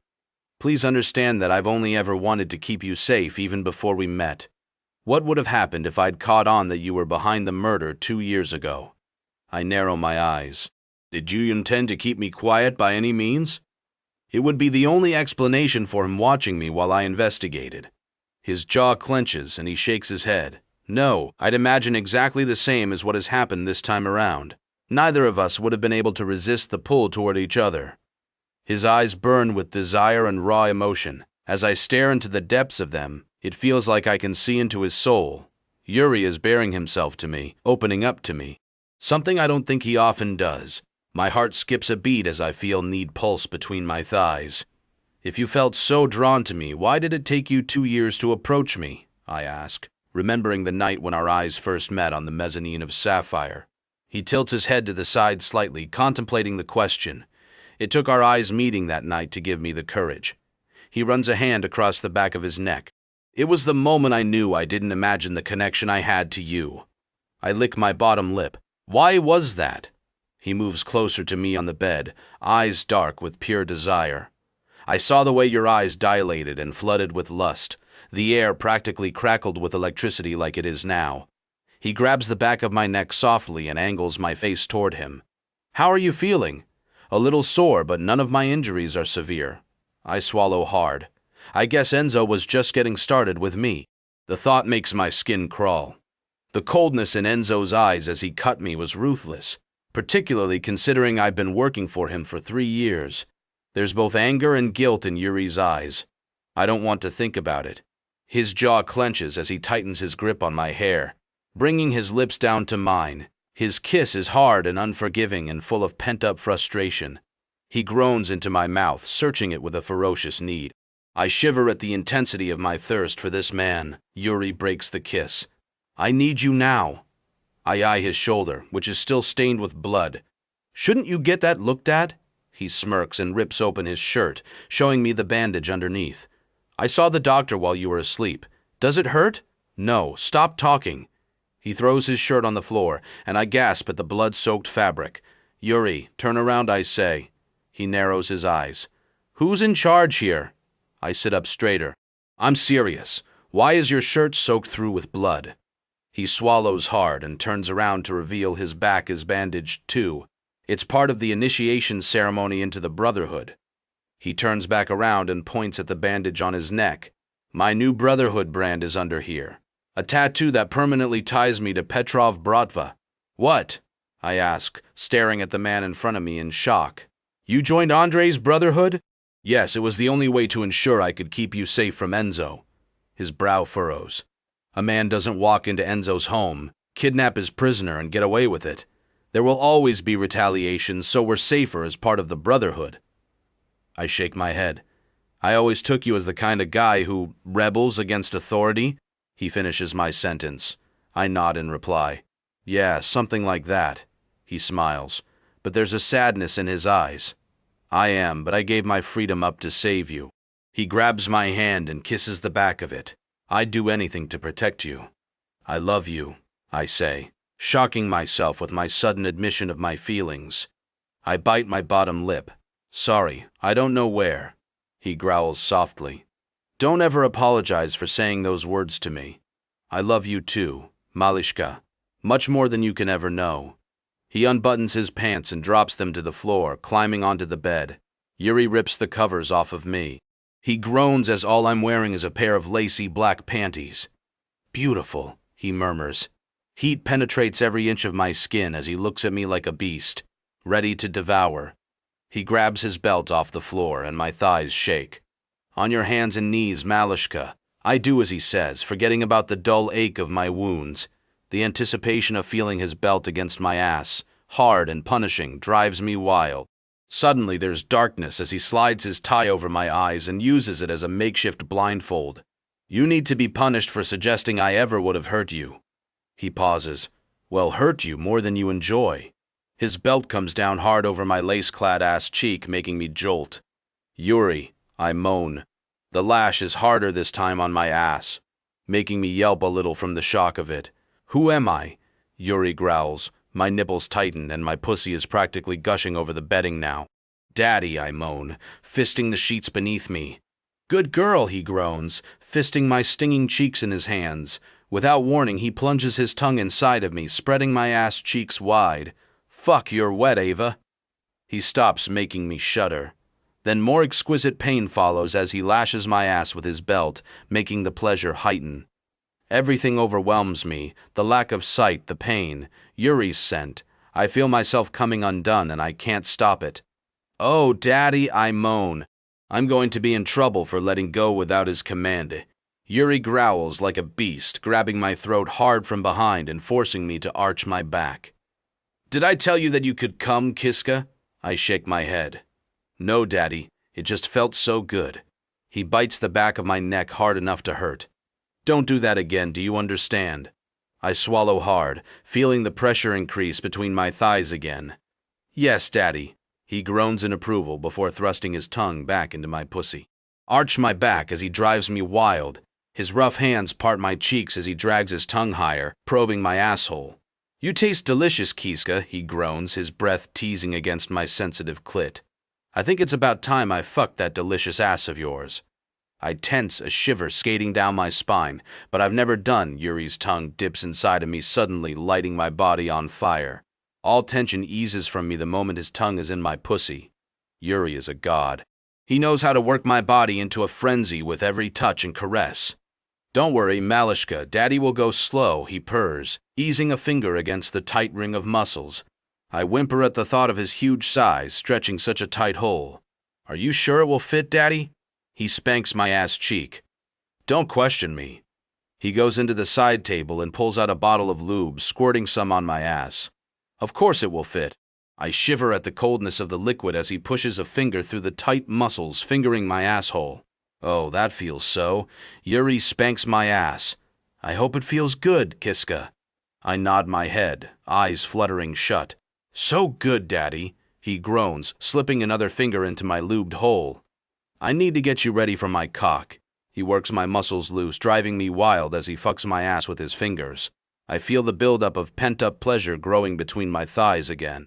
Please, fuck me, I say, wanting to feel his huge size inside of me, stretching me. I need you. Lie on your back, he commands. I do as he says, taking every inch of him in as my gaze roams over his body.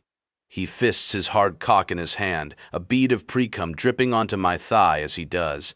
He grabs my hips and pulls me closer to him, resting his heavy cock on my pussy, grabbing the bottle of lube. I watch as he rubs it all over his cock before pushing my legs back and adding more to my asshole. Are you ready for Daddy to pop your anal cherry, Malishka? He asks, his voice gruff with desire. I nod. Yes, Daddy, fuck my ass. His eyes flash with fire and he growls softly, pressing the head of his cock against my puckered hole. Yuri melds his lips with mine as he pushes through my loosened muscles, sending a new sensation through my body. His cock sinks deep inside, and he holds still, allowing me the chance to get used to it. He starts to move, watching my reactions carefully. Fuck, so tight, he groans, slamming back inside of me hard and fast. Oh, I arch my back, feeling every nerve in my body light up with pleasure. It's overwhelming how full and good I feel. My pussy is dripping everywhere as he fucks my ass, increasing the speed and force with each thrust. He moves back and pushes my legs further forward, sinking even deeper inside of me. How does Daddy's cock feel in your ass? He asks, gazing into my eyes with intensity. I swallow hard, struggling to gather my thoughts as he continues to fuck me and stretch my ass for the first time. So good, I rasp. Feeling my orgasm build with every tantalizing thrust, he groans as my muscles start to tighten, stopping. Don't you dare come on your hands and knees. The command in his tone drives me wild as he pulls out of me, leaving me empty and needy. I quickly turn onto my hands and knees, waiting patiently to feel the exquisite sensation of him fucking my ass. Instead, he spanks me hard. It sends shockwaves right to my core, and I feel myself getting close to the edge again. Fuck, I breathe. Yuri thrusts his fingers into my pussy, making me jolt in shock. So fucking wet, Kiska. I think you like being fucked in the ass. I do, Daddy, please fuck my ass, I beg. He growls like a beast behind me before thrusting every hard inch of his cock deep into my ass. Fuck, Daddy, I moan, arching my back as that thrilling new sensation consumes me. It feels so good my pussy clenches as I know it's going to be hard to hold on until he permits me. My nipples are so hard they are painful. I bite my bottom lip, taking all that he gives me. Yuri grunts behind me, fucking me hard and fast. Please, Daddy. I don't know how long I can hold on, I beg. He spanks my ass in response. Wait for permission, Malishka. I force myself to hold on to the orgasm, threatening to crash over me. It takes all my willpower as the need to please Yuri rules me. His cock hardens inside my ass before he growls softly. Now, Malishka. The walls break and my body convulses the moment he gives me permission to come. I've never felt pleasure like it. A deep and satisfying pleasure that takes away all my pain. He roars as he spills his seed inside of me. That's it, Kiska. Come with Daddy's cock in your ass. I can hardly breathe as waves of pleasure continue to break inside of me. The bed is soaking wet with my juices. Yuri pulls his cock out of me and I drop to the bed, unable to hold myself up. Every nerve in my body crests with pleasure as I start to come down from my orgasm. The pleasure was explosive and such a foreign sensation beyond anything I've experienced. Yuri slumps down next to me, pulling me into him. Fuck, that was amazing. I finish for him. He smiles at me, kissing my lips quickly, took the word right out of my mouth. I wince as the dull ache of my wounds return. Are you okay? I nod. Yeah, I forgot about my injuries. His face turns serious at the reminder of what we survived. We're not out of danger yet. Enzo will want revenge. What now, I ask. Yuri's jaw clenches. Andre will provide us protection. His brow furrows. He wants your loyalty, Ava. What? He wants you to only accept jobs from him in the future. I stare into the dark eyes of the man I love so dearly. It seems like a pretty small request for saving both our lives, but I'm not even sure I want to work for criminals anymore. Andre would be quick to change like Enzo if I got on his bad side. I don't know if I can. Yuri swallows hard. I was worried you would say that. I don't think I can let you go, Ava. I wonder if it's a statement or threat. After seeing the way Enzo changed, what if I get on the wrong side of Andre? I shake my head. We'll be back at square one, he laughs. Don't get on the wrong side of him then. You obey him even if you don't agree with him. I've accepted that will be my life from now on to save you. He tilts his head slightly. Can you accept the same fate? I stare into his eyes and know with absolute certainty that no matter how much I don't want to work for Andre, I have to. Walking away from Yuri isn't an option, so working for Andre is a small price to pay. I have a lot of clients that will be disappointed, but they will get over it. Yes, I think I can. The relief is written over Yuri's face, and it makes my chest swell. I'd do anything to keep this. I point between us. He smiles. Me too. His lips descend on mine, and we kiss tenderly. We may not know everything about each other, but we both know that we were fated to be together. Danger will follow us for months, maybe years after what Yuri did. But we'll make it through if we face it together. Epilogue, Yuri. A year later, I walk around the man on the slab in the basement of Andre's club. I asked you a question. Roman is one of Devlin Murphy's men. He was caught stealing from Andre, and he has to pay. It's my job to make him pay, a job that I still don't fully enjoy since I'm beneath Andre, my Pacan. The dominant side of me wants to be in charge, but I know that will never happen. I pushed it aside to save Ava and give her the kind of security we needed. I know Ya did, but I told you, I've got no idea who stole the drugs, mate. The Irish, particularly the men under Devlin Murphy, are the most infuriating guys I've had to deal with. They're so cocky and self-assured no matter what position they find themselves in, yet they're always the ones to break down when the real fun begins. I slam my fist into his jaw, breaking it with one hit. He shrieks in pain, writhing on the slab he's tied to. There's no way he can tell me what I need to know now, but he doesn't have to. We caught him on CCTV stealing the drugs. My questioning him was a warm-up to what is to come. This kind of work isn't what thrills me. Nothing beats the hunt, but it'll do. Now and then Andre does get me to take out targets, but normally in other states. He wants to make sure he's clean in New York City, despite his sway with the chief of police, ever since things got messy over his run-in with Igor Popov at a charity event. People died and Andre and his men walked out unscathed because the chief managed to keep the heat down. Andre knows we can't have a shitstorm like that blow up in our faces again and expect the chief to be able to get us out of it. Roman attempts to speak, drawing my attention back to him. There's no point speaking, I already have evidence, it was you on CCTV. I narrow my eyes at him. There's no getting out of this, fear ignites in the coward's eyes. I grab a blade off the table to one side and step closer, only to take a step back instantly. Mudak, I shout, shaking my head. The guy has pissed himself and it's all over the floor. It's pathetic that men like him even enter the world of crime. He doesn't deserve to be in a gang if he can't face his death with dignity. It's what sets apart the Bratva and the Irish gangs of New York City. I move forward, sidestepping the puddle. My hand is steady as I hold the knife. Slowly, I drag it across Roman's skin in his chest and carve into his skin. He screams in agony, but no one will hear him down here. I continue to carve him slowly, cutting a series of small veins. Even now that I've found love with Ava, I can't heal the twisted part of me that enjoys the kill. It's rooted too deeply to cure, a sickness that runs too deep ever to change. Roman's face twists in pure terror and pain as the blood gushes from his wounds.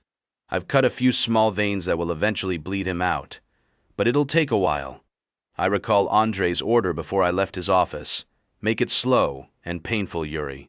Andre doesn't like being disappointed. Roman squeals in agony and writhes on the slab, which is now stained in fresh blood. It was already stained blood red with the countless people's blood that have passed before him. Fuck, get it over with, lad. Kill me, he begs. I meet his gaze and shake my head. Sorry, I've got orders to make you suffer. The panic igniting in Roman's eyes almost makes me feel pity for him. Almost. Anyone stupid enough to steal from Andre should be prepared to deal with the consequences if he gets caught. This idiot got caught. I drop the knife to the floor and pull a handkerchief out of my front jacket pocket. Roman watches me as I wipe what blood I can off my hands before tossing it aside. Andrei Petrov doesn't show mercy to men who are cocky enough to steal from him, I say, turning around and walking away from the man bleeding to death. "Please, don't leave me like this," he shouts after me, screaming in agony. "Please." I keep walking and open the door, slamming it behind me with a thud. It deadens the coward's pleas as I head down the corridor toward the steps back into Strelka. I had to torture the guy while the club was closed, since walking out of a packed club covered in blood would look suspicious.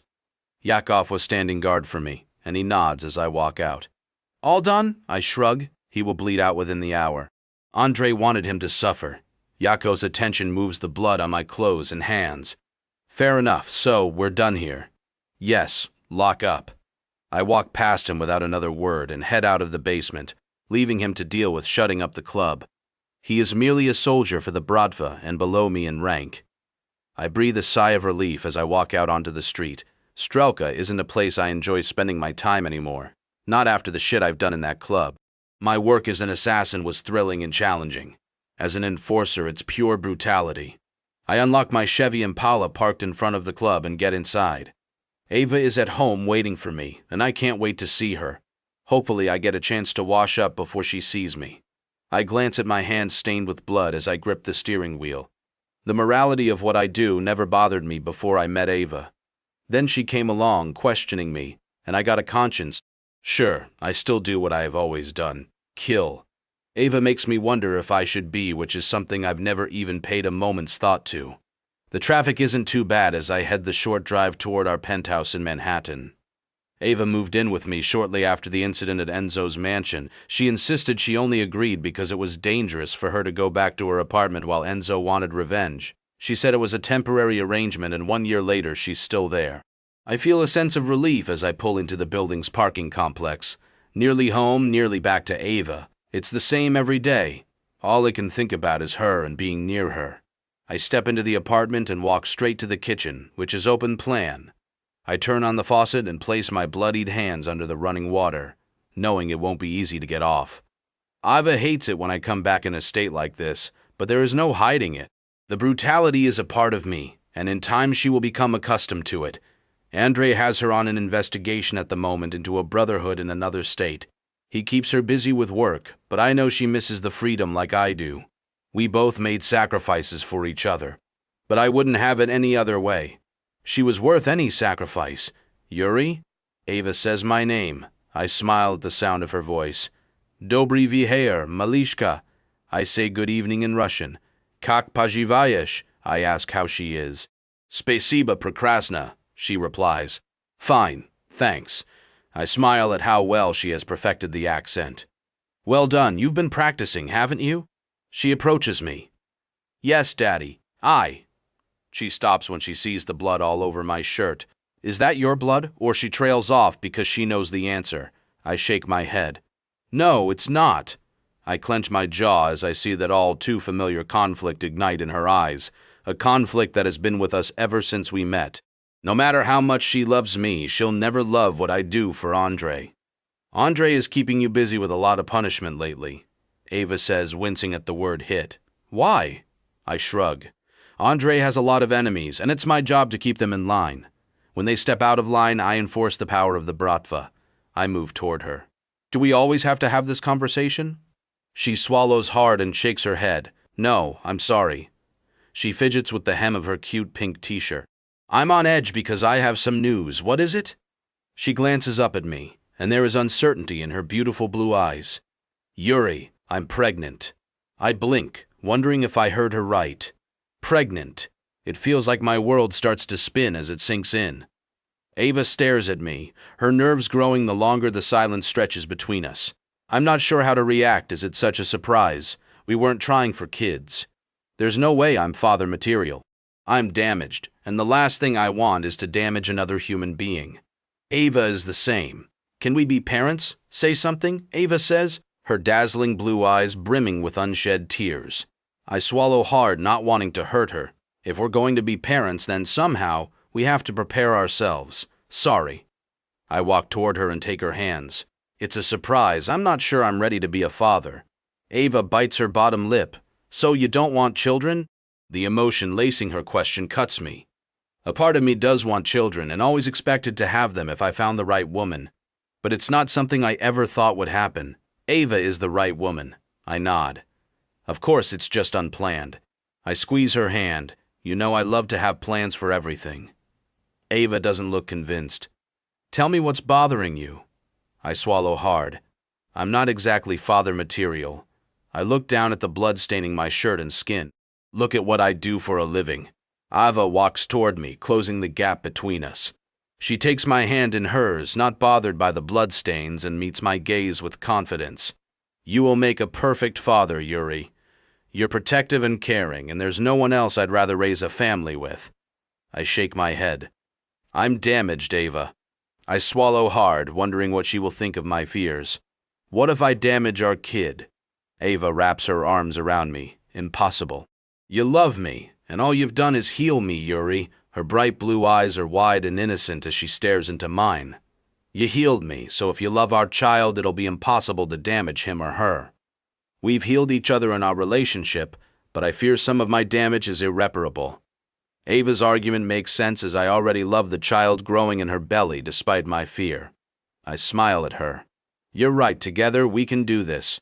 I kiss her tenderly, although my stomach still twists with unease. I break away and set my hand on her stomach, a conflict warring inside of me. When the little one is born, we will have to make a trip to Russia. Ave's brow furrows. Why? I grit my teeth, knowing that I should never have kept the truth about my mother concealed from her. The habit of never talking about my mother to keep her safe followed me into our relationship. My mother, I say, meeting her questioning gaze. She is alive, Ava. I have her in a safe house in Russia where my father can't find her.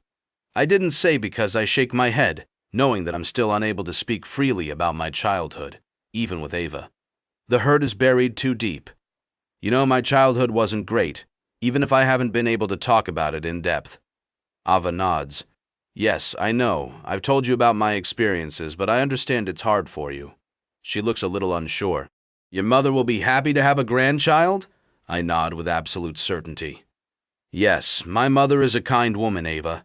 Unfortunately, she wasn't strong enough to protect either of us from my father. I don't blame her for that. She smiles sadly. Well, we can plan a trip once the baby is born. I smile at the woman I've fallen desperately in love with. She is perfect. I pull her close again, kissing her deeply. There's such love in the kiss we share. I feel my heart swell at the thought of starting a family with her. The love we share means that we could never make the same mistakes my parents made. My father didn't love my mother. He didn't love me. I'll do everything in my power to provide a stable and loving home for Ava and our children. Ava moans, wrapping her arms around my neck. As always, she's needy and wanting whenever I touch her. I lift her in my arms and carry her to our bedroom, kissing her as we move. I kick the bedroom door open and drop her onto our four-poster bed. The cuffs are always fitted to it, and I quickly fasten her into them. She writhes on the bed in front of me, meeting my gaze with hungry desire. What are you waiting for? I smirk at her. Don't give me that attitude, Kiska. I turn away, walking into the closet to search for my spreader bar. I want Ava to be spread open and at my mercy. When I return, her eyes light up with excitement that makes my cock jump. She loves being dominated more than any woman I've known. I place the spreader bar down and rip open the buttons on her dress that run down the front. She lifts her ass, allowing me to pull it from her entirely. I throw it to the floor and groan as she's naked beneath. No bra or panties, I ask? She bites her bottom lip in a way that makes my cock leak. I want it to be ready for you. Good girl, I purr, grabbing the bar and swapping it out for the ankle restraints. I make sure the spreader bar is set to the widest setting. I want you soaking wet and spread for me, Malishka. She moans. I'm already soaking wet for you, Daddy. Damn. She knows how to wind me up. I rip open my shirt and toss it aside, breaking off the buttons. It's ruined by the blood anyway. Quickly, I pull my belt off, followed by my pants and boxer briefs. I can't get inside of Ava fast enough. I slide into her spread pussy, and she tightens around me, drawing me in deeper. Fuck, Malishka. I move in and out of her, feeling my balls tighten instantly. You feel so damn good, baby girl, she moans, eyes fluttering shut. Look at me, I growl. Her dazzling blue eyes snap open, and they are dilated with pure lust. I want you to watch while I claim what is mine, baby girl. I slam in and out of her hard. I want you to watch while daddy fucks your pretty pussy. She loves me talking dirty to her. Her cheeks are flushed almost red as she holds my gaze, being a good little submissive. I can never get enough of my beauty. It doesn't matter how much I make love to her. It doesn't quench the raging thirst inside of me. Fuck me harder, daddy, she begs. She knows she's not in charge, but I give her what she wants. I set my hands on her hips and grab them possessively, thrusting into her, harder and faster. My balls ache as I hold out, fucking her hard, fast and long. Ava's eyes roll back in her head as the pleasure builds and her muscles start to tighten. I grab her throat softly, forcing her eyes back on me. Wait for my permission, Kiska. She whimpers softly, licking her bottom lip. Yes, daddy. Ava is a sucker for punishment as she begged me for it harder. I'm getting close as I relentlessly fuck her, pushing her right onto the edge. Now, Malishka. Come on, daddy's cock. She cries out as her orgasm slams into her, and her pussy tightens around my cock. I tumble over the edge with her, spilling my cum deep inside of her, filling her up. She has gone limp beneath me, eyes hazy as she watches me. I untie her, falling to the bed in a breathless heap. Ava rests her head against my chest, pressing her small hand against my abs. I watch her intently, struggling to believe she's mine. What are you looking at? She asks, glancing up at me. I can look at you as much as I want since you are mine. I brush a hair from her face. Don't question me, Ava. She rolls her eyes, knowing I hate when she does that. If I'm yours, then you're mine too. I can't help but laugh at how adorable she is. I'm yours, Malishka, forever. The word hangs between us as a promise that this will never end. Our love and desire for one another are infinite. It will stand the test of time. There's nothing we can't survive.